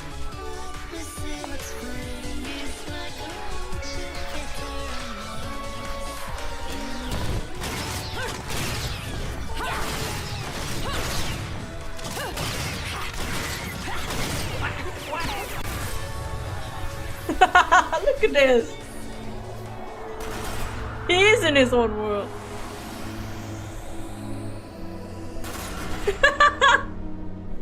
What the fuck?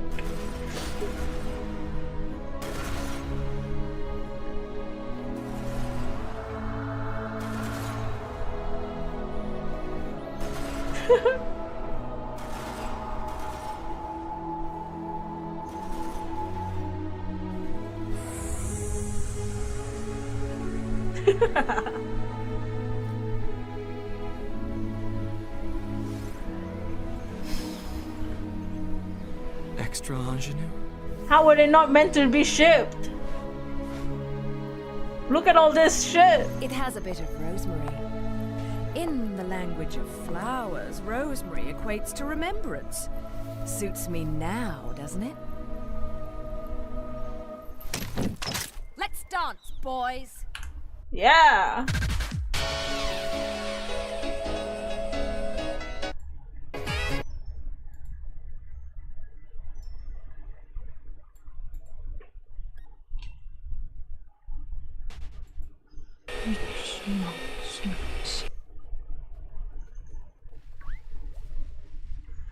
Team Little Angels.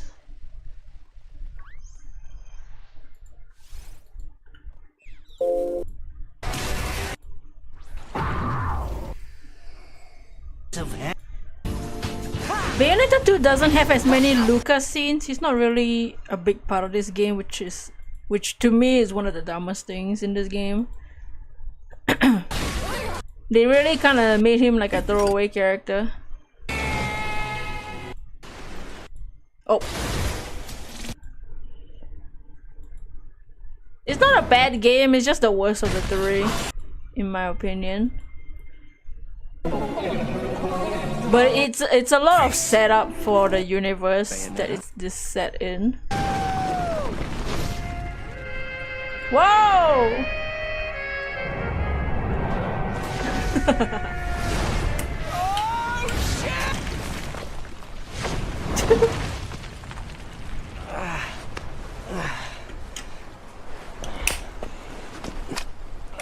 A lot of it is world building that they ended up not building on.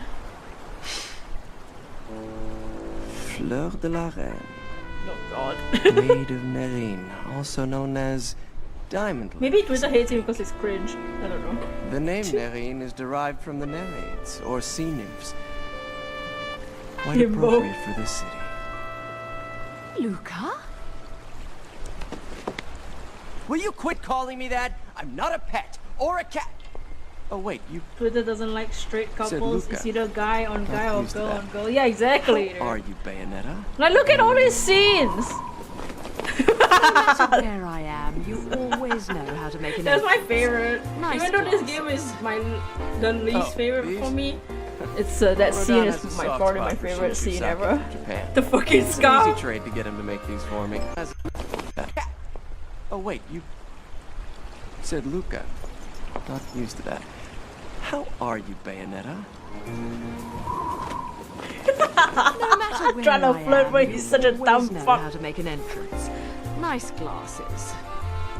Oh, these? Rodan has a soft spot for Shinshu sake from Japan. It was an easy trade to get him to make these for me. And don't get it twisted, Bayonetta. I'm not stalking you. This time at least. Don't worry, Bayonet. I'm not I know stalking you've got nothing you. but secrets. Time. Well, that goes for anyone, right? It's not funny. It's hilarious to me. But if there's one thing I've No one learned can in call my me that line of work, except you. it's that I Wow. found you. I found Yeah, that's pretty much the only cool Luca scene in this game because he's he's not really here a lot. This game has 2 plot points that they end one halfway through the game.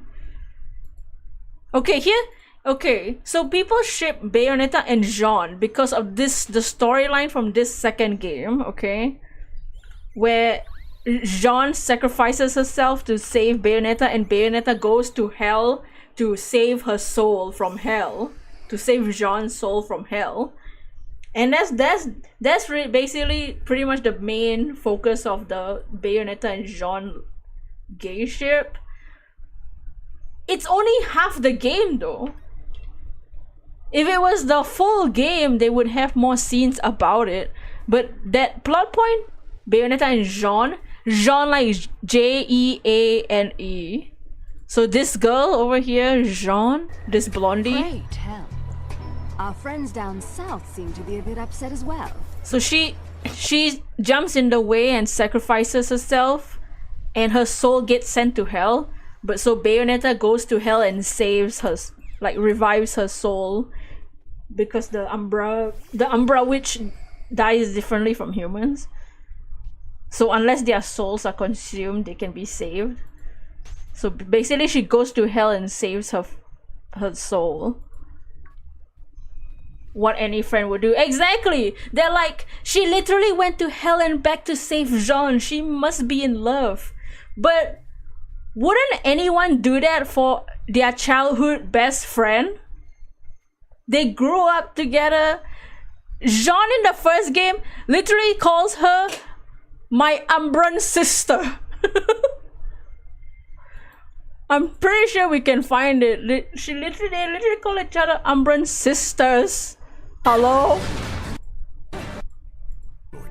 Like the frick.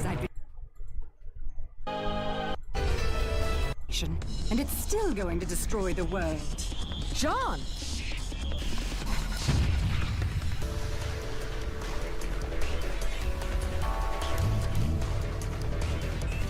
You don't mind the Bayonetta and Jean shit, but you don't force it on anyone. Yeah, I don't mind it. It's just at Twitter, like, kind of like saying that Bayonetta and Luca doesn't make any sense. And I'm like, do y'all play the games? It makes complete sense to me. Even if it kills me. Now, let's finish this. You and I are going home together. John, we're both one of a kind. Now those are the eyes I've been I waiting don't remember to see. where she says Umbran sister, but I'm pretty sure she says it at some point.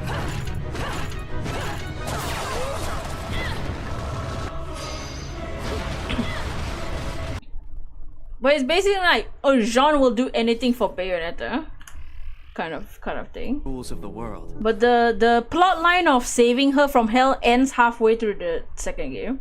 The second half of the game is like Bayonetta's family stuff. Luca touched her butt, but she didn't. They were definitely gonna end up together. Exactly.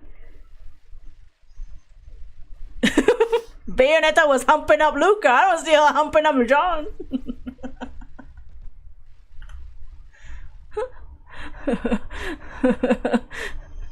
I don't see that happening. What's this most replayed on the second game? That she gets. Oh god! Ew! Yikes! On for a second, kid. What happens to the world if you... Any good card player is a gambler, right? Either the world will be destroyed, or it will create its own path.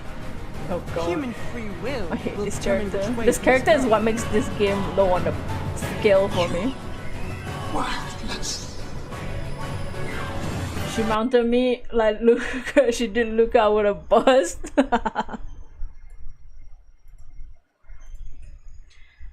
But so Bayonetta 3, some people complain about Bayonetta 3 they introduced the concept of Origin Adam and Origin Eve.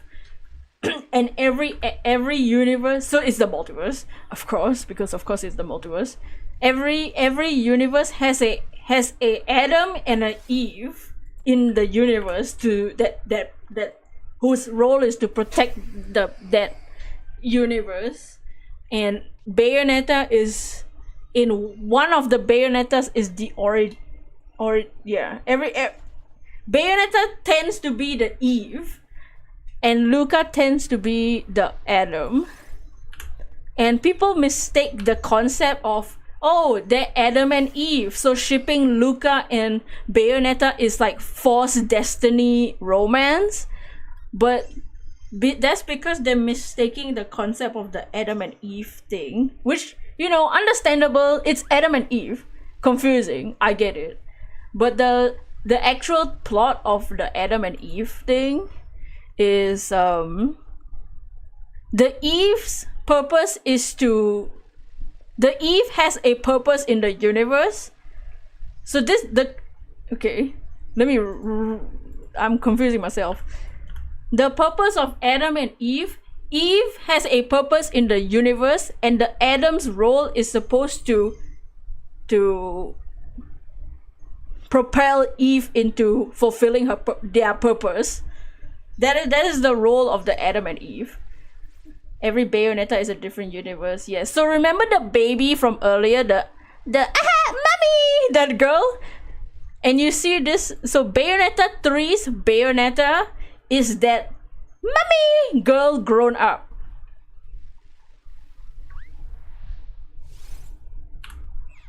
Bayonetta 1 and Bayonetta 2 are different universes as well. What? Yep. And even in Bayonetta 2 itself, so in Bayonetta 2, there's the beginning exposition scene tutorial where you fight. The Bayonetta from the exposition scene and the Bayonetta that you actually play in the full story of the game are also two different Bayonetta universes. So they been introduced the multiverse from the beginning.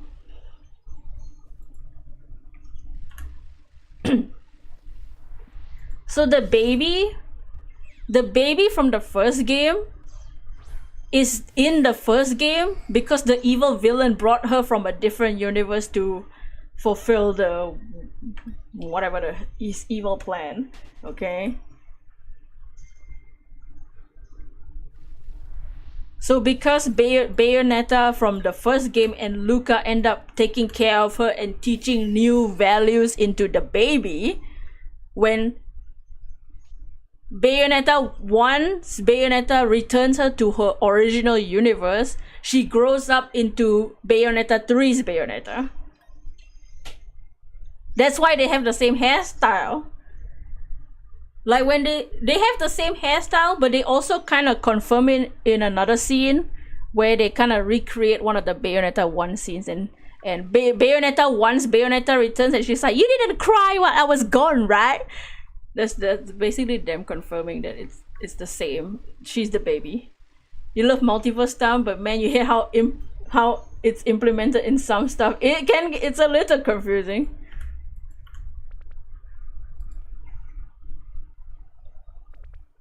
Oh god, this is 5 hours of fucking game. What the fuck? Bro, I don't want no KFC burgers, dude. I don't even eat McDonald's burgers, bro.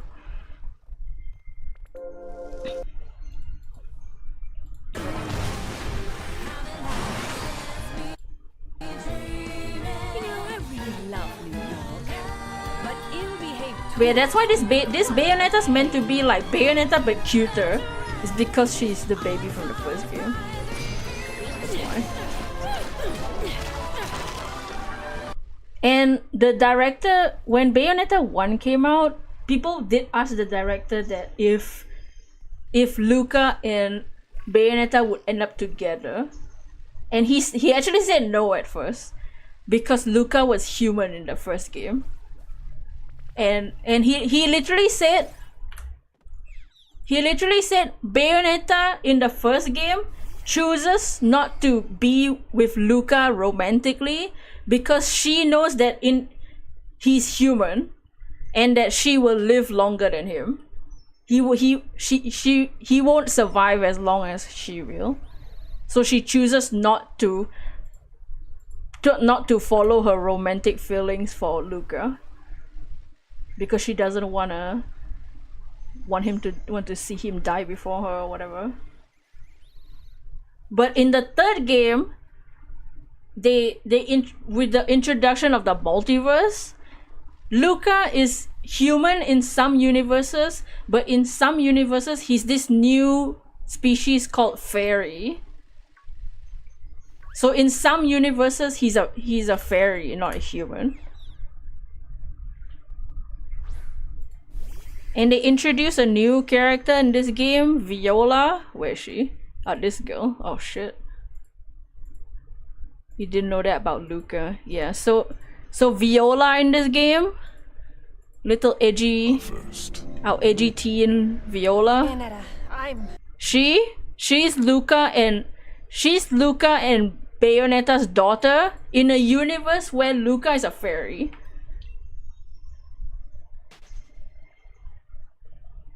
You won't be able to see Bayonetta 3 is hot without seeing the girl saving you and Haruka. It's okay. I feel that though.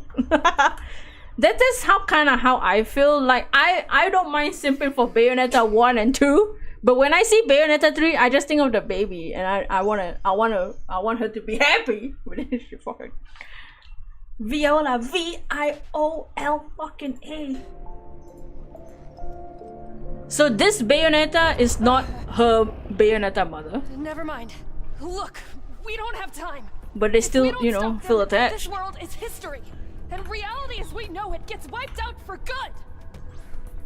And so you just led them right to us.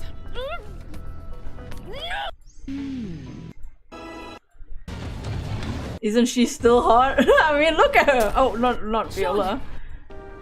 Like, damn! Perhaps I shouldn't have rubbed his nose in it. Whoa.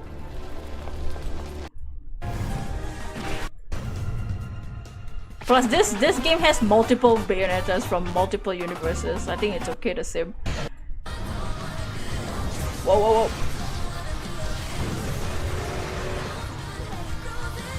Where's the Bayonettas from the other universes? The Bayonetta from this universe is hot as hell.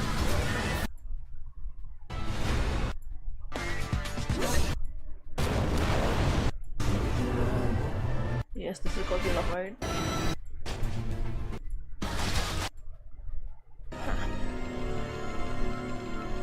If the hypothesis is right, with 5 of these kids... Man, I don't know which scene the different Bayonettas show up. Oh! Leash. We should watch this one though. You like Bayonetta 2's beauty mark near her mouth? Now why don't you sit for Yeah, different Bayonettas have different beauty marks. their beauty marks are in different places. That's how you can tell.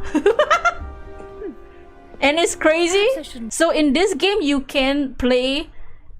You can play Bayonetta 3 version. You can play the Bayonetta 1 outfit and the Bayonetta 2 outfit. If you place the models on top of each other, their beauty marks are literally in slightly different places. That's how you can tell that the universe is they're from different universes. There are other Bayonettas that's like completely different places, but the 1, 2, 3 universes of Bayonetta is in like slightly different.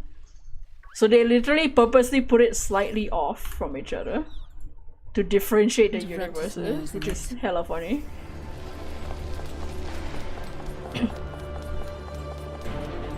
Look at this animation. I freaking love Bayonetta 3 has such good like I don't know, I love the animation, I love the gameplay is hella smooth. Here's Luca's first appearance in this game.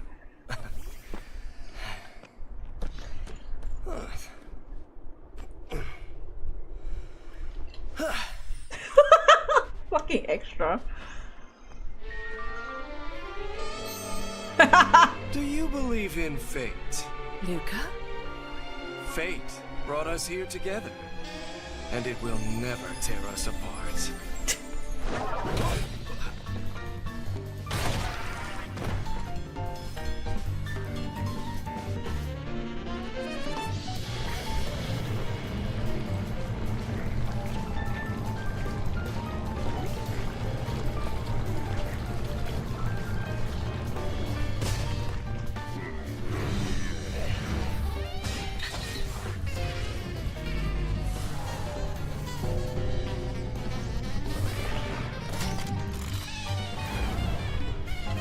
Man, these guys have been a huge pain in the ass.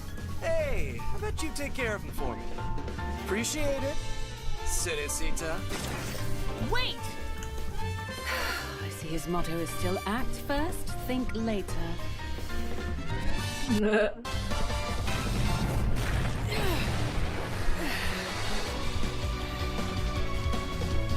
Whenever you get a PC, you should definitely get a legit copy of Bayonetta 2 and 3 to play. Bayonetta 2's gameplay is good. It does have my... I think part of the reason why it's least favorite for me is the weapon choices. There's a lot of big weapons and I'm not a strength build kind of person. So I don't like the heavy, like slow weapons. I like the faster weapons. But there's a lot of the slow weapons in Bayonetta 2. Bayonetta 3's weaponry is a bit interesting. It's not my favorite. I think Bayonetta 1's weapons are still the best. I think one thing that when it comes to the gameplay a little bit for Bayonetta 3. So in Bayonetta 1 and 2, you can use hand weapons and leg weapons, and your hand weapons and leg weapons can be different. But in Bayonetta 3, you can't do that, which I don't know why they didn't. I don't know why that's not a thing in Bayonetta 3. That you can't. You only can choose like one weapon at a time, which is dumb, a bit dumb. That's one thing I will admit. Something's wrong about Bayonetta 3. They should have kept the double weapons instead of just one.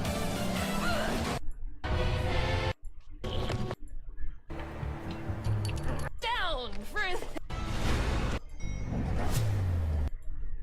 Trying to find a Chinese Bayonetta. Oh.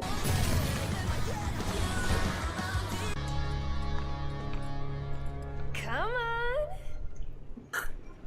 Yeah, yeah. Oh my, Viola. Fuck yeah. Viola, watch your fucking mouth. So anyway, I was worried you might be floating in the asshole of the multiverse or something. Oh, and I didn't need your help back there. I could have squashed a bug like that myself. I was just waiting for the right moment, okay? trying to get that sweet finisher and put it down for.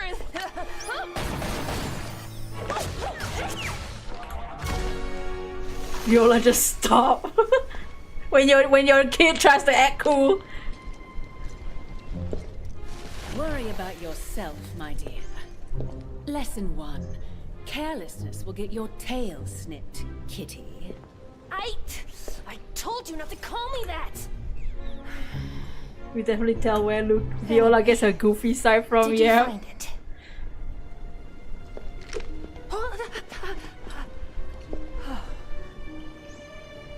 One thing that I did think of, like if they make a Bayonetta 4 with Viola as the main character, because I was, you know, I was playing Yakuza obviously, and in Yakuza Gaiden, the game we just finished, in the Colosseum, there's a special weapon that you use in like one match of the Colosseum, and it's a whip sword. It's a sword, and then instead of a blade, it's like a laser whip. I think that could be cool for Viola if they make a game for her, where like her sword can be different weapons, like a whip sword and then like a gun sword. That would be sick as hell. Like different kinds of swords, you know. That I think that could be interesting. Instead of different types of guns, you can have different types of swords. With 5 of these chaos gears and help from Dr. Sigurd, the Alphaverse is just. If these little things are really so important, then I'd better hold on to them for now. Maybe a bit too heavy for your little paws, kitty. Oh, don't make me say it again! The guitar. My name is Viola! V-I-O-L fucking A! Viola!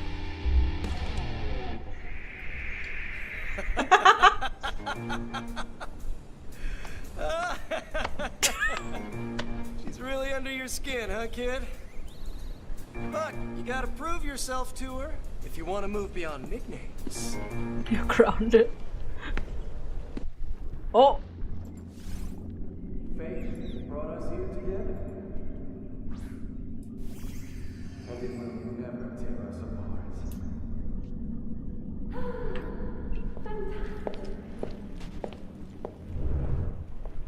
Luca? That's right, the one and only L-U-K-A. Hang on, have we met before? I think I'd remember you, Riot Girl.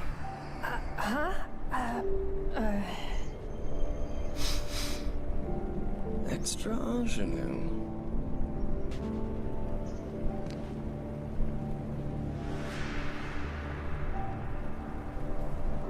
You.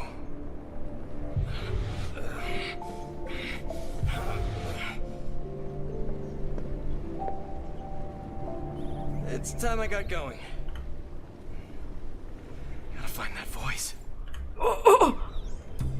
Later, ladies. Dumbass! Boy still gotta trip first. Kitty, why don't you look after him for me? What? Me? By myself? Lesson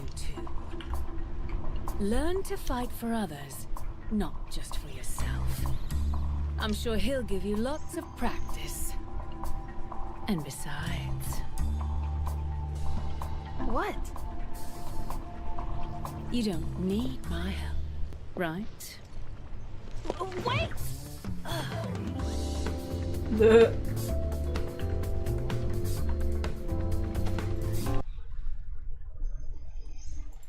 Yes, what the hell? What the hell's happening is that the multiverses are starting to fuse. That's what's happening. That's why Luca's like,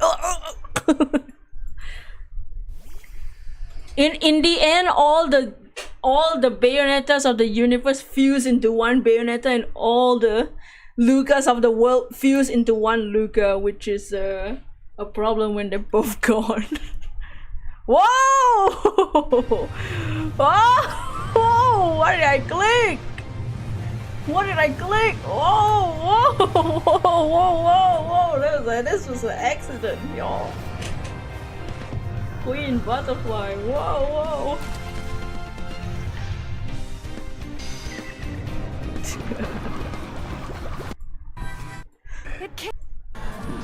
There was a Marvel comic of different universes colliding with each other.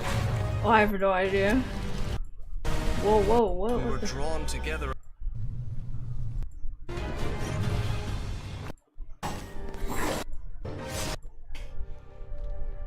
It's me. I'm your...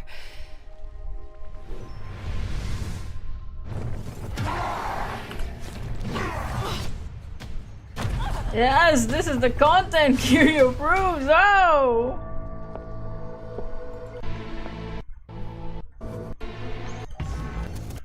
Wait, what the? Where's the cutscene?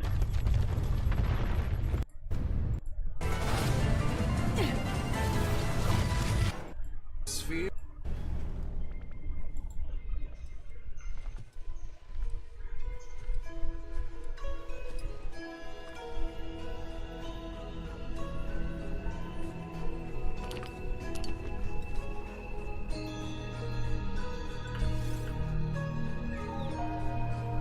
Woman, hail you from the same sphere as that beast man?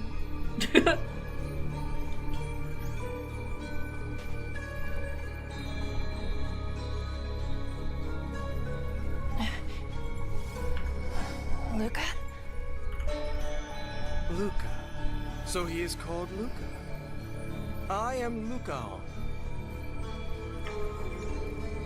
What is this place? And where did Luca go?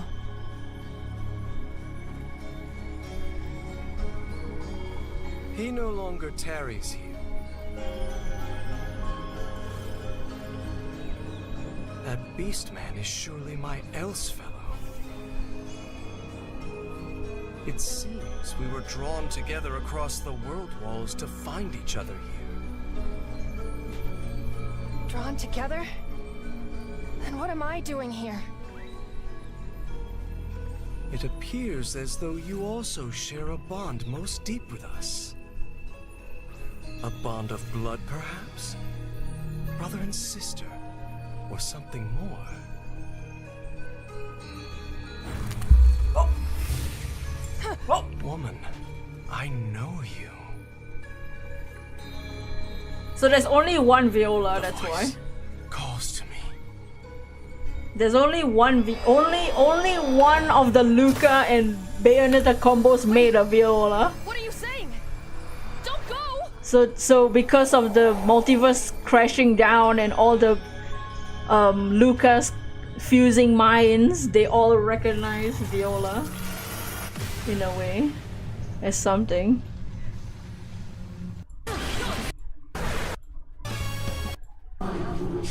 About you.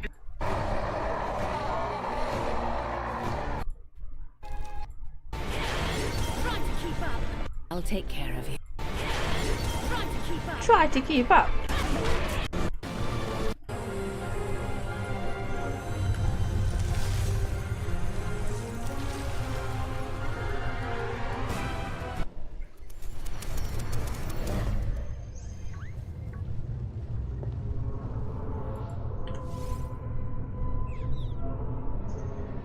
Oh, the light has changed.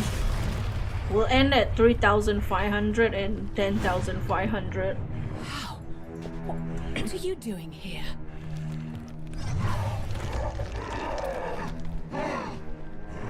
Always getting in over your head. I'll take care of you.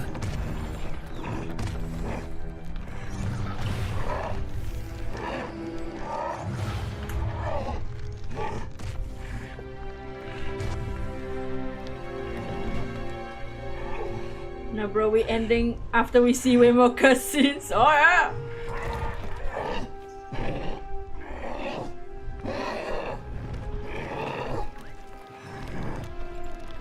So only one of them did the deed and made Viola. That's kind of scary to think about that you're the only one out there. Yeah, which is why it's kind of crazy. Oh, this scene, yep.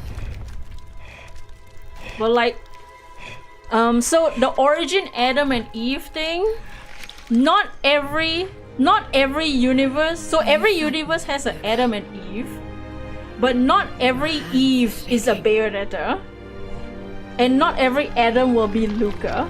In this game alone, they literally confirm in this game that one of the Eves that you meet is the Jean, not the Bayonetta. So there's an Egyptian universe in this game where there's like an Egyptian Bayonetta. The Egyptian Bayonetta is not the Eve of that universe. The Jean is. So that already debunks the whole Adam and Eve are forced to be in romance, because that's not the point of the Adam and Eve. The point is to maintain balance in the universe that they are in. And then the Adam's purpose is to seek the truth and to help the Eve fulfill the purpose of their universe, basically. What the Adam and Eve is. So Twitter can suck my ass and eat my balls, okay?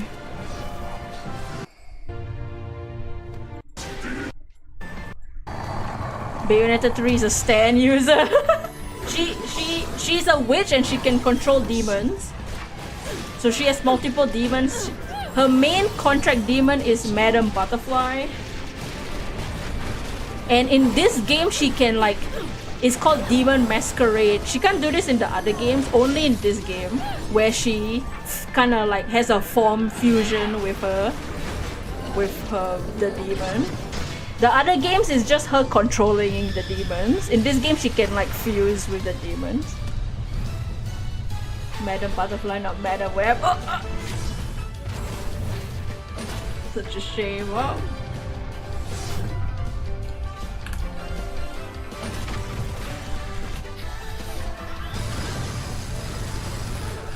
She's like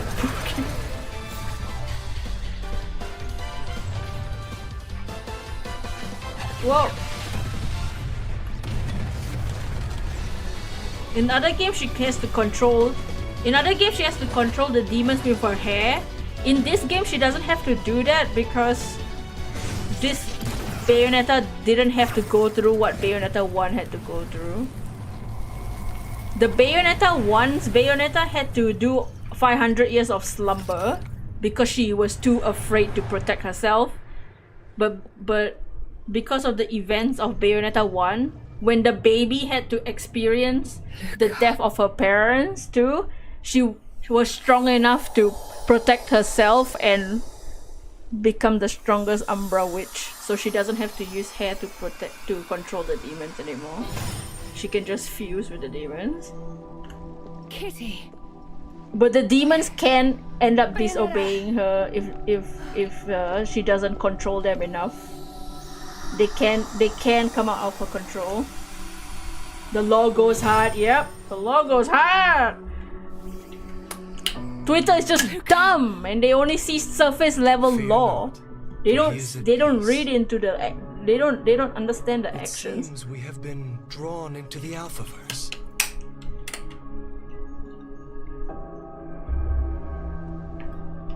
Twitter's too dumb to understand this shit.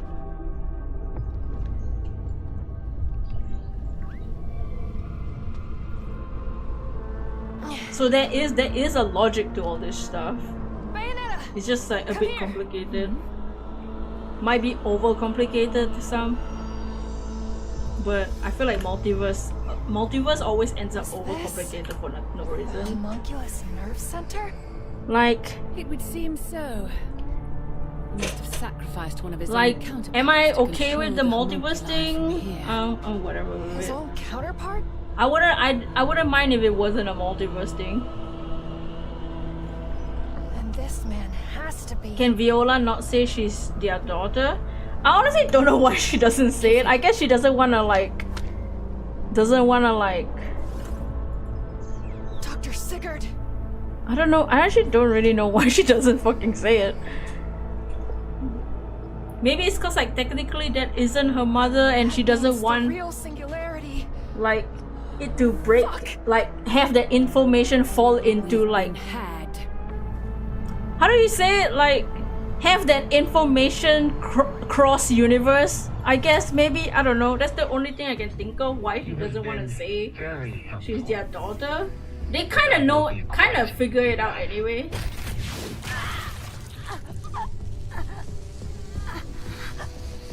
Also, yeah, she's dead. Too bad. I know people hate this scene. People hate this scene. Goodbye, Jean. Our time together was short. The Jean fans do hate this scene a lot.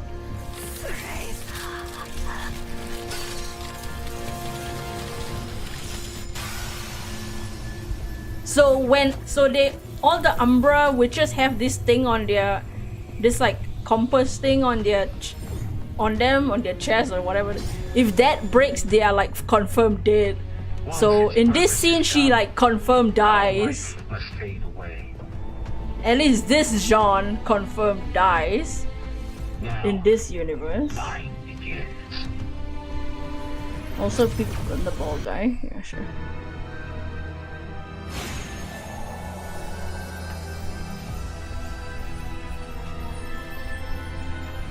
So here, like the Lucas, the final Lucas are like fusing into one Luca right now. Into the Alpha Luca, I guess. I don't know. It's a bit overcomplicated. Cerecita? Luca. I finally figured out what the truth is. Bayonetta, my purpose is to get you to where you need to be. See? That's the line. That's the line that confirms the Adam's purpose is to help the Eve fulfill their purpose. Singularity absorbing this world's energy. And he even earlier when we were watching Bayonetta 1, he was talking before the scene where she's humping on him. He's like, I'm seeking out the truth. From there? They already planned that shit from the start. Or they just took lines from the first game and put it in this game. Wish I knew just what to say at a time Compass like this. like the Helena voice that fair enough. You're a clumsy fool, but you never fail to impress. Look.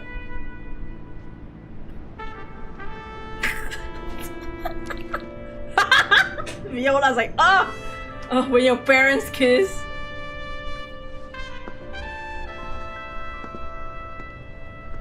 Later, Viola's like, oh my god, Mom, Dad, stop! Oh, you're so annoying!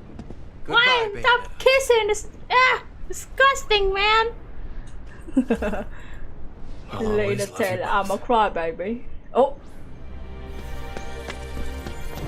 Now he can fly.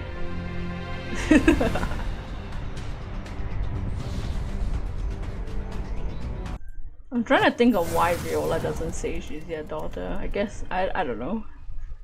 That part I actually have no idea.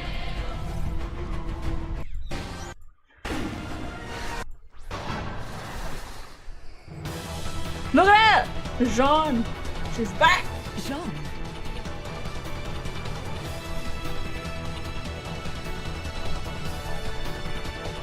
Let's go. Luca and Bayonetta never smooch in the game, but he got to grab her ass. They smooch at the end. They smooch right at the end. We'll see their smooch in a second.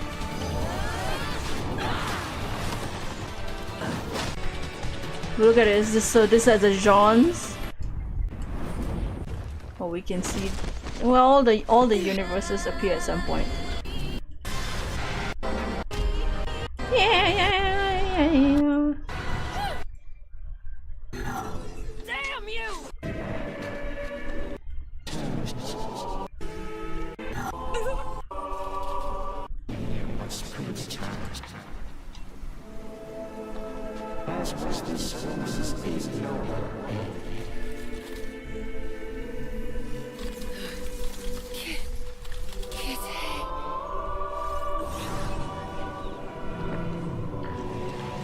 That's my last Joltik encounter. We're gonna watch this too. Mommy!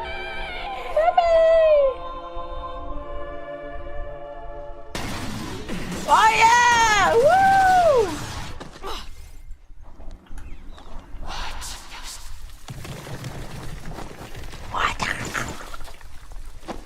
What?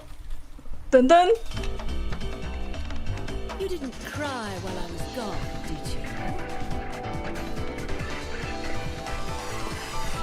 Yeah! You seem to be having a good time. Awfully rude of you not to invite me. This happening is like when Kiryu came back in 7. That's the vibe. When Bayonetta 1 showed up to save Bayonetta 3 and confirm that she was the baby from Bayonetta 1.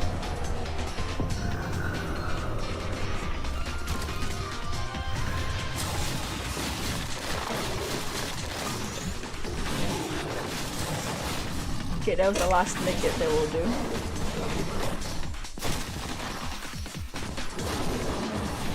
Bye, baby. Whoa! Our caliber don't need invitation stuff. Bayonetta 2! I destroyed you long ago.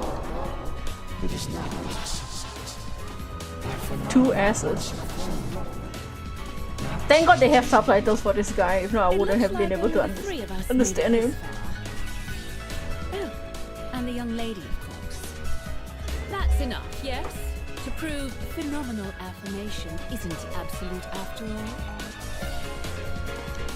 all. Alright, Lady Killer. Just try to predict what the lot of us will do next.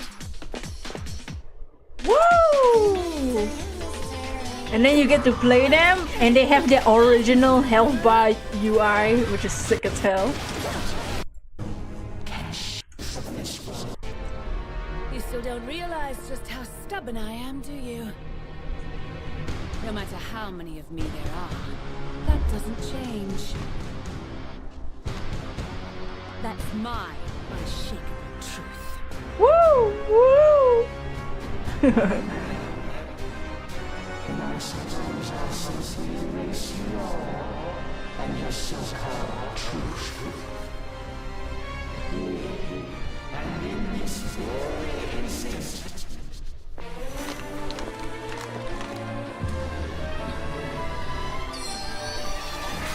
So this is them fusing into one Bayonetta. Those 3 were basically the strongest Bayonettas in the entire multiverse fusing into one. That's why they survived that long, because they're the strongest origin fuse. Perhaps you're not a visual learner. I'll teach you the hard way.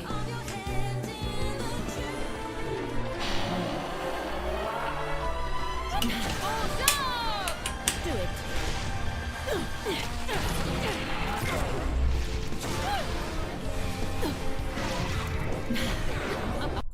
By my Oh.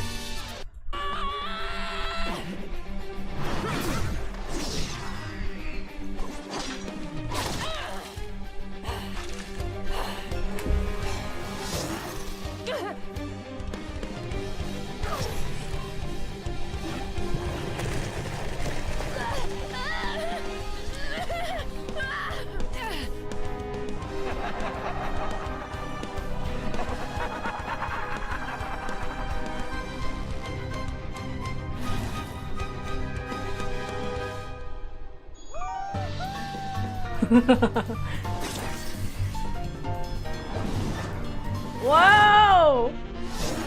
Oh shit!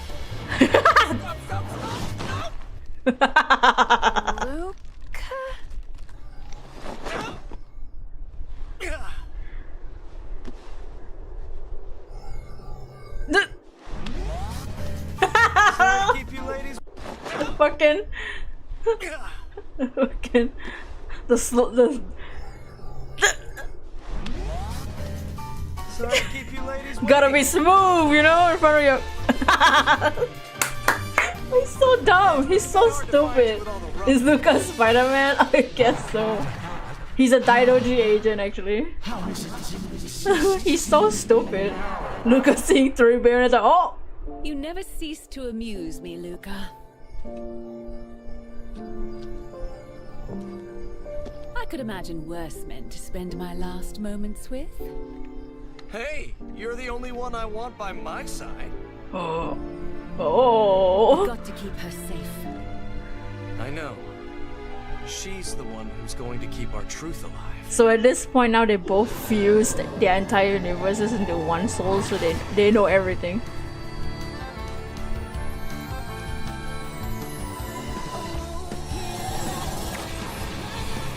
Whoa! Oh, this is the line! Wait, this is the line! Not a bad look for you. In fact, I like to think of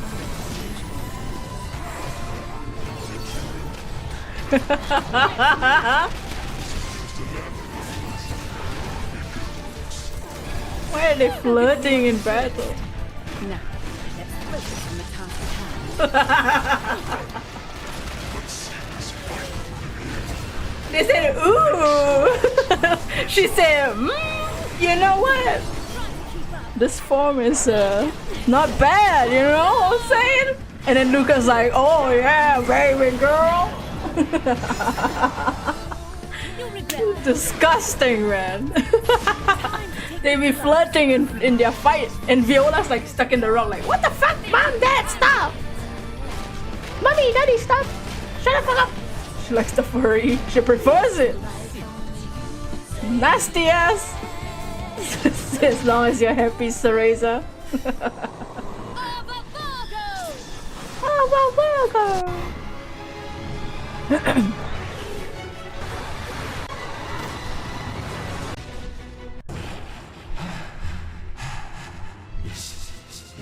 Yes, does he have a hole on his crotch? Yes, he does. When you fight for what you believe, you can change anything. That's right.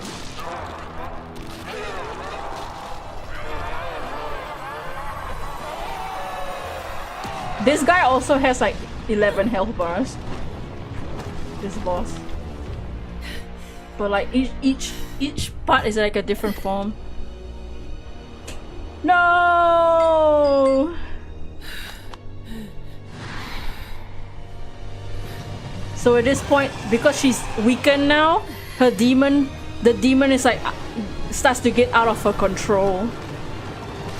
Because like now she's a bit weak after that fight, after using a lot of her power.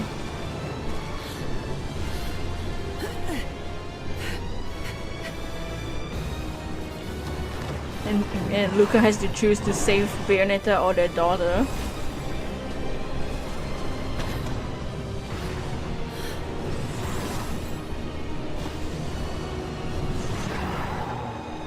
So that's the Umbran soul.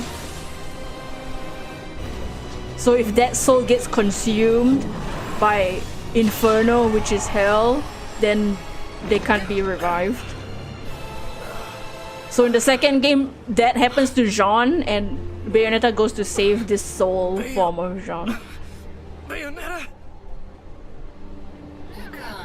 Also, yes, the glasses are part of her soul. I guess. I don't think they thought that far. Right here.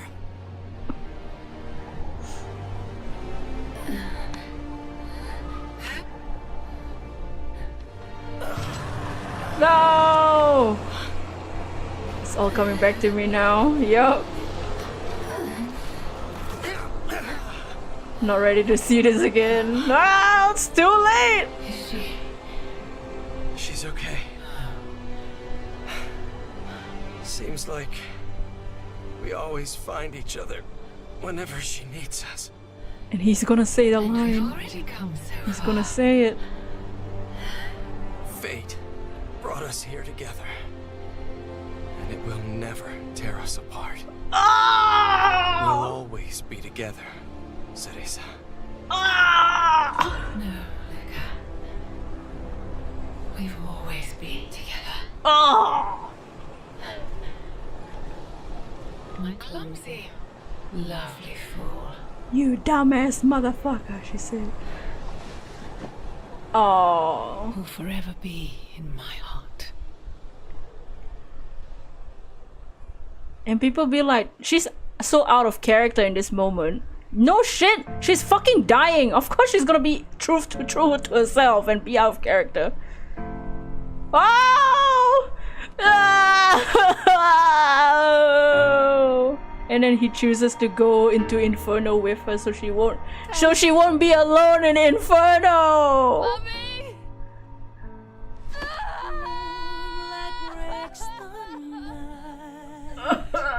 A dream that could not But this emotional damage again.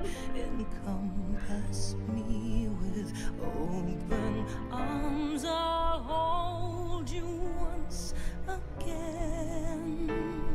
A face that looks like Emotional damage. God damn it. This is supposed to be a chill stream. This credit sequence is the most beautiful thing I've ever seen in my life. Luca and Cereza always be. Yeah, so Luca could have just let her go to Inferno and be with Viola, but he chose to not. So he didn't want Cereza to be all alone in her soul, to be all alone there. So like, one of the things they could do in Bayonetta 4 is maybe Viola goes to hell and tries to save her parents' soul. Maybe. I don't mind if they do that. But it could be other things. It could be exploring more of her fairy origins. It could be one thing that they could do too. Also, people complain that Bayonetta's Law a lesbian. Viola is definitely a lesbian. Like, for sure. She's simping over the female characters in this game. Like, Viola is definitely gay. Like, for sure. Like, why are they complaining?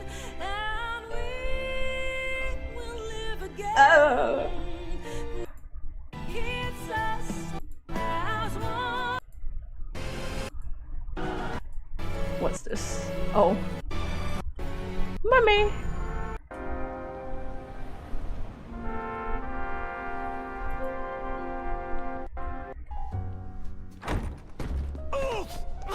Ow! What the hell? Jesus, that hurt! Watch where you're going, asshole! Oh. And look, now Viola wears Luca's scarf from the first game.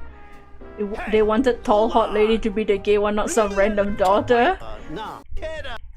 Well, the daughter can be gay. Now she looks like an absolute nerd. Got anything good for me? She looks like a Harry Potter fan.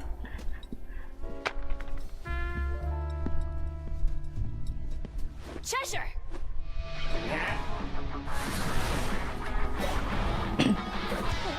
What? Viola, that's coming out of your gut for Fucking dumb. So's his Why, of all the things to inherit, is his IQ? Harry Potter.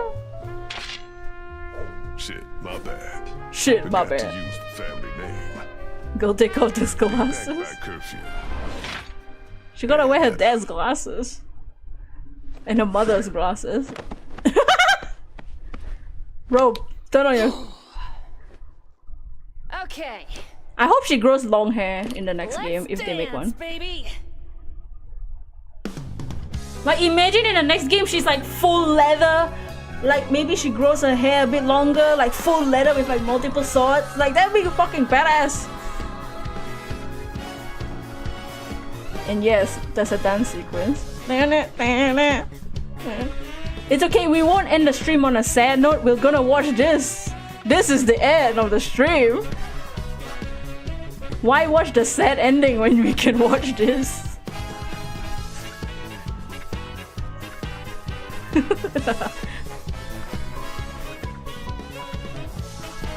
Is that the pizza guy yet? Rodan? Rodan is... Okay, so when it comes to the multiverse, that the pizza guy, the bartender, there's only one Rodan. So that Rodan is the same in every game. He is aware of that there's multiple Bayonettas. But it's the same guy, it's the same universe. Because there's only one Inferno, I think. And there's only one Paradiso, which is heaven, and with one Inferno. Also, look, they're playing Just Dance. Like 3 ladies dancing? What a beautiful ending.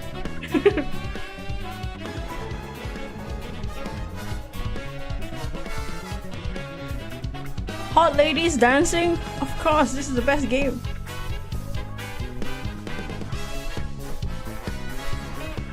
Oh yeah, here we go! Look at all the Bayonettas. Look, there's the Egyptian ones is this. The one in the robes. That's the only Bayonetta that we know of that's not a Eve. But she's hot as hell.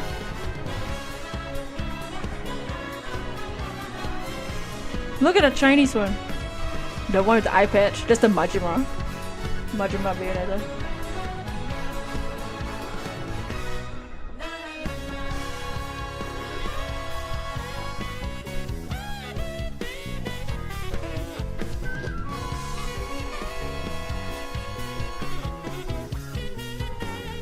Don't think Bayonetta needs a 4th game other than a quota, but this seems like a nice ending. Yeah, I don't mind if they don't make a 4th one, but if they do make a 4th one, I can imagine routes they would go. And obviously Viola would be the main character. I don't know if people want a 4th one. And I think at this point they won't make a 4th one, honestly, because the director left the company. I don't mind not having a 4th one. It would be cool to have one though. Because this is a nice, I do like this ending. Like, okay, we get it. Like now all the multiverses have fused into one alpha verse. So the ending that the universe that Viola was in, that's the alpha verse. So that's the only universe left after defeating the alien guy just now. Looks at Discord. The J. Cole memes are real. Oh shit. J. Cole. Oh shit, J. Cole is on the beach. Look at that. I just like Viola, so I would look forward to if they ever made a game about her. I do like her. But I can see if they don't make another game. Oh, never mind. To be continued in a new generation. I didn't know about that part. I didn't notice that. Okay. Well, maybe not at this point with the director leaving. The only thing I hope for that if they ever make a 4th game is they don't like force. See, now if there was a 4th game and they put Jean and Bayonetta ship, that looks forced as fuck, no? Wouldn't that look more forced than Bayonetta and Luca? Like, come on. Watch Viola be bi, she ends up with a dude. So hella funny.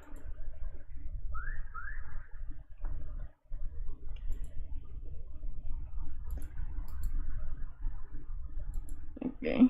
Well, no shinies. Just what end up talking about Bayonetta lore. But I hope you all enjoyed this stream. This was fun and to chill and talk about the beef, talk about Bayonetta. I love me explaining some Bayonetta lore because it's crazy as hell. You might make a VTuber where it switches between versions. Ooh. Well, I'll see y'all next time. Hope we get some shinies. But for now, goodbye. And peace. Oh, wow, happy day. We saw the peach. Luca.